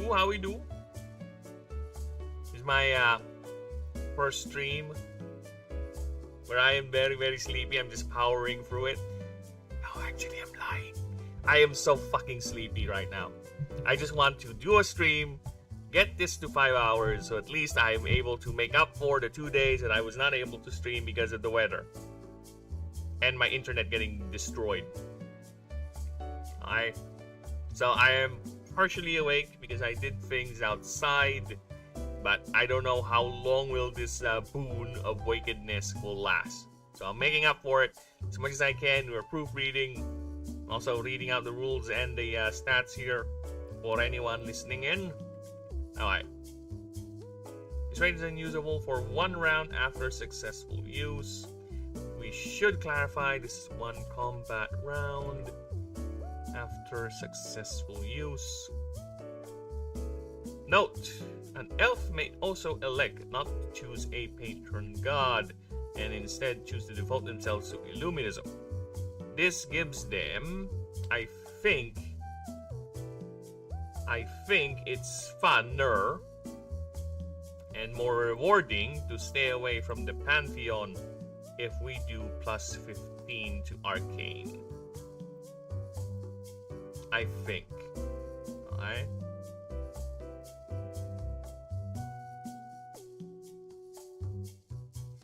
Because technically they can still interact with the favor system as long as they don't take any Pantheon point. or any dead card. Well, technically it's using a Pantheon point. So yeah, they can still curry favor with the gods of Ashen, but as long, or rather they can still do the god missions, but as long as they don't curry favor, right? They don't use any of the plus ranks. So yeah, they're gonna be foregoing the passive capstones. No, not really, because once you get to rank 8, doesn't matter. You will get the passive with.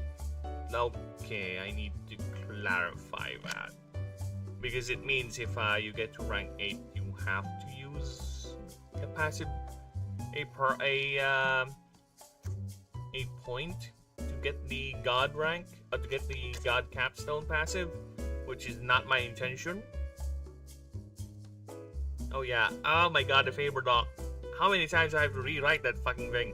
Oh well, it's fine. It's fine. It's fine. Alright, so I'll have to be clear on that. And actually, the more I think about it, I think it's fine. Hopefully next time I'll stop by, you'll be speaking English. Hey, I am speaking English. You. Gotta go. You came here and insult my English speaking skills. I'm gonna slap you. I'm gonna slap you with my sausage, you fuck. Fuck off.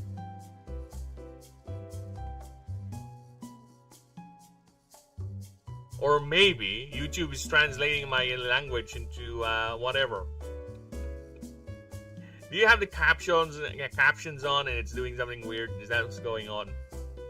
Or is it too much technical speak is making your non-tabletop, non-turn-based RPG brain go woompy goompy?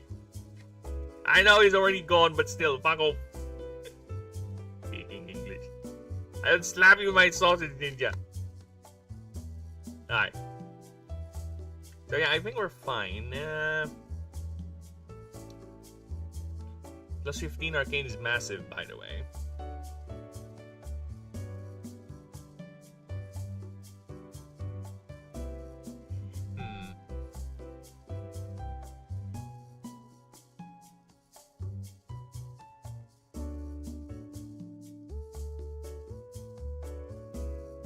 It was more of an insult about the insane technical speak you're doing, see? See? It's making your brain go woompy goompy because of all the technical speak. Yeah, all this technical writing that I'm doing. It's fine. It's fine, Ninja. I'll explain it to you in terms you can understand. Bigger numbers means better. There you go. Oh my god. Thank you for waking me up.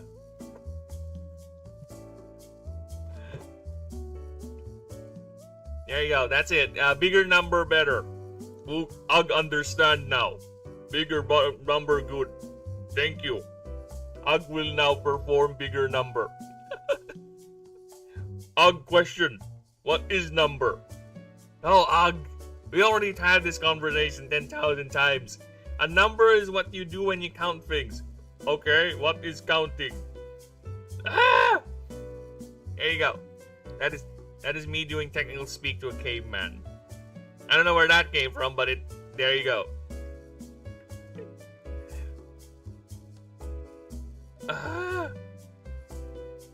Dude, my neck hurts. Where am I? Note, an elf may also elect not to choose a patron god, but instead choose to devote themselves into Illuminism. This gives them plus 15. I think it's fine if I do plus 15, because again, this is them not participating to the favor dog. And now I am thinking whether I should keep that idea of as long as you don't take the rank 8, right? Pantheon point, you're gonna lose the bonus, or you don't have the capstone perk.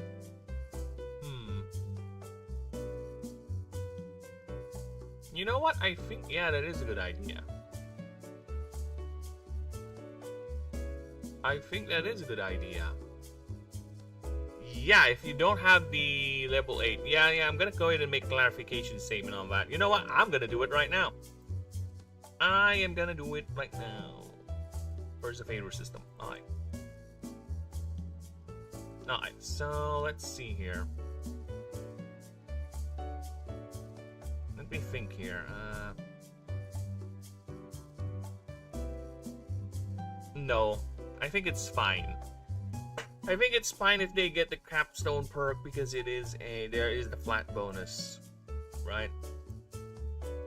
So yeah, I think we're fine. We're fine. So this is the only things you're gonna get, right? But technically you can still participate with the mission, right? You can still participate with the missions. You can still get this, but you cannot get this. Because technically a god can give you their favor, their blessing, even if you don't worship them, right? Even if you don't have active worship with them. So, okay. We're fine. We are fine. So I'll just, but I think I need to clarify that. Not really, because this is... Oh, I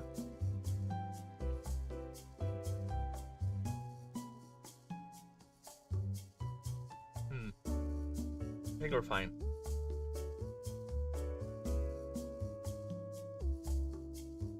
Alright. So plus 15 I think is too much. Maybe plus... We're gonna go plus 15. You can immediately wield the Lucerius form. The biosuit form, actually. But to be fair, you are gonna lose a lot of bonuses from the favors, and this is gonna... You will be locked out to all of that. But then again, plus 15 I think is too much. Maybe let's just go with plus 10. Yeah, let's go with plus 10. Plus 10 arcane. Plus 15 is a lot of bullshit. It is already a lot. Imagine start of the game, you can feel like how many creatures you can actually go ahead and... if you're like an outsider elf, you can go ahead and get yourself a nice Thor choice, right? Or a Dondania. Yeah, that's already a lot. So...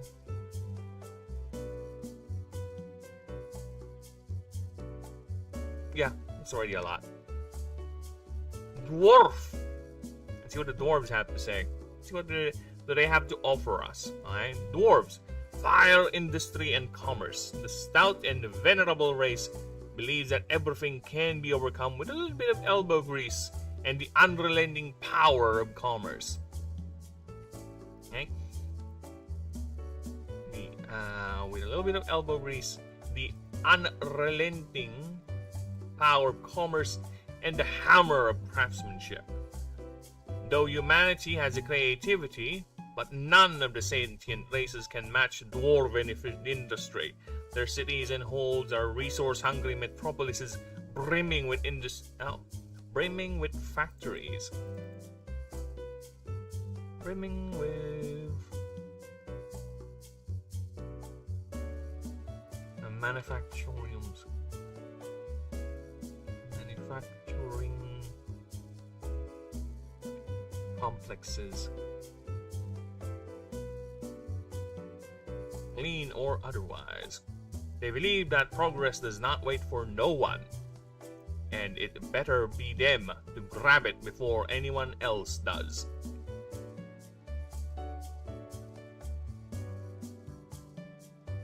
So they can sell it to you at a modest fee, of course, plus labor and service fees. Much like the humans, the elves, the ancient dwarven clans are also not native to Ashen. Instead, they were hired by the god of industry Horadses for his construction projects and their ability to maintain facilities, the ceaseless drive to create, and most importantly, to follow contracts to the letter. Eventually, having other contracts with the other gods spans thousands of years, and still to this day goes on and honored with great pride and gusto. Not to mention, a lot of these contracts grant immense wealth, even those that are basically maintaining ancient infrastructure.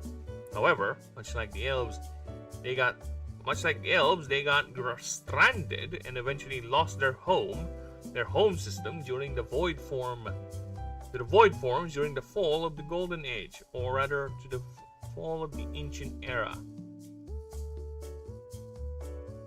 Let's put that so we can have a singular terminology throughout the entire document, right? Oh, what's the Golden Era? What's the Ancient Era? It's basically the same thing. But yeah, let's just go ahead and just use Ancient Era to uniform our timelines, okay? Instead of just jumping all over the place with different terms and descriptions. Dwarven physiology, with the tallest standing at 4.5 feet, heavily muscular and bearded frames for males. Dwarven physiology is described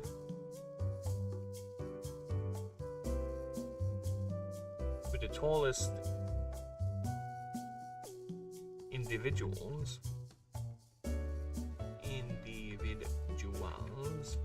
standing at 4.5 feet tall with heavily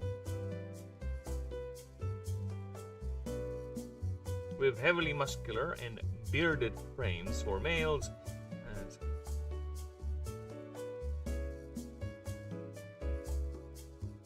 and a slightly smaller frame for females, and a slightly less stockier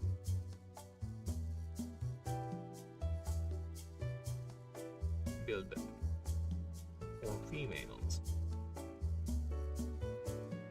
As both males and females grow organic armor plates, namely in the base of their beards,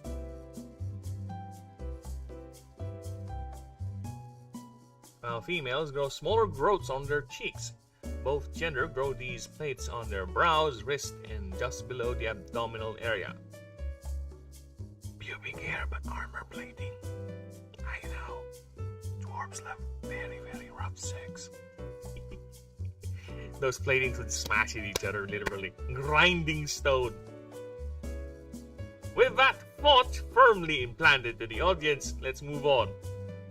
Alright. They already grow these plates on their brows, wrist, and just below the abdominal area. Their beards and plating come in many variations depending on clan and location, with a now native Ashen native variation called Bluebeards, which are the most mana-sensitive of their race. Surviving the collapse of several empires, their corporations endure as they continue to churn out products and inventions which are more likely to fail than function. But as long as there is a market, there is profit to be made and exploited.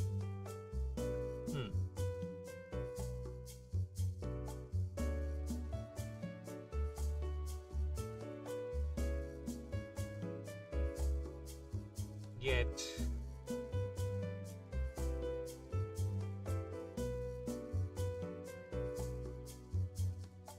as factories continue to churn,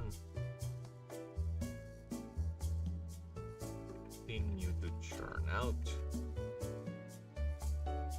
or as long as there is a market, there is profit to be made and exploited.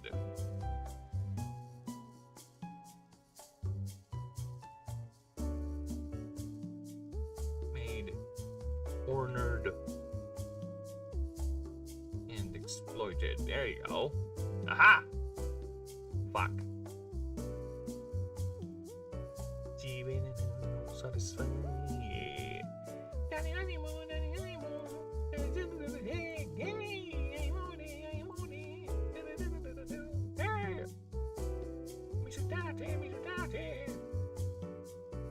One punch.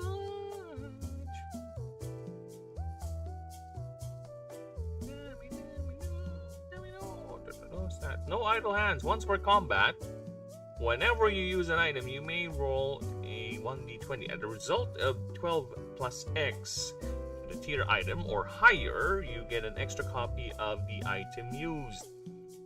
Yes, that is fine. The higher the tier of the item, the more difficult the roll should be. Because it is a very, very broken chance to replicate an item. Imagine using a tier 5 item that's basically super hard to acquire and you have to burn it to save your team. If you do this for free and you get a copy, then what's the point? You just have it permanently. So yeah, I think having it to be hard to pull off with more complex and more powerful designs is okay. Alright? Next, when starting a dwarf, you can opt out of bits of this racial trait. Now, why is it capitalized? I think I know why it's capitalized, because that word is annoying. This racial trait, and instead choose Bluebeard. Plus 3 arcane, minus 3 strength. Once per combat, you may roll a 1d20 on a 12-up target creature gains 50% of its max mana pool. So basically, you can heal your creature's mana. Woo! Alright, quick burst. 12 up. I think it's fine.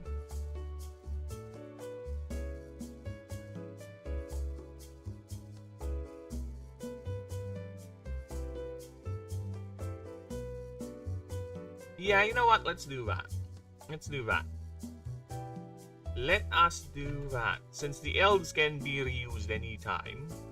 Well, technically a turn after successful use. For the dwarves, let's do this. Once for combat. This ability cannot be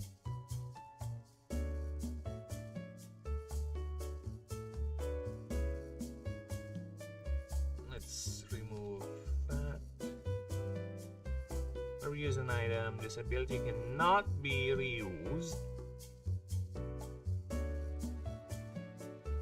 if once it has succeeded a roll. Once it has been used successfully.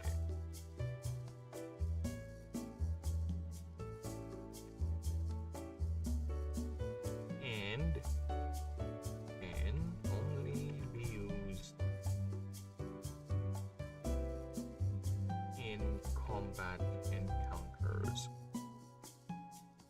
There you go. Hey, get back up here. And no satisfied your ass. See? And make it uniform 10 everywhere. There you go. Aha!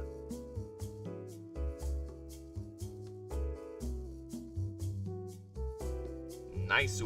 Alright.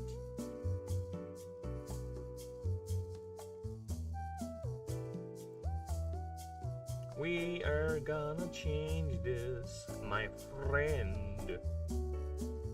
We'll keep on fighting till the end. We are the champions. The champions. Successfully, why are you getting confused of the world?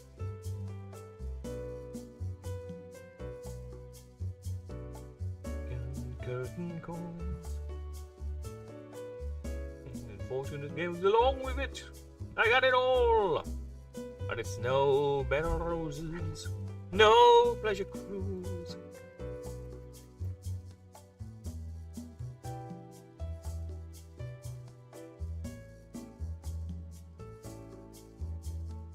Fuck this, we're gonna do this.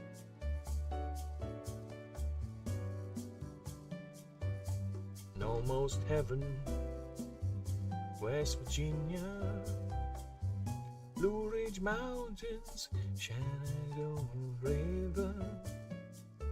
Life is all there, older than the trees, younger than the mountains, blowing like the breeze. Country roads, take me home to the place I belong, West Virginia.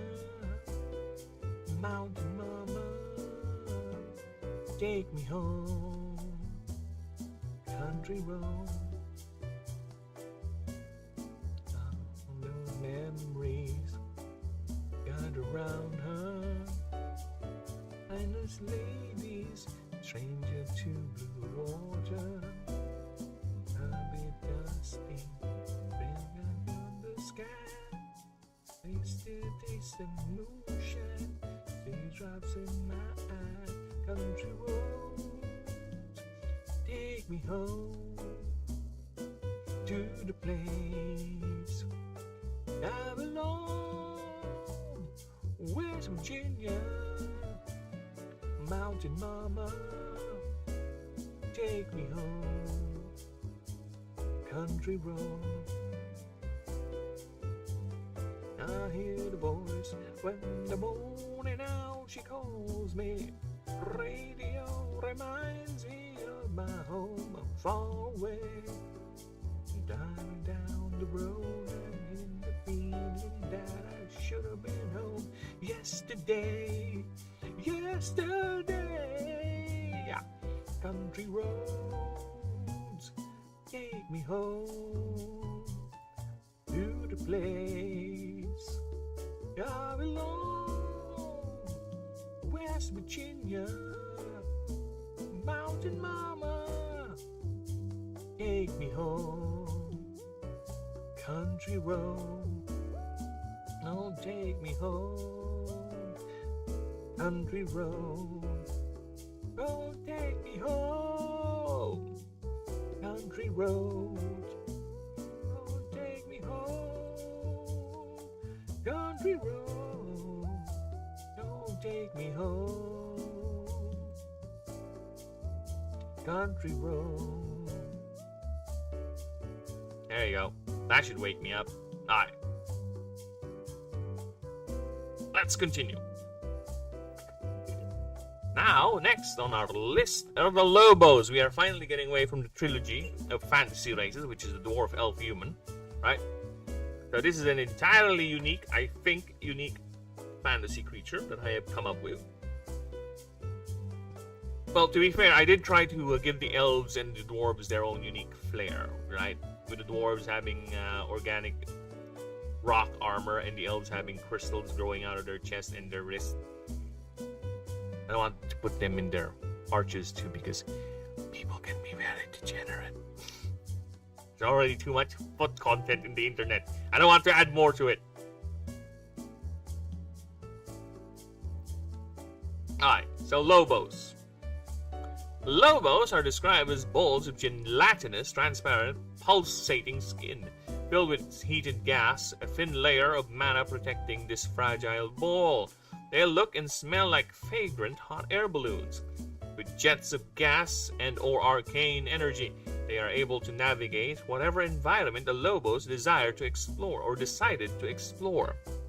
If a rupture were to ever occur, it is not inherently fatal, but it spells the end of locomotion, at least for the time being. As much as like any part of their anatomy, they can regrow anything with enough mana and time. Below the ball are a set of big bulging eyes, brimming with intelligence. Along with a sac containing all their internal or all their other organs. They communicate by using a series of clicks and bioluminescence, which is translated to common by a translator rune attached to one of their many tentacles. The tentacles themselves have no set number, as each Lobos is capable of growing or losing them if needed. Keen explorers and collectors of knowledge, once they were purely aquatic species, but contact was only established during the end times of the old founding. It was the hero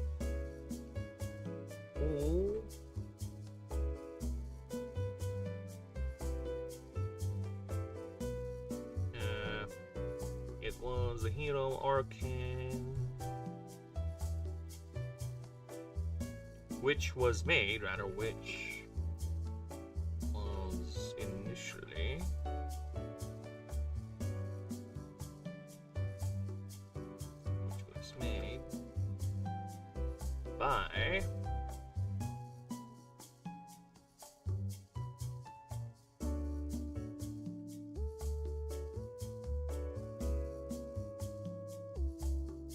the hero Arkan, who did so as during a daring escape from a failed raid, his ship was sunk, and was the Lobos who rescued him. Having hid themselves all this time, the race was also not a native.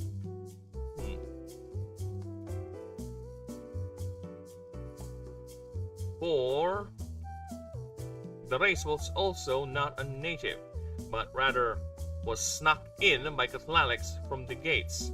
They are survivors of their own native world's apocalyptic wars. There's the sea god kept them safe inside. The sea god kept them safe inside his vault city of Labyrinthia, which they dwelled in secrecy, even to the other gods, for 5,000 years. By the time Arkan met them, they were expelled from Labyrinthia by the sea god. The reason to them varies wildly per school. Some saying it was for security reasons, as the Vault City is now the prime target during the Great Schism, civil war 1600 years ago involving the gods. Others say there's no reason, or he is doing renovations, and even to have them to finally explore and settle the world. Their legends say it was Arkan who inspired the species to explore and aid the surface species. Surface races, let's go with that, so don't reuse. During the opening years of the Auric Confederation. Whatever the truth is, they have undergone rapid genetic modification to alter their biology just to explore the new frontier, which for them is a logical step, mirroring the willingness of their draconic patron to alter his form to become what he is now. To become the three-headed god he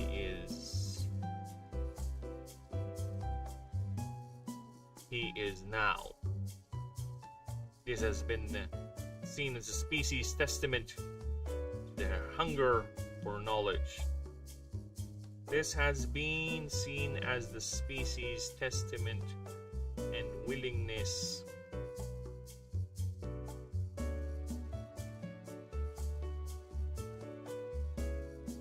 to sate their hunger for knowledge. There you go. So as a Lobos, you get these stats. You get the trait, the Tentacling.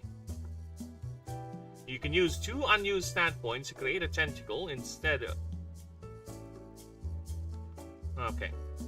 Create a tentacle instead. So this has to be a VAT. Each tentacle is treated like an equipment slot that uses trinkets, arms, legs, and waist. Conversely, a Logos can use a tentacle to gain 2 extra stat points. Equipment slot is tentacle, tentacle, tentacle. Okay. A Lobos could gain a perk at the start of the game called Aquatic Form. It loses -4 wits, +2 arcane, and an additional tentacle. Alright. So yeah, I think we're fine with those. No need to change that drastically. And I gotta pee. I'll be right back. This will be quick, I assure you. Gonna be like that other long break because my brain is ready to go. It's fully powered. I'm not sleepy.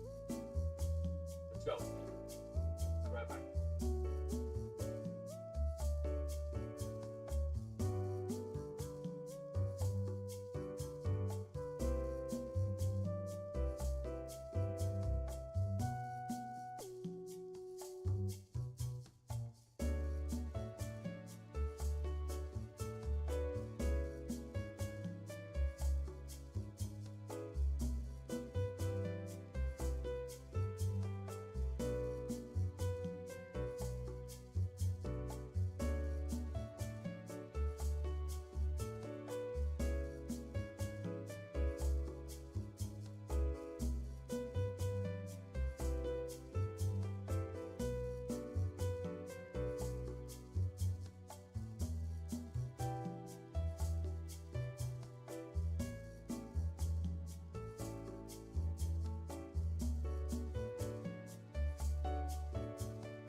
We're back.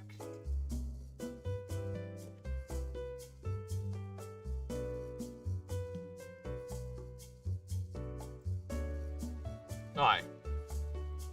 So next up is Lay Changelings. So let's go ahead and see what they got. What do the Changeling have? There's a lot of additions to the Changeling, the Lobos, the Sullen. I think the Sullen in particular has the biggest change of all. So we'll see. Alright.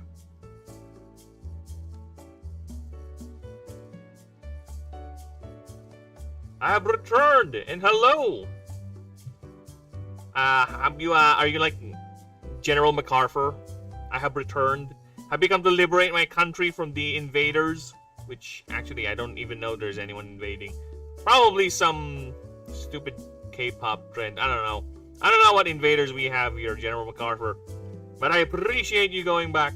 Welcome. Welcome back to the land of Philip and Peens. Philip in Amish paradise. Men and knights living in an Amish paradise. Lights living in an Amish paradise. Alright, I'm losing my mind. Okay, let's continue with the Changelings. Changelings. Formless, primordial, impermanent, faceless, and limbless. These are the descriptions. These descriptions fail to assert their ability to literally be anyone or anything given enough mana. In the absence of mana, they can be described as an oily blob of glistening oil. Though it pains them to be seen in this naked base form, a fact that the race has been relegated to a majority of the new founding. Since every transformation requires mana, and not just, but any amount for a full transformation requires tremendous quantities of the substance. Quantities. Lol, I was playing Minecraft, that Minecraft server with the world map, and some of our countries were at war, so I guess so. Ha! Yeah! Even in the game, wars are unavoidable. Yeah, you are playing out real-world politics, I guess. Which country are you at war against? I'm sure you're at war against. Whether be it by choice or not, someone most likely is attacking you. Alright? Because humanity disdains stagnation, much like the Changelings. You don't like it. Humanity much rather kill each other in some sort of pursuit of progress, rather than to help each other out and actually pursue real progress. You know how we are. Oh, now where was I? Speaking of changes. Alright. Though it pains them to be seen in this naked form, a fact that the race has been relegated to a majority of the new founding. This since every transformation requires mana, and not just any amount, or a full morphing requires tremendous quantities of the substance, for they need to create a umbral twin. For they need to create what they call an umbral twin. In a nutshell, it is an invisible or cleverly hidden limb that houses their cognition and all their genes. That makes them changelings. Without this organ, transformation will be permanent. Persia is attacking me, and I am called the Achinese dynasty. So, like a big monarchy in Indonesia, India, Bangladesh, and Sri Lanka. Oh, this is Central Asian power. You have a lot of manpower there. You have the power of the customer service folk, too. And I don't know what exports Bangladesh, probably the same thing with India, I guess. Sri Lanka, I'm not sure. My capital is in the Indonesian region of Aceh. So that's where the name is from. Well, good luck to you. Hopefully, Persia doesn't kick your ass. Dude, you just want to make me install Civ 5. All this talk about, I wish I have time to play any of these games. I really do. But right now, I don't have to play any of these. I don't have time. I'm too much busy playing, creating this game, right? I just don't have time, but dude, all this talk is just making me want to play the game, to be honest. It just wants to make me do the install button right now, get this thing on. I wish I had more time. I wish I had the capability to split me into many me's. So one me can be playing, one me can be working on the project, one me can be doing things in the house, one me can be doing multiple works for multiple income. I wish. There's only one me. I'm the biggest cacao bean exporter on the server, so I have... Can monopolize the market. I see a lot of drug lords rely on your export. For cocoa beans are quite one of the main ingredients in a certain drug called cocaine. You're the Pablo Escobar of your server, I guess. Speaking of that, I think I need to watch that show called Narcos. It actually sounds good.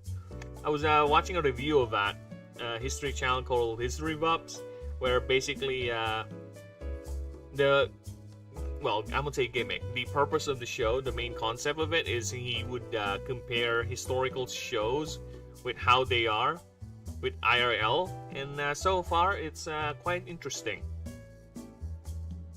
Yes, it's a show about Pablo Escobar. And apparently, if I recall correctly, I think...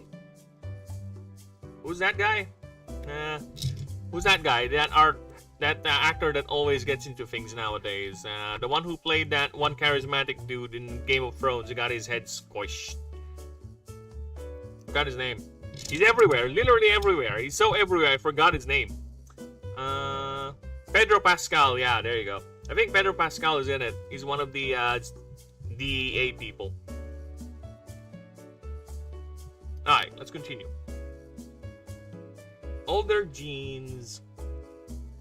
This shadow limb is the reason why they cannot maintain or risk doing full transformations nowadays, as mana saturation fluctuates and is erratic as ever. Should be just one word. Turning areas into dead zones as quickly as the shifting of the wind. The more civilized or populated a location, the less mana is available for them to channel, or more reliable for them to maintain it. Though there are always exceptions, some individuals seem to have adapted by not bothering to hide the umbral twin. Besides, from the naming convention of the prefix currently known as, or CKA, many morph changelings are seen with a large and very visible umbral twin. Oh, what's this? There is already a Grand Columbia player that owns most of Central and Northern South Africa, so no Pablo for me. Well, you can always take the Pablo from him, become the new Pablo, right? Go. What is South America and a good portion of Northern South America, but another part of your territory, right? It's no different. It's land. You can handle that land. You can do it. You have the means. Monopolize it. Own all the cocoa. All of it. Well, you already do that, but, take it all. Plant more cocoa. Fill the world with nothing but your cocoa. Yes, listen to me. I am your conscience. You know what you want. I'm just affirming what you want. You want that land. Hey, it's yours. Where was I? Which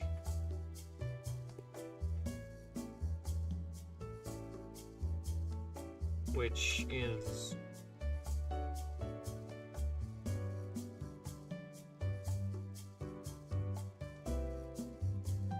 which can be described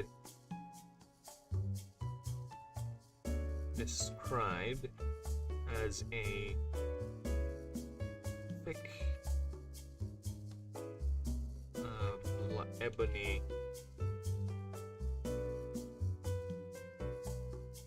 spherical object.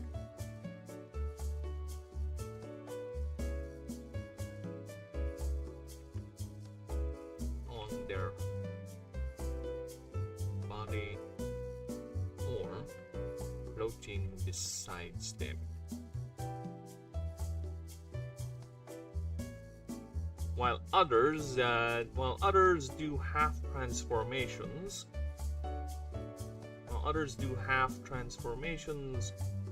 or learned reflexive morphing to revert back quickly when needed. Yet all these are just temporary fixes. For as long as the drought progresses, they will inevitably lose this ability entirely. This, however, is the main reason why changelings are so keen on explorations these days, to find a new mana-rich haven for their kind to inhabit, which is why they were given the Valley of Miracles on 10 and you found 10 NF in the first place.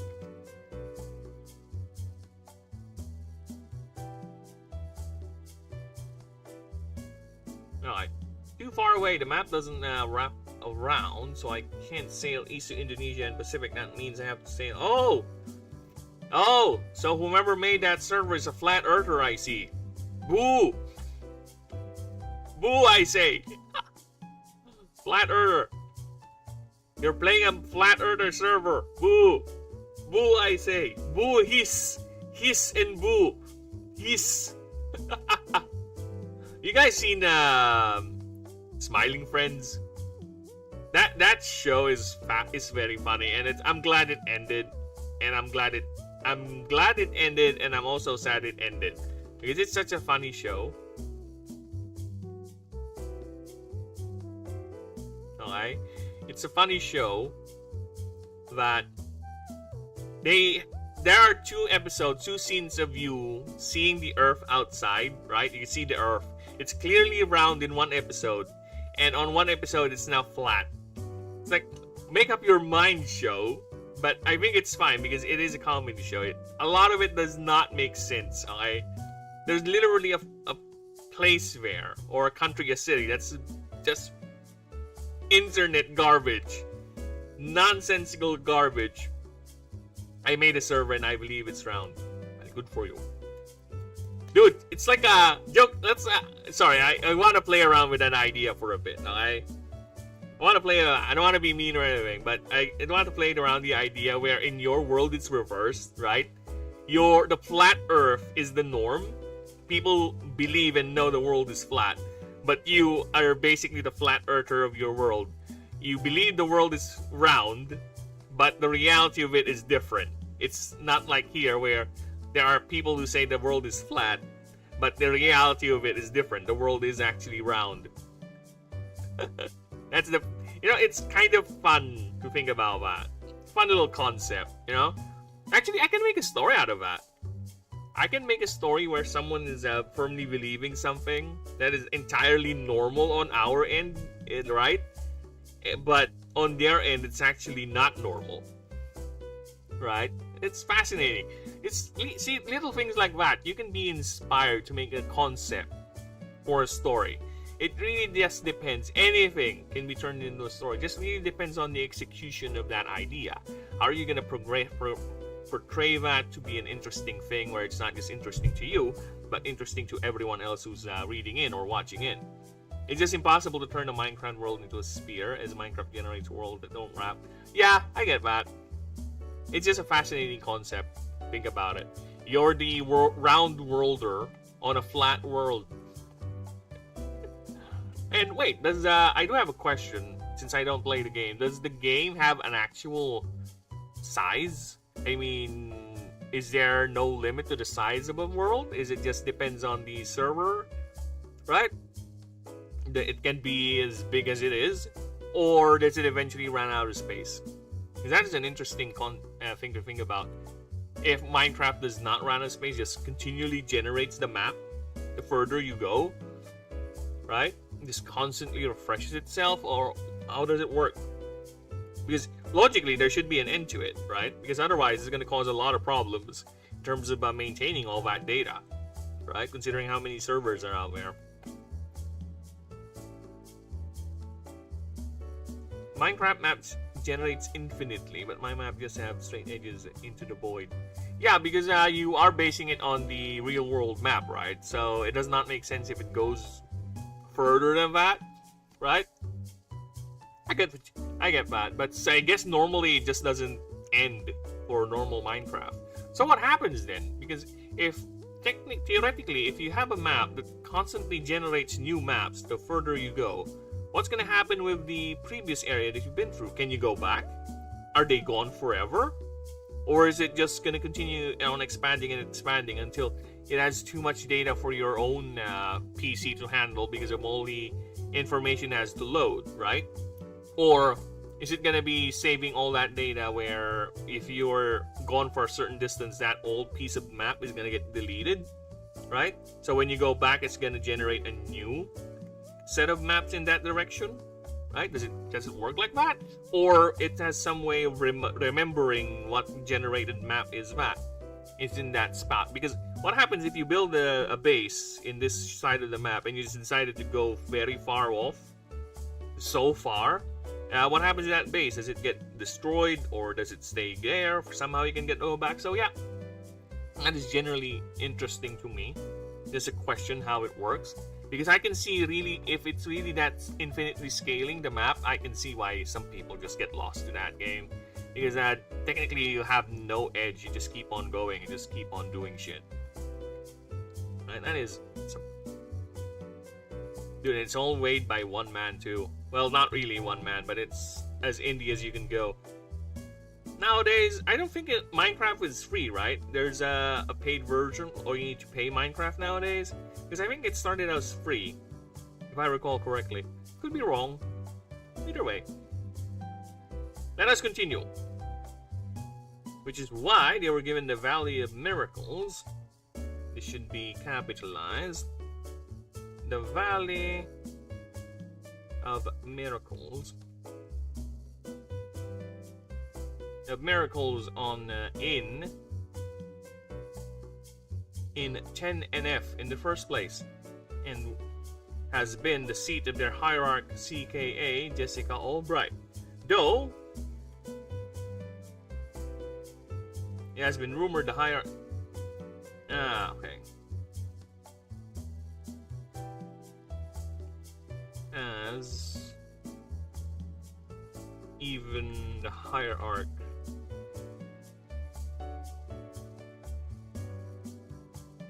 herself is not affected,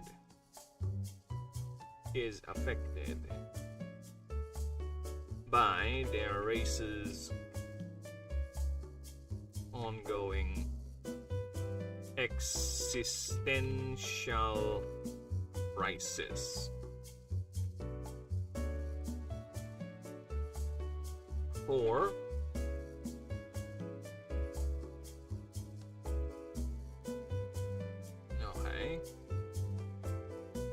my port in Sri Lanka has been burned down by the Persian player now. You must retaliate. Launch the nukes. Cry havoc. Cry havoc, gourmet. Cry havoc and let loose the dogs of war. Hell hath no fury. That affront must be replied with utter, proper, exceeding force. The pride of your nation must not go unsullied. Go! Raise the banners of war. Burn them to the ground. Even as the hierarch herself is even the hierarch herself is affected by their race's ongoing existential crisis. There you go. For it has been rumored the hierarch Okay. Where it's been rumored she has let go of her umbral twin and is now stuck as a human female forever. A fact she neither denies nor confirms nor denies. Regardless, the country itself is now undergoing its own drought caused by generations of growth and tourism, making the refuge less and less accommodating. For changelings do not like the idea of stagnation. They see it as the death of sentience. They move from one sensation to another. They are ravenous in finding new experiences. They are quick to learn and quicker to get bored. And even though they can no longer take full form of any creature or race as easily as they once did, they're still capable of mimicking parts, legs, heads, limbs, etc.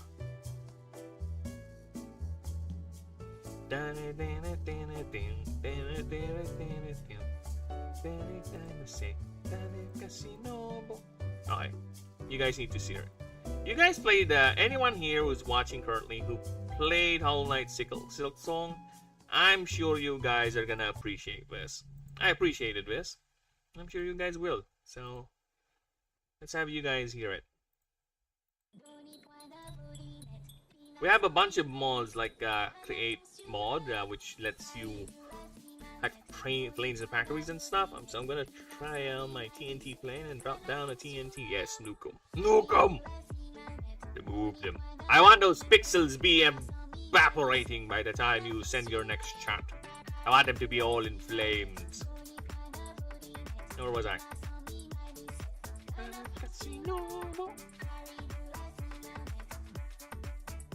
It's going down! Very good.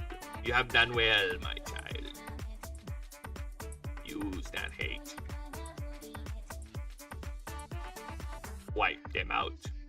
All of them.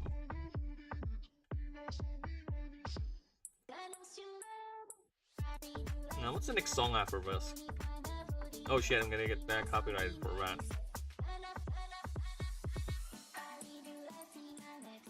The changelings, so their trait is called ever shifting. Changelings start with 20 points that they can redistribute anytime outside of combat or any encounter. A player can spend 4 points to gain an equipment slot or a trinket slot. Any extra to gain any equipment slot or a trinket slot. Any extra points gained increase this pool by the same number. Level up moves, items, etc. Temporary points gained from other effects and abilities do not increase this pool. Any points applied by this trait to a stat is considered permanent point of that stat. Okay. And I'm gonna kill that because the next song is actually copyrighted, so can't use that. He's never gonna see it coming. The fact that I'm fighting you. The fact I'm fighting a huge battle. 1 a.m., huh? Why not? You know, think of it this way. War. All is fair in love and war. Look, when you caught your enemies not fighting back, that's the best way to fight back. When they're unprepared, when they're unaware, that's when you strike. Or that's when they'll realize that you do not give a fuck. That you are willing to do what needs to be win while they waste their times doing what? Sleeping? Being complacent? Let them eat their arrogance. Sorry, I'm enjoying that fucking monologue. Fuck off.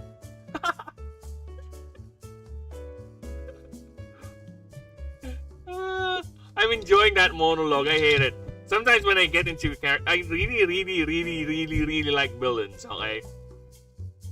If you're gonna ask me what's my most favorite type of character in any fiction or any story, is the villain. The only reason why I like Star Wars first, or I watch Star Wars first, is because Darth Vader. I saw that guy, I was like, oh, this guy's cool. Then there you go. Arcane is the same thing. I saw Silco, I was like, okay, this guy's cool. I'm gonna give it a shot. Okay? There are very, very few protagonists I really like. right? One Punch Man, Saitama is a fun protagonist because it doesn't give a fuck. The protagonist in Iron-Blooded Orphans is also fun. But a lot of protagonists, especially in anime, are just boring. They're just the same stereotype. Can we... You're all boring. The villains are much more interesting than the protagonist, okay? I love villains. What can I say? It's just two of us on the server. Server's gonna come back tomorrow. Being so confused. Yes, that's how you do it. Let them see their country burning. They're gonna be like, what the fuck happened here? Last time I checked, I had a whole country to my name. Now it's just wrecks everywhere. Destroyed, ruined. Saitama is a brilliant protagonist. Luffy is boring as fuck. I know someone who's gonna disagree with you on that. And yeah, he's not here. But yes, I know someone. He's a very huge fan of One Piece, to the point that he actually hosts One Piece Discord parties where people can watch One Piece with him on our Discord. Yeah, he's gonna disagree hard on that.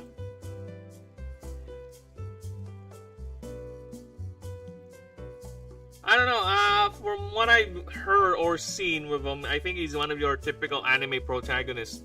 Again, good action can only take me so far before I get bored with the character, right? Because if I just want to watch cool action, I would just really not invest time watching the show. I'll just watch the fights online, because somewhere, somehow, there is someone who uploaded the fights, right? The same thing with Star Wars, right? If you... Star Wars, Disney, Marvel, or whatever stupid shit, if there's a cool scene you want to see, just look for the cool scene. It's there. You don't need to invest your fucking time watching that stupid show, right? In fact, I know people would just skip the dialogue and just go straight to the action scenes because that's all they care of. And they will call that piece of media good because all they saw is the action scenes. Like, dude, I love One Piece, but sometimes I want the villain to beat him. It's always like that because you know he's gonna win. Again, the best thing you can do is make the fights interesting. Equipment slots, torso, equipment slot 1. At the start of the game, a player might opt into getting this perk, Visible Twin. Plus 10 modifier to character's ever-shifting pool. However, when committing crimes or doing any dialogue check, this character gets a minus 15 modifier. So I think we're fine with that. Okay, so next up in the list are the oppricks. Katakuri is a good example of a villain I prefer to Luffy because he managed to turn a useless power, Mochi summoning, into a beast of a power matching Luffy, while Luffy has the god fruit like that. I have no idea about that, but if you're saying that villain is very resourceful, smart, rather than the main protag who just wants to go in straight and just punch people, yeah, I would agree with that. But having no further context, I will just take your word for it and assume that's what you mean. Because I am an assuming assumer. You would see me every now and then. I think I've told this before on the stream. Me and the wife, when we walk outside, sometimes when I see couples or other people just going about their business, I would actually make up stories as to what's going on with that. Why that guy has that expression on his face. Why these two couples are doing that with one another. Like, oh, they're having a fight. Oh, look at that guy. I think he's having the best time of his life right now. Oh, look at that love. I think he's yeah, I would do that. I guess I'm naturally born a storyteller. I'm just bad at grammar. Horrible at it. Villain basically turns useless food summoning into a... Then that means he's crafty. That means he's smart enough to know the advantage of this useless thing and weaponize it. You know what they say? A good indicator of someone, or we as a race, as a species, mastering a particular type of technology is once we get to weaponize it. Yes, once we get to weaponizing a certain technology, that's a very good indicator that we, as a species, has definitely mastered that type of technology. So yeah, I guess he did master Mochi summoning or whatever that power is supposed to be. To the point that he's capable of weaponizing it. Alright, let's see about the Oprix. What are they? What are the Oprix? Broken, fallen, and ever prideful. A race born by the drive for total freedom, and now living in a twilight of diminishment. The Oprix are all that is left of the mighty draconids that once ruled alongside the ancients of Ashen. At least the ones who still cling to their sentience. As most of the ancient draconic bloodlines have decided to return to their more animalistic origins, a diminishing done as a desperate gamble to preserve what tiny modicum of power they still have, as the world mana thins.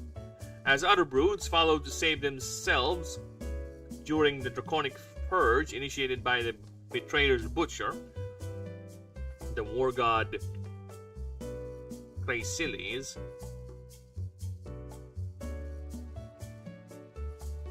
roughly 1,500 years ago. The Oprix, however, decided life is better enjoyed when you have sapiens to actually relish and understand it.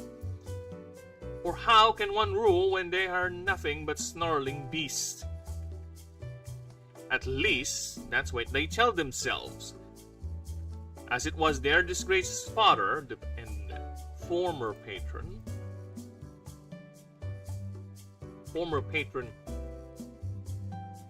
the god Farfnix, made a decision for most of them, as he surrendered his children's power, prestige, and riches for their lives, a fact many of them accepted instead of following many of their kin in the fields of martial martyrdom. The villain basically turns out, yes, the Persia player rage quit, I have won. Wait, he's gone from the server? Really? Well, enjoy the spoils of your conquest. Enjoy Persia. Enjoy the riches of the Fertile Crescent. Right? Well, not really there, but you're almost there. The vaults of the Middle East open to you. A good portion of the Silk Road is now under your control. Oh. Well, let's fuck up his lands while he's gone, you know. Make sure he doesn't recover from it that easily. Scorch earth that bastard! Their lamentable fate is confounded nowadays by the fact they are overshadowed by all the other races, humans in politics and heroic achievements, dwarves in industry and commerce, sullen with wealth and prestige. Even the Lobos, who are newcomers to the grander global theater, beat them in scientific discoveries. And what pains them most are the elves and the espers' mastery over the arcane, with the elves constantly flaunting it, while espers who constantly radiate the substance in displays of raw power, even as they are rarely seen in the major cities. They are both reptilian and avian characteristics, feathery tree-clawed arms sprouting another set of arms on their backs.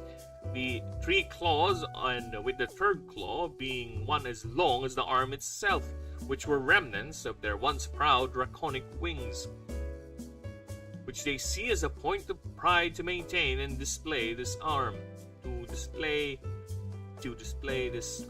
maintain and display this arm. Vain to a fault, flaunting anything they can and what little they can, while exceptional individuals manage to break through ever so often, like Basin's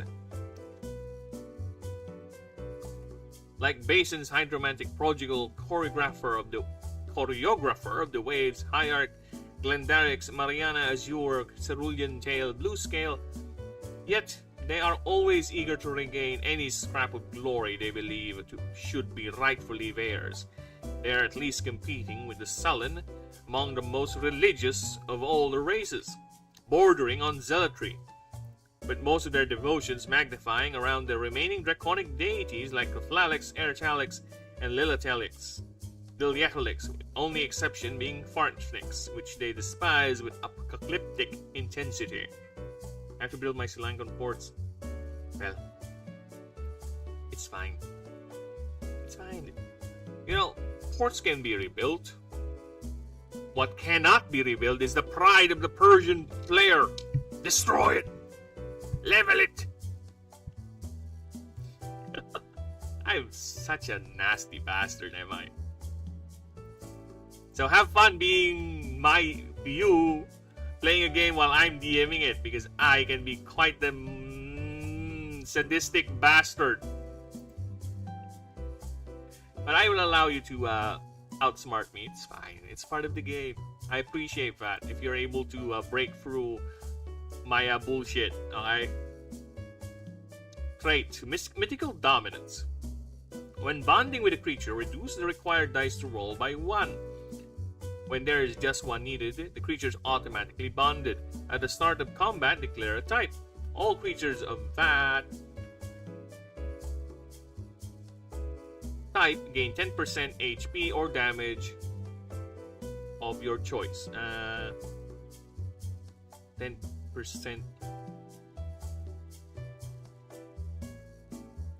more max HP or damage, depending on your choice. Dude, I. This is the treat for people who play Total War. Alright, we're gonna play this. I'm gonna bless your ears again with some quality game music. Alright, this is some quality game music. If you guys don't know where this is from, well, get yourself some good RTS music. This is a good one. Yeah, I'm happy to join. Welcome. You can stop by. I can grab you a drink. Not so long ago, a Philippines player joined. Oh, I misread that.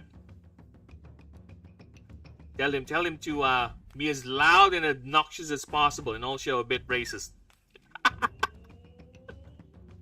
That's how you should roleplay as the Philippines. You should be loud, obnoxious, and very, very friendly and warm to people who you like, and a bit racist too against other Filipinos.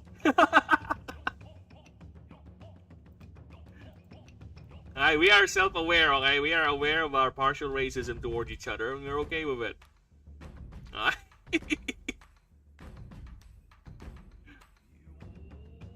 Whoa. Yo ho ho ho ho. Yo ho ho ho ho yo ho. My God, yes. This is from an RTS game called Total War Shogun. If you don't know what that is, get yourself a copy of it, because that is one of the few remaining Shogun good Total War games in existence. The rest are trash. I'm not even confident with the new Warhammer game they're making. Maybe Phoenix is when? I don't know, man. Maybe when I get lucky. Maybe I start earning like a good 100,000 pesos every month or something. Because having a baby here is quite expensive. Very, very expensive. It's an investment, unfortunately. And I'm that type of person who grew up in a broken family. Long story short, I don't want to experience the same thing, my kid to experience the same thing I went through when I was young. I'll say no more because oversharing is a thing. Alright, but that's all I'll say. If that was a joke, then it flew over my head. Which a lot of jokes do. Don't worry, it's not you, it's me. Mostly me. Depending on your choice for that combat encounter. Alright. Next up, an Oprix player may opt in during the start of the game to gain the perk Indebted Glory. This character starts with minus 10,000 currencies deficit. However, this character starts at level 5. So yeah, if you want to power level, there you go. You just have a debt of 10,000 currencies. Now here the Oprix is what they look like. This is the female. And this is the male. I try to not be close to Fantasy Dragon D&D, where it's just basically a human head with a dragon, or a human body with a dragon head. and just a tail. Right? I try to be as close to a draconic form as possible, but sentient, right? So they are feathery. They are like dinosaurs. The more you think about it, right? They are like dinosaurs with massive wings. Well, wingless wings. It has massive claws on the third claw. So yes, that is the Oprix. Next. Don't worry, it wasn't a joke. Oh, then there you go. I gave you a serious answer. And I hope that was illuminating. But then again, oversharing is a thing. And we don't do that. We avoid that. Because that is cringe. What do people care about my personal life? No, they don't. They came here to listen to me rant and rave about my certain things. Maybe some politics, whatever slips by. You know, my comments on media. Or just me basically going on tangents. Unknown tangents, or maybe just because they're curious about the project. Again, I appreciate everyone stopping by. Thank you. Lurkers or otherwise. Okay, espers. The rarest race in Ashen. Their bodies barely visible in an aura of channeled arcane energy, which they constantly emanate as a byproduct of their constant processing of mana. Redundant here. We have two constants, so continuously would be a good continually emanate as a byproduct of their constant processing of mana. They are highly dependent on the substance on everything from communication, locomotion, and sustenance. They are bolts of pure glowing arcane power. In fact, to see the thin, multi-limbed, and seemingly headless body of one is not a good sign, for it simply means the Esper has not enough mana to sustain itself, and in all intents and purposes is both starving and suffocating. Political tangents are funny. Yes, they are. Unfortunately, they are. I just need to control myself so I don't go ahead and say things that are a bit too misinformed and a bit too fueled by my own personal bias. Because I'll tell you one thing. If you were to ask me what's my political leaning, I'll tell you this. I have the hardest political leaning in existence. You know what it is? It's not the left, it's not the right. It's the fucking middle. You know why? Because it's hard to stay in the middle and choose which one makes sense when both opposing parties are literally grating each other at the middle, and I'm there caught as those two fucking massive political ideologies fight over things. I go where it makes sense. I don't care whether you're the left or the right. As long as you make sense, I am with you, buddy. But if you start talking shit, fuck off. I don't have tribal loyalties to either the left or the right. I go where there is the most logic and sense, which is the hard thing because everyone hates you. That's where I am. That's my political leaning is. Okay, I go hard on being sensical. I see both the flaws and the advantages of either, and I hate them both. I hate them both with a passion. Because they're both cringe. But political tribalism is the cringiest thing we humans ever kept from our days as we unga bunga each other. Okay? And I hate it. I really do. In exchange for sense, in exchange for actual growth and development, a lot of people lock themselves into defending their tribe no matter how stupid it has become. We must defend the tribe regardless of what happens. Fuck off. Okay. For all intents and purposes, it is both starving and suffocating. This dependency with the miraculous substance is the reason they are barely seen outside of their caverns and high-altitude homes. With many of these once nomadic traders,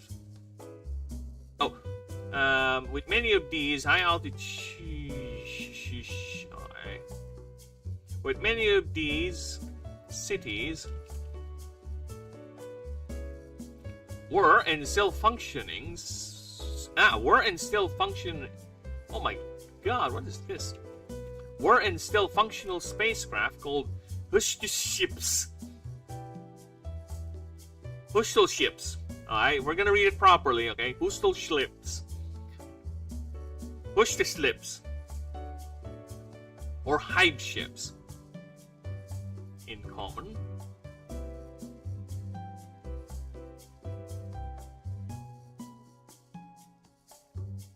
They were once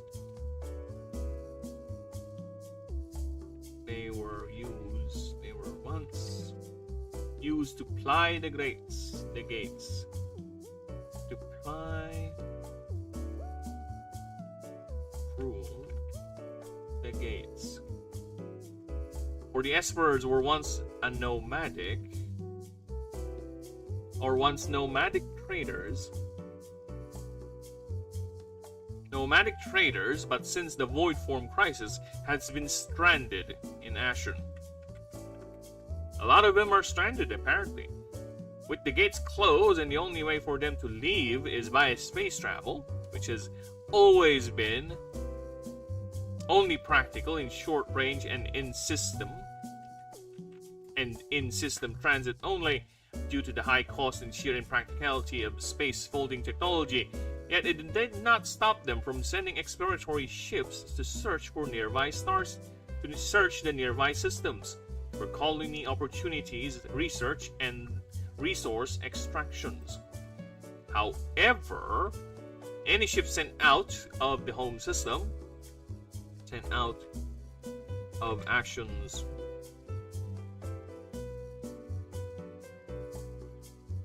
home system, has never returned, and all have dire implications as each were given a no return and initiate self-destruct protocols when encountering the slightest hint of hostile and void related contact, as not to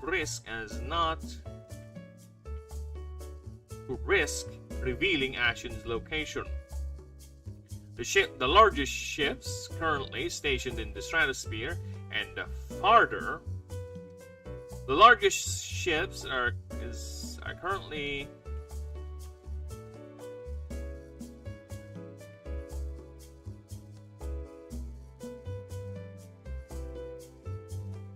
stationed in the atmosphere and the farther away from major cities the better, as some even built orbital platforms and others sank their damage and more energy demanding ships underground and underwater.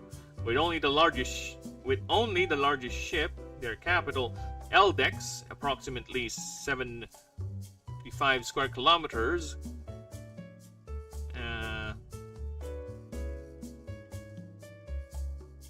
still operational.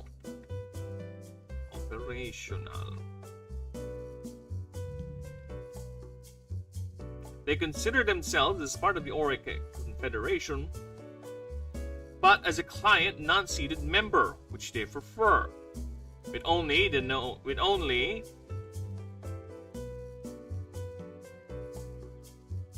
Hierarch Gisnextix, the Martial Spear Africanum being the exception.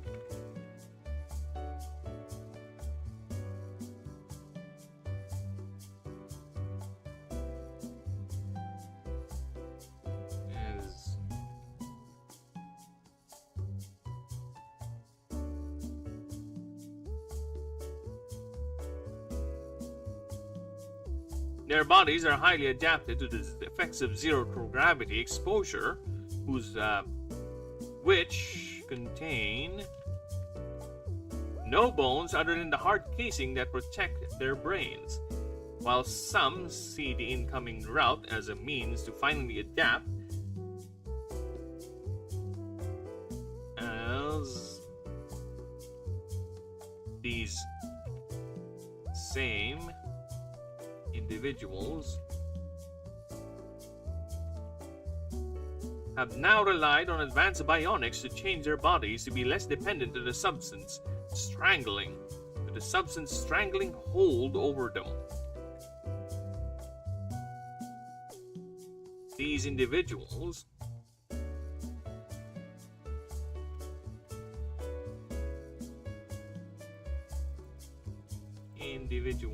oh, come on, individuals have been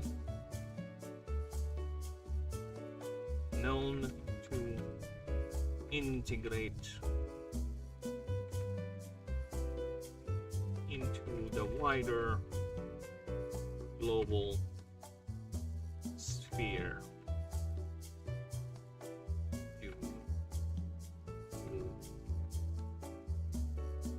due to their less dependent forms. Their race were once traders and nomads, flying the managates. I think I already said that above there.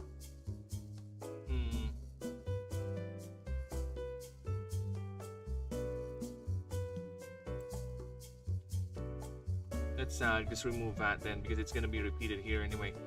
There were once traders and nomads flying the managates for the best trades and deals. Despite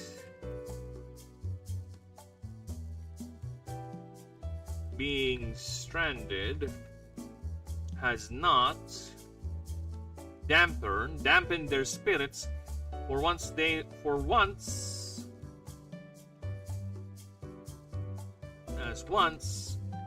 hoard maps and treasures for trade, now they wield troves of knowledge.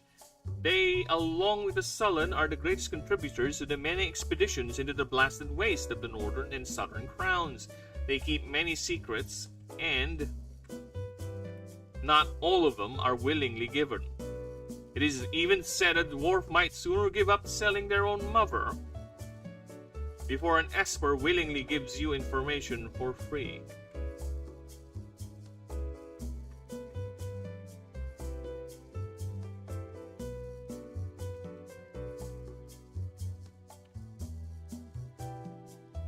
Rivaling the elves in terms of their capacity to channel mana, though it is stated that it comes at a cost. For the elves have constancy, espers are volatile, and they require more mana to maintain their vitality, so they are heavily subject as they require. As they require more mana to maintain their vitality, so they are heavily subject to the ebbs and flows of the mana wells. Okay, nice. So they have the trait called Winds of Magic. At the start of combat encounter or a check, you can use an arcane that uses an arcane roll. Roll a 1d20. The result is added to this character's arcane stat for that combat or check. For every 10 levels, add a dice to the roll. Alright. During character creation, may opt out of their racial trait and instead replace it with Kanjiane mechanics. This character gains +5 arcane and -5 to ingenuity every start of a check that uses strength, wits, or ingenuity. Roll on d20, do +10 +X result -10 character's chosen stat for that check. For every 10 levels have it. I think we're good with that. Okay, last but certainly not the least, we have the Sullen.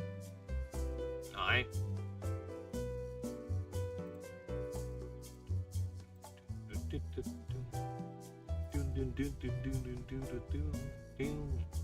Take it on the knees. Don't just give me in peace.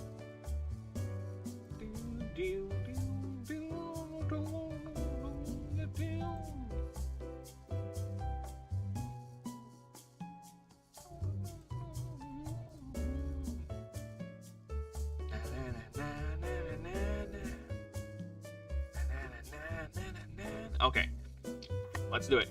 Sullen time.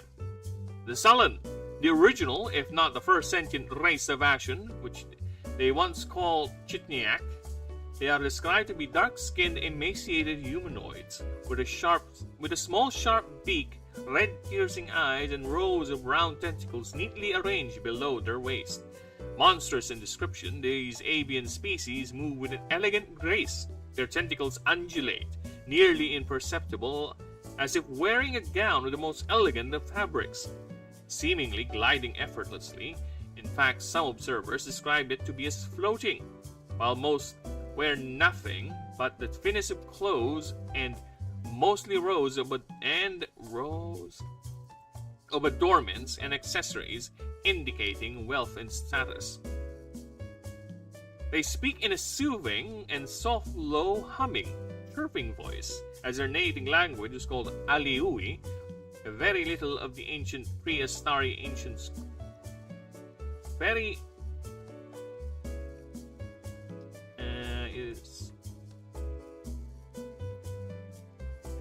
Language is called. Very little of their ancient prehistory contact history remains, as many were lost during the many cataclysms and wars that ravaged the world for the past 10,000 years. What little survive is mostly through fragments, family legends, and oral traditions. All tell the same story. They once were an advanced civilization that flourished under the shadow of the gates, without even knowing its purpose. Nations rose and empires formed. And by the time the gods Yaldesh and Primodus stepped through the gates, they found a world racked in a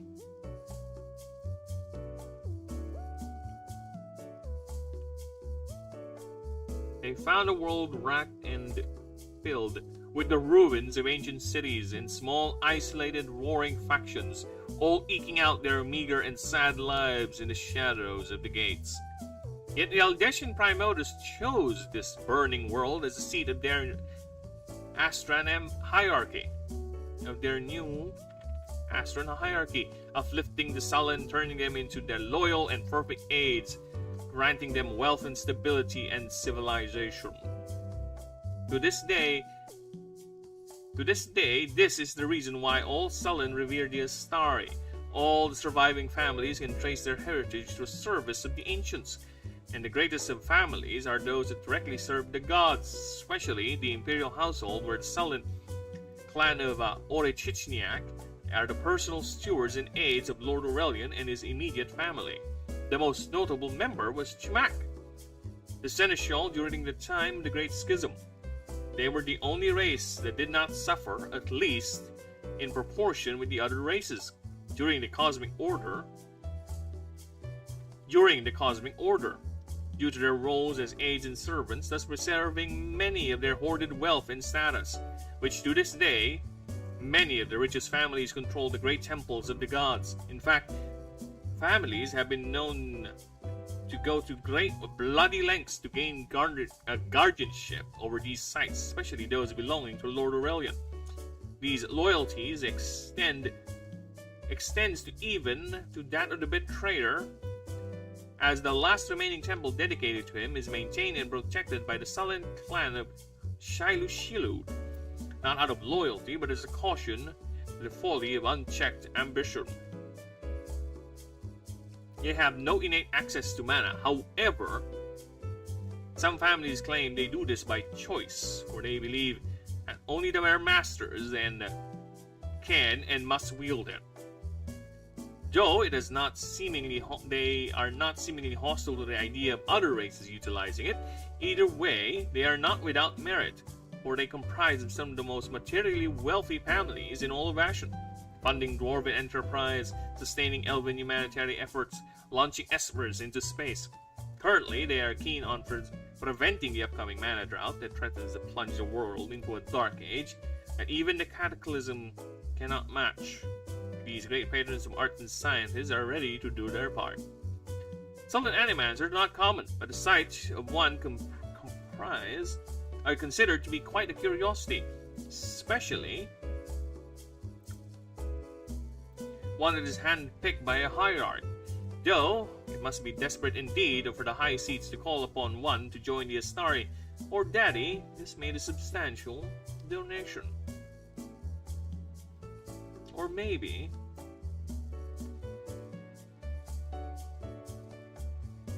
And there you go, okay. The trait is untapped potential. That is, instead of gaining 1 stat point per level, you gain 2 instead. This character also starts with a mana battery trinket, upgradable. Gain 6 arcane, equipped to a trinket slot. Also starts with 5,000 extra currencies. They are trust funds, kids. A character can opt out to choose this perk at the start of the game. Mana Evacua. Plus 5 wit strength, yet this character cannot put points into arcane. You can still use a mana battery though. You can't put points into arcane. Which is an interesting trade-off. And there you go, shit! That's all the races, and I think that is a good place to end the stream.